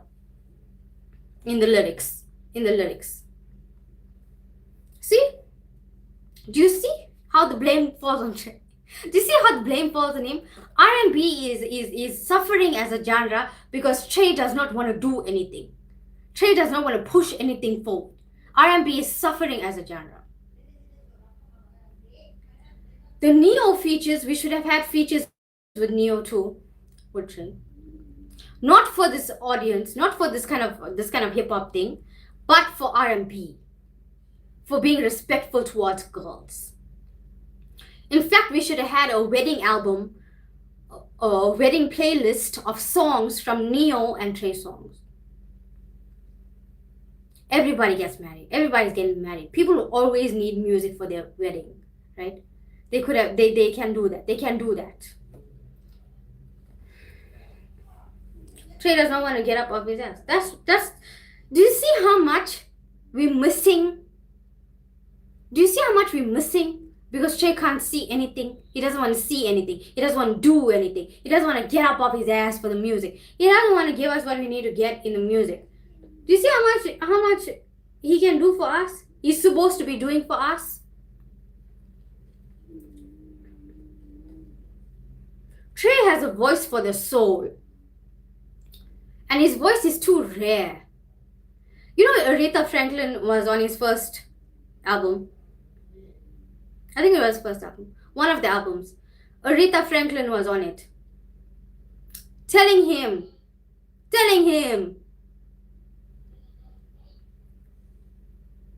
So we need those Aretha Franklin covers. We need Sam Cooke covers. We need Marvin Gaye covers. We need Donny Hathaway covers. We need the movies about their lives, which he does the soundtracks for. If Trey doesn't do that, Soul, the pioneers of music in these categories will not be honored because no one has a soul voice. Do you see how much is missing? Do you see how much he can give us that he's not giving us?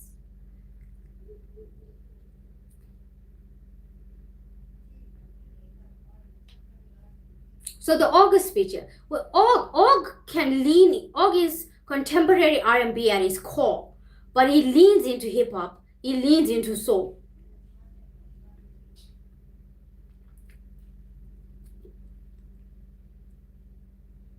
But it does it in a way that's not so polar opposites.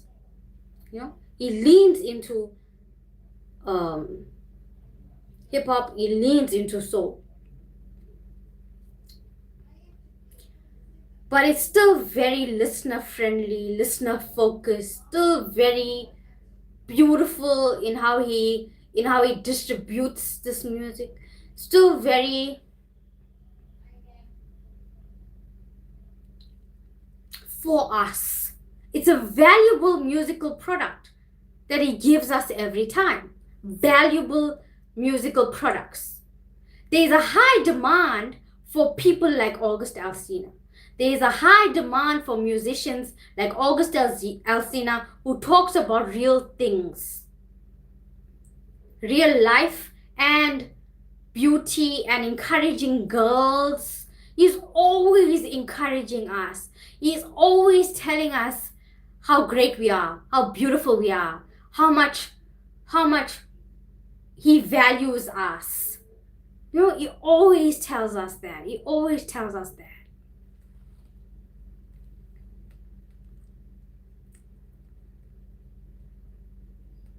He always tells us that. And that's why like once you become an August Alsina fan, you're a fan forever. You're a fan forever. Because every single musical product it gives us is literally valuable. Literally valuable. There's no valueless music from him at all. Even when he's being silly, it sounds so beautiful, you can't ignore it. And would he, and that's the thing. Trey and August could have created a R&B, contemporary R&B blueprint for us.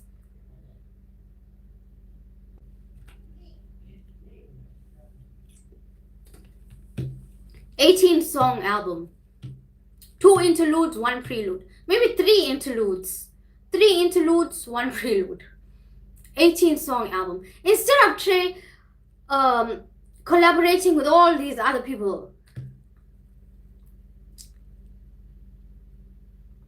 and making nonsense. There's a high demand for people like August Alsina, who carry the burdens of people in the music, but also carry their hope in the music. There's a high demand.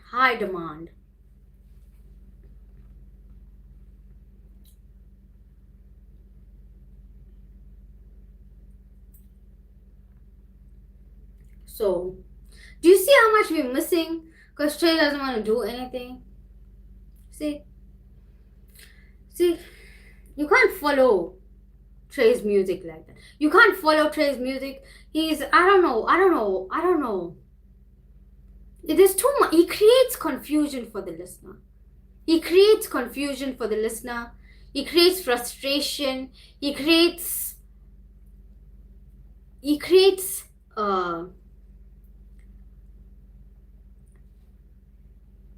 disappointment. He creates disappointment. And the thing is that his voice is too beautiful, too unique, too powerful, too dynamic to be so unrelatable in the lyrics, to be so crass, to be vulgar.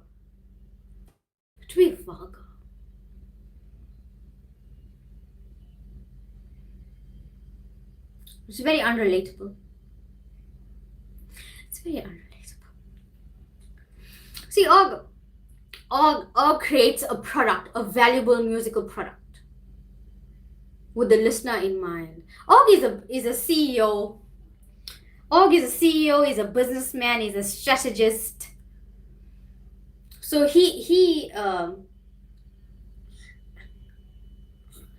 as much as he loves music and loves us, he also understands the business element of creating a valuable musical product that people want to buy or pay attention to.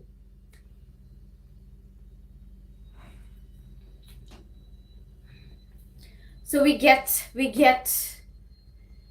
what we need to get from Og.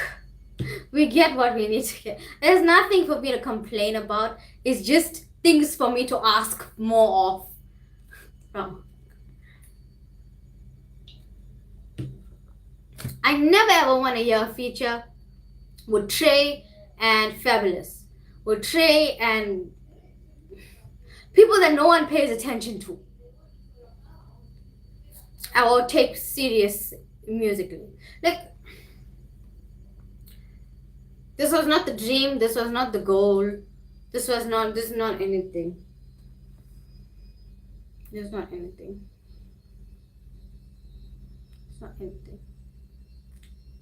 Oh, who's Dr. Taylor? So Dr. Troy Taylor was on the My Moment episodes.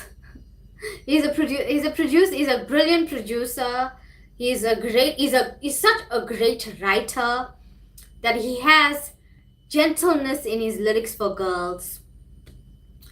And he's an R&B core. He's R&B core. Dr. Taylor is R&B core. Yeah. So he was on the My Moment episodes with Trey. Yeah. You forgot to tell him to stop letting Ray J around his circle twerking on him.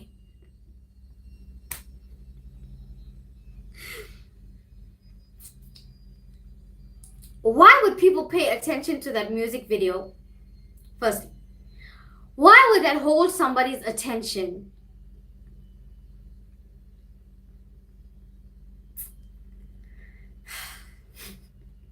That's a separate issue. I'll talk about that, but that is a separate issue. Like in 2009, Tyler Lewis said Trey Songz is maddening and frustrating because because he does these mistakes in the albums and it costs him. Tyler Lewis said I think it was it Ready album, the Ready album, I think. The Ready album or the Passion, Pain and Pleasure album, one of the two. He said it could have been the black pop record of the year had Trey listened. Had Trey had a surer guiding hand. Had Trey had a good team that knows what to do with his talent and how to steer this thing for maximum accolades, maximum profit, maximum use of his talent, and giving people the music that they need to get. You can't let him do whatever you want on the songs. You can't let him say whatever he wants to say on the songs. He needs writers who know what his voice can do. He's a great writer. He's just being very lazy. He's a great writer. Dr. Taylor and Trey Songz are brilliant writers. Trey's just being very lazy. Just lazy. We cannot eat this music.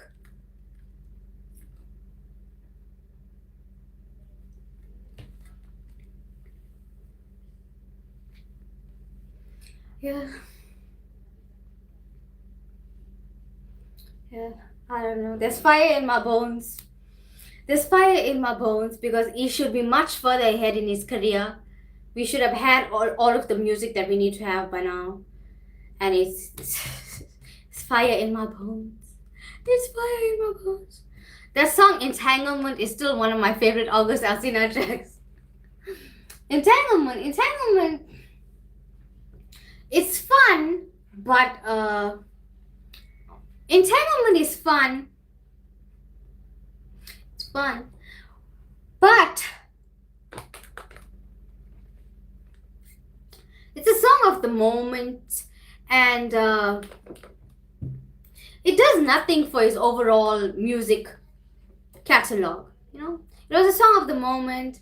It's not something I listen to again. It captured a moment in time.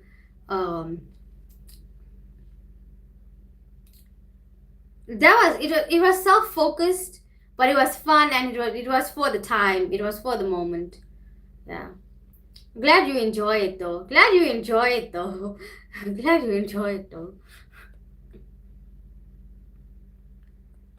I don't know Trey Songz remix. I love this shit. I need to check it out. Okay, so Chris Brown was also on that, but I think Chris Brown gave good lyrics there. Trey can literally hold any beat. He can literally hold any beat. Literally. And he gives us nonsense in the lyrics. Neo would outshine Trey Songz, sorry. Neo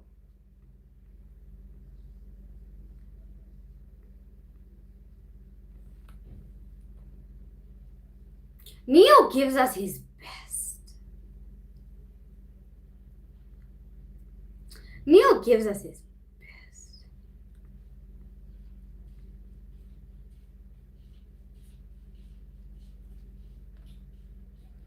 Neo.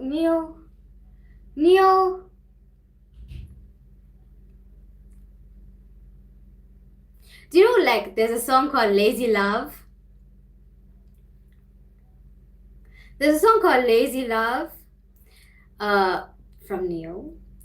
And, like, he gives us cinematic music videos. Like, Neo is a true R&B star. Like, Neo is R&B core.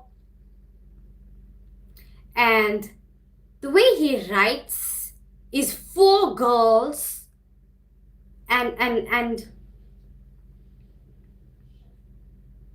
he like always has us at the focus.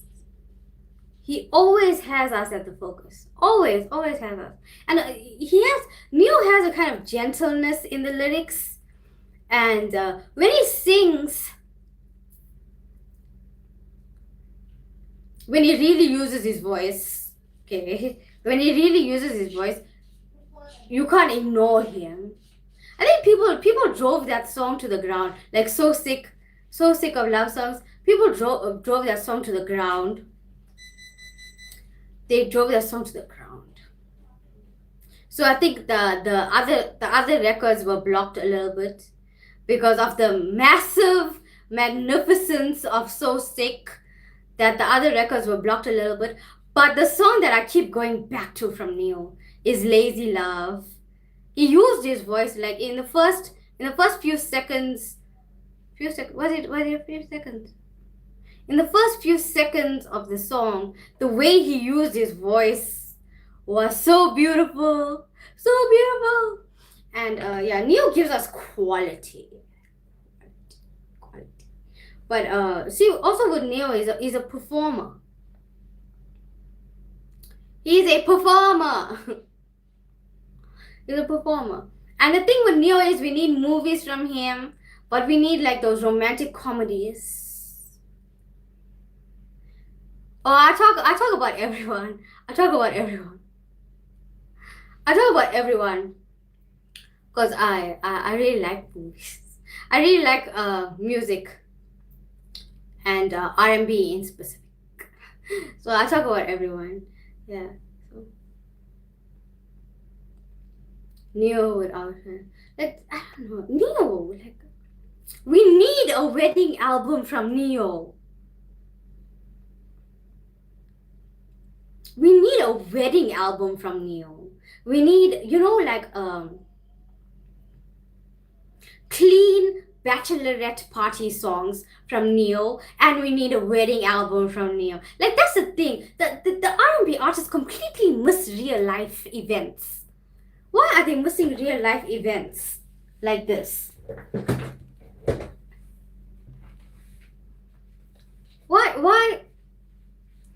Why are they missing real life events? Because we need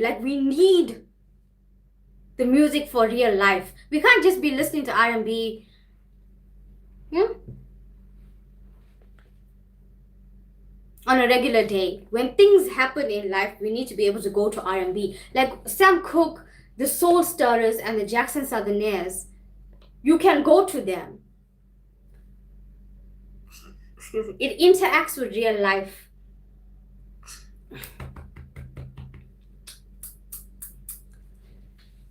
It interacts with real life. Today, R&B singers, nothing interacts with real life.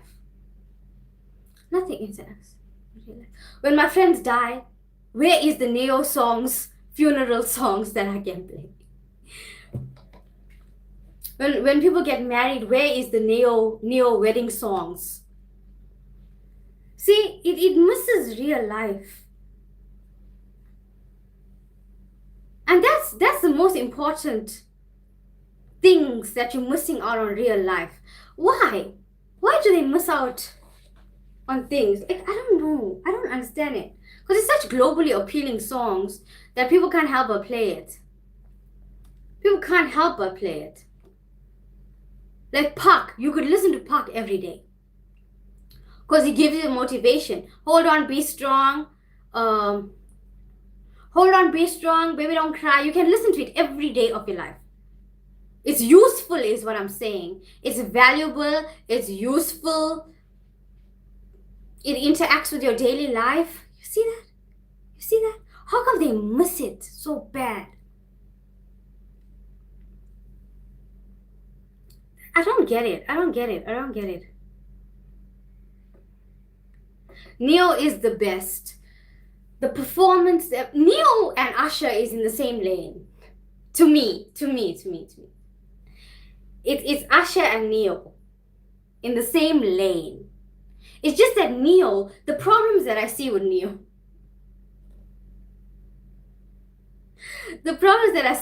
is he has a promotion problem. There's nothing wrong musically. He's flawless. Neo is flawless, but the world is not seeing him be that R&B superstar like the way we see Usher. So why is the world not seeing Neo the way we see Asha? Why is Neo not being on the radio like every 6 months? Why is there not a Neo song on the radio? Or a big Neo song every 6 months? Because that's what he's capable of. That's what he's capable of. Neo and Asha, to me, they're in the same lane. They're in the same lane. So I think Neo just has a promotion problem.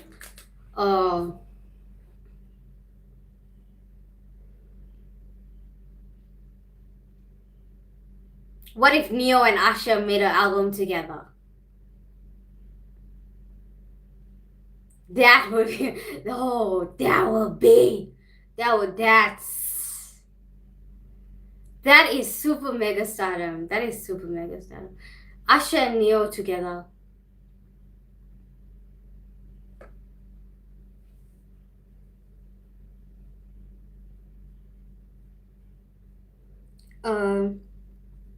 I believe he should stick to writing for artists. Neo is a great performer too. Like choreography, like we need the movies from him too, the romantic comedies. But do you see how different R&B artists have different things to offer us that we need, that we don't have? Neo is not crass. He's very respectful towards girls. He's romance focused. Like there's nothing. Like that's why he reminds me of Asha. He reminds me of Asha, and he should be a super mega star. He should be a super mega star. Asha has his moments of being sexual and vulgar, but it's Asha. It's Asha. Okay, he can do that if he wants. But Neo is so respectful. They're in the same lane. I'm telling you. Neo and Asha, same lane. It's just that Neo has a promotion problem, man. We need to fix Neo's problems now. Like there's so many. Like I'm seeing so like. Yes, I'm only focused on Trey Songz's ecosystem because there's so many problems there that we need to solve. But do you see how other R&B singers also have things that they need to work on to be the best in their flavor of R&B? And we'll talk about them all. We'll talk about them all. I think what I'm doing is so very new that people don't understand. People don't understand because I see a lot of men talking about female rappers. A lot of men are talking about female rappers, and their opinions are taken seriously on YouTube. A lot of YouTubers are talking about female rappers, male YouTubers talking about female rappers, and they are being taken seriously. So me as a girl talking about male R&B singers, I don't see why my opinion is not taken seriously. I don't see why people should have this thing about not taking what I'm saying seriously. Girls are the focus of R&B, okay? Girls listen to R&B, okay? If boys are listening to female rap, then girls can listen to male R&B without being judged.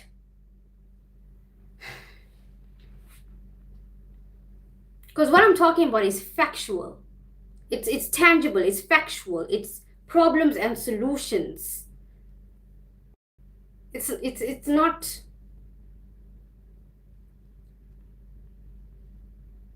It's musical and it's business. It's not weird shit, okay? It's not weird shit. There are male YouTubers talking about female rappers. Why can't a female YouTuber talk about male R&B singers and be afforded the same respect? Be afforded the same respect. R&B and hip-hop is not the same though. How is it different? How is it different? It's still music. I could be talking about rock singers. I will talk about rock singers, male rock singers. How is it different? How is it different? How is it different? How is it different?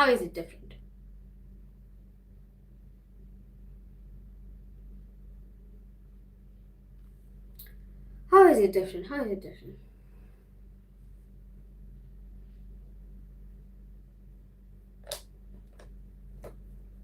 There are plenty. Do you know how many male YouTubers are talking about female rappers, and nobody is looking at them weird?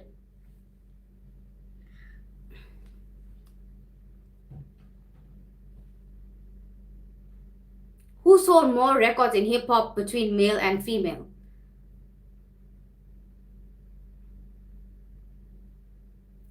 I have no idea. I have no idea. Because I don't care about numbers. I care about the quality of the music. See? I care about the quality of the music.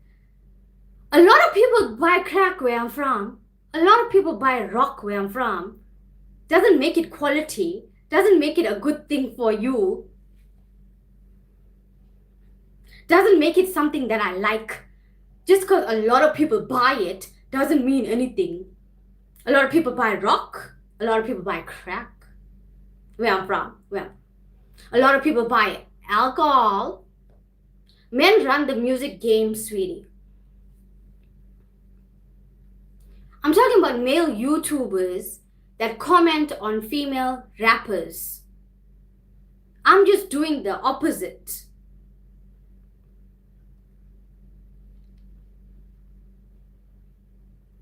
I'm doing the opposite, and it's a problem.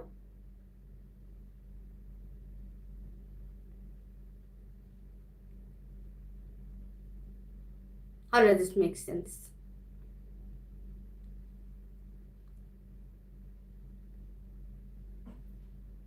I'm looking at it analytically.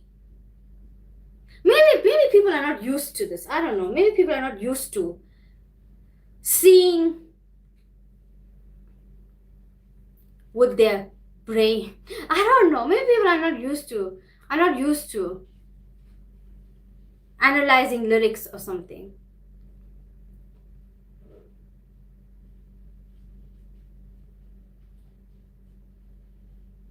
They can do what they like. That doesn't mean I'm not gonna criticize them or talk about them or give my opinion on what I think is best for their voice and shit. R&B is for girls. It's for girls. And you don't want the opinion of a girl on R&B. Your listenership. Huh? I don't get it. This is why I don't get it. I don't get it. I don't get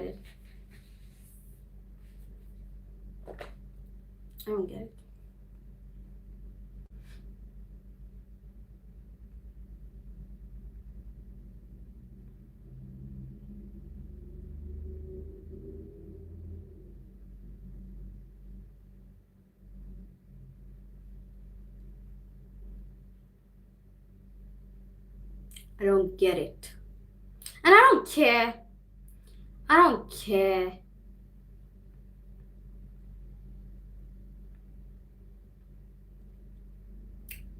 Women are guests in hip hop, so we need to talk about female rappers because rap has criteria. There is nothing wrong about talking about men in R&B, but just know R&B was made by men for women.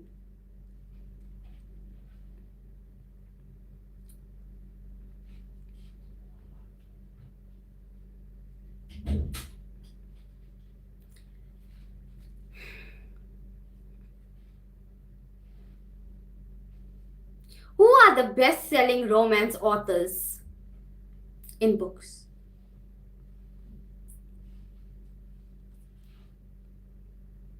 It's women. Women write romance. Women write romance. Women like write for other women. See? See?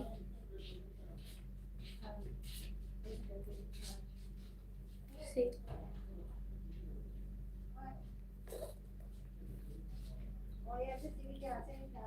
R&B was made by men. I'm talking about a book now, not R&B. Romance. I'm talking about romance. I'm talking about romance. So how do you know what women like to hear if you don't ask women what they want to hear?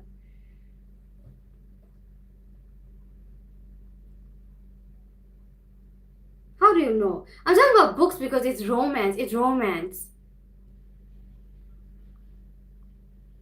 You write lyrics from a place. What place are you writing the lyrics from? If you're not reading romance.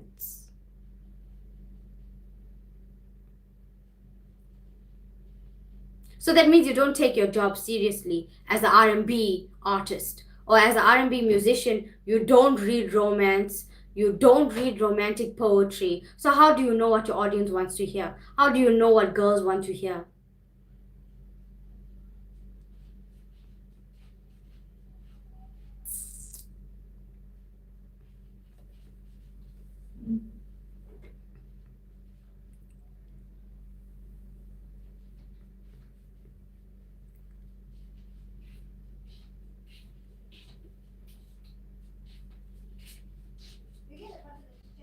How do you know? How do you know?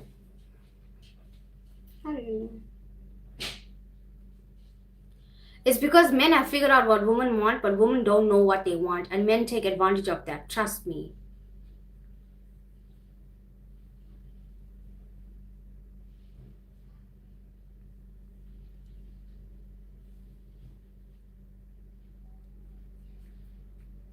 Something changed though. Something changed though. Something changed though.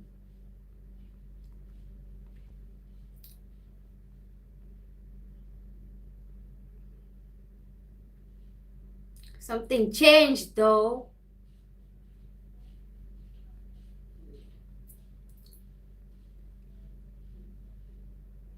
So it's all manipulation.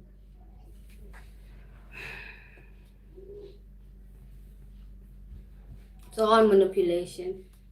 It's all manipulation.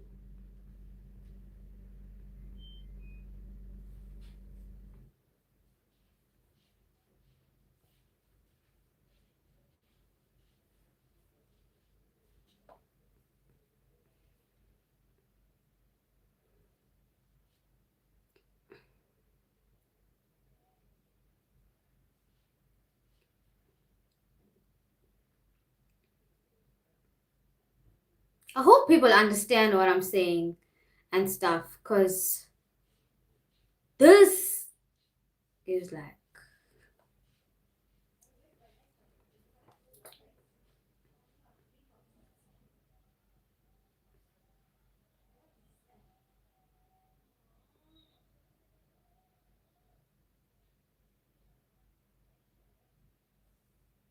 weird. This is weird. This is weird. This is weird. People are too emotional and too manipulative. Too emotional, too manipulative. Anyway. Weddings are overrated. It's not though. It's not. Weddings are overrated. It's not. It's people get, I don't care what happens in life. People will always get married. There can be a hurricane today, a volcano today. Tomorrow people are getting married. They need music for that thing.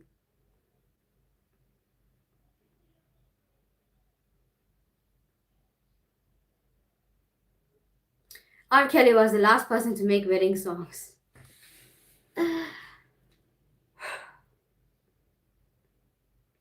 But do you see how globally inapplicable R&B is? It's like globally inapplicable. Their music is not present. Neo's music is not present. It's not monumental or pivotal in people's lives. It's meaningless to them in their lives. What? I'm so, this is why I'm in such a, like,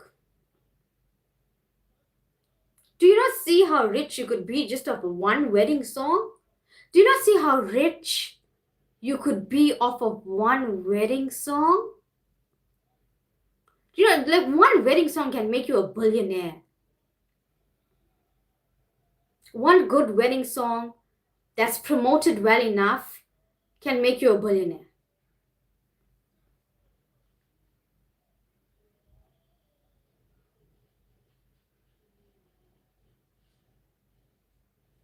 So it's like you listen to music for fun and not for anything. Not for anything pivotal. What? Usher and Neil would be fire. You see, that's why I love you. Usher and Neil, I'm telling you. We need an album. We need an album. You see, that's why I love you. I thought you manipulate girls. You don't love girls. I thought you manipulate girls. You don't love girls.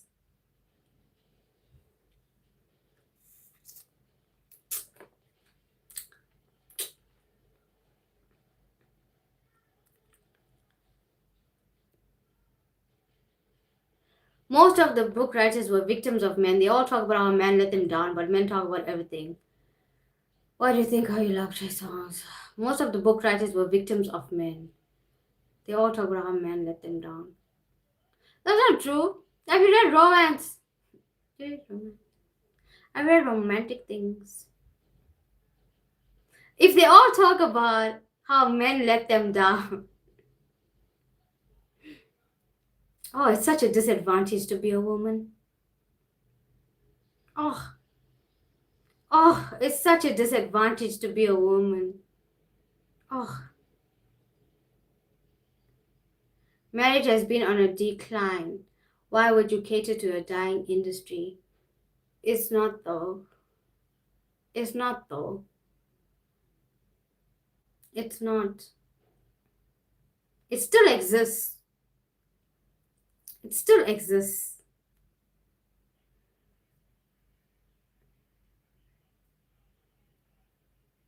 If everyone thought like that,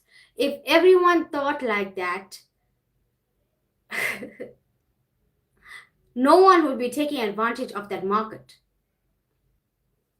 Ooh. If everyone thought like that, no one would be taking advantage of that market.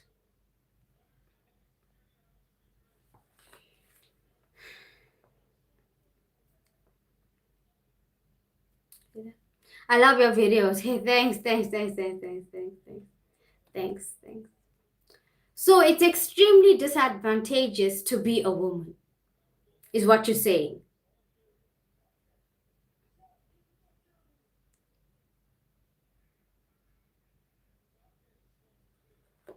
Life is so raw. Life is so raw. Life is raw. Life is raw. Life is raw. Life is raw. Life is raw.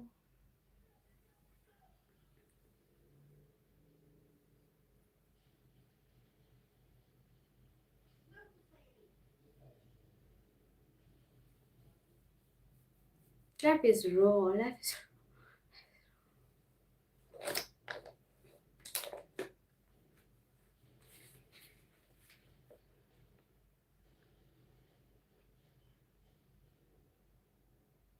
There's a song called Neria, right?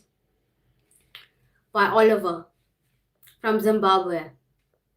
Thanks, I appreciate it. Yeah.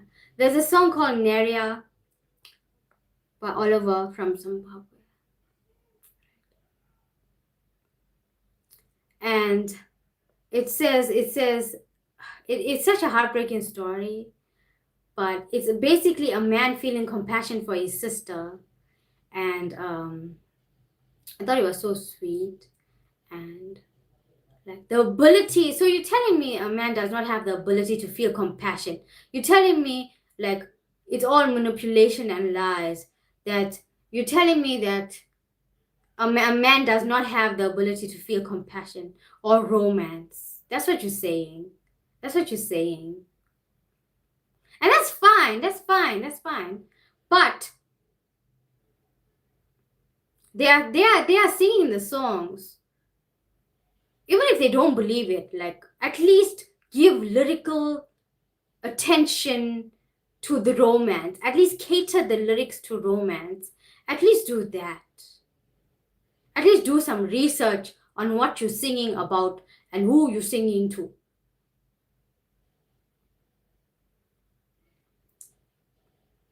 Damn. Damn. Damn. Damn. So it's magnificently disadvantageous to be a woman. Marriage will forever be there. It's not praised as much as it did. Women are the content of R&B. Yeah. Yeah.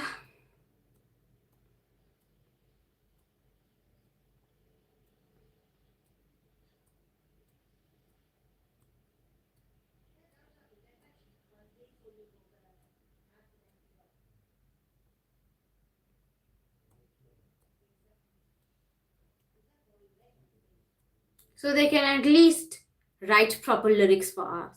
They can at least pretend to be romantic. At least sell us the song. Sell us the song. Sell us the lyrics. Sell us the song.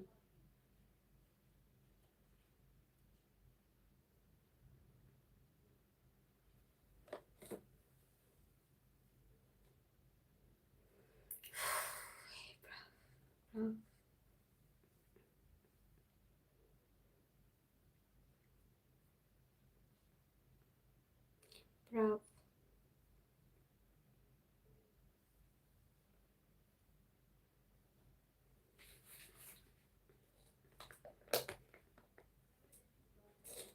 People are pure evil.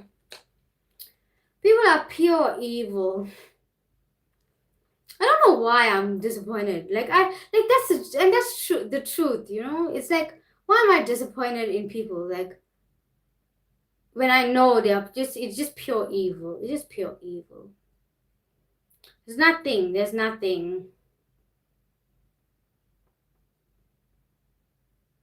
Music itself is the beautiful thing in the world.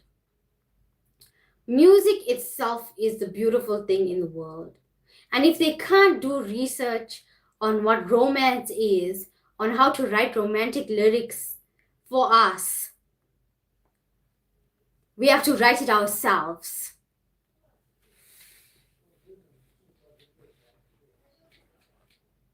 We have to write it ourselves. How am I evil? No, I didn't say you. I didn't say you.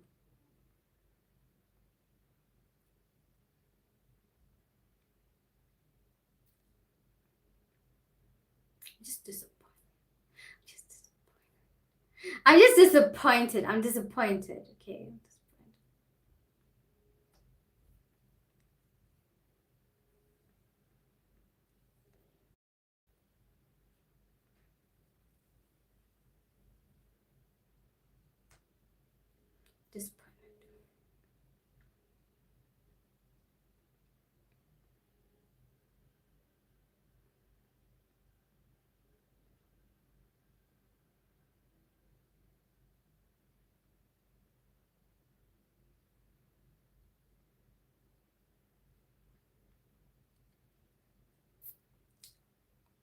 Disappointed. It's disadvantageous to be a woman because of the manipulation.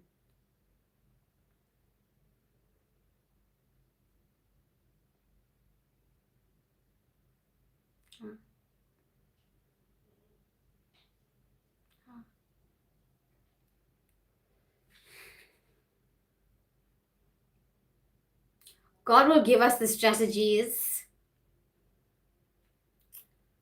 to stay away from people who manipulate and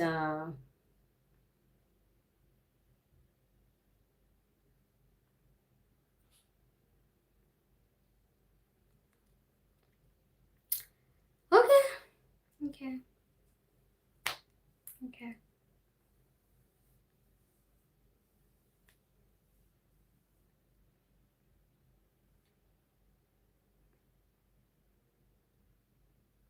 Women are the best manipulators, though.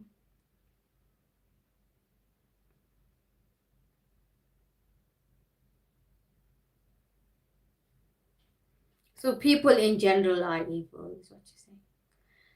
People in general are evil. No one is safe. That's why I don't trust people. That's why I don't trust people. I don't be around people like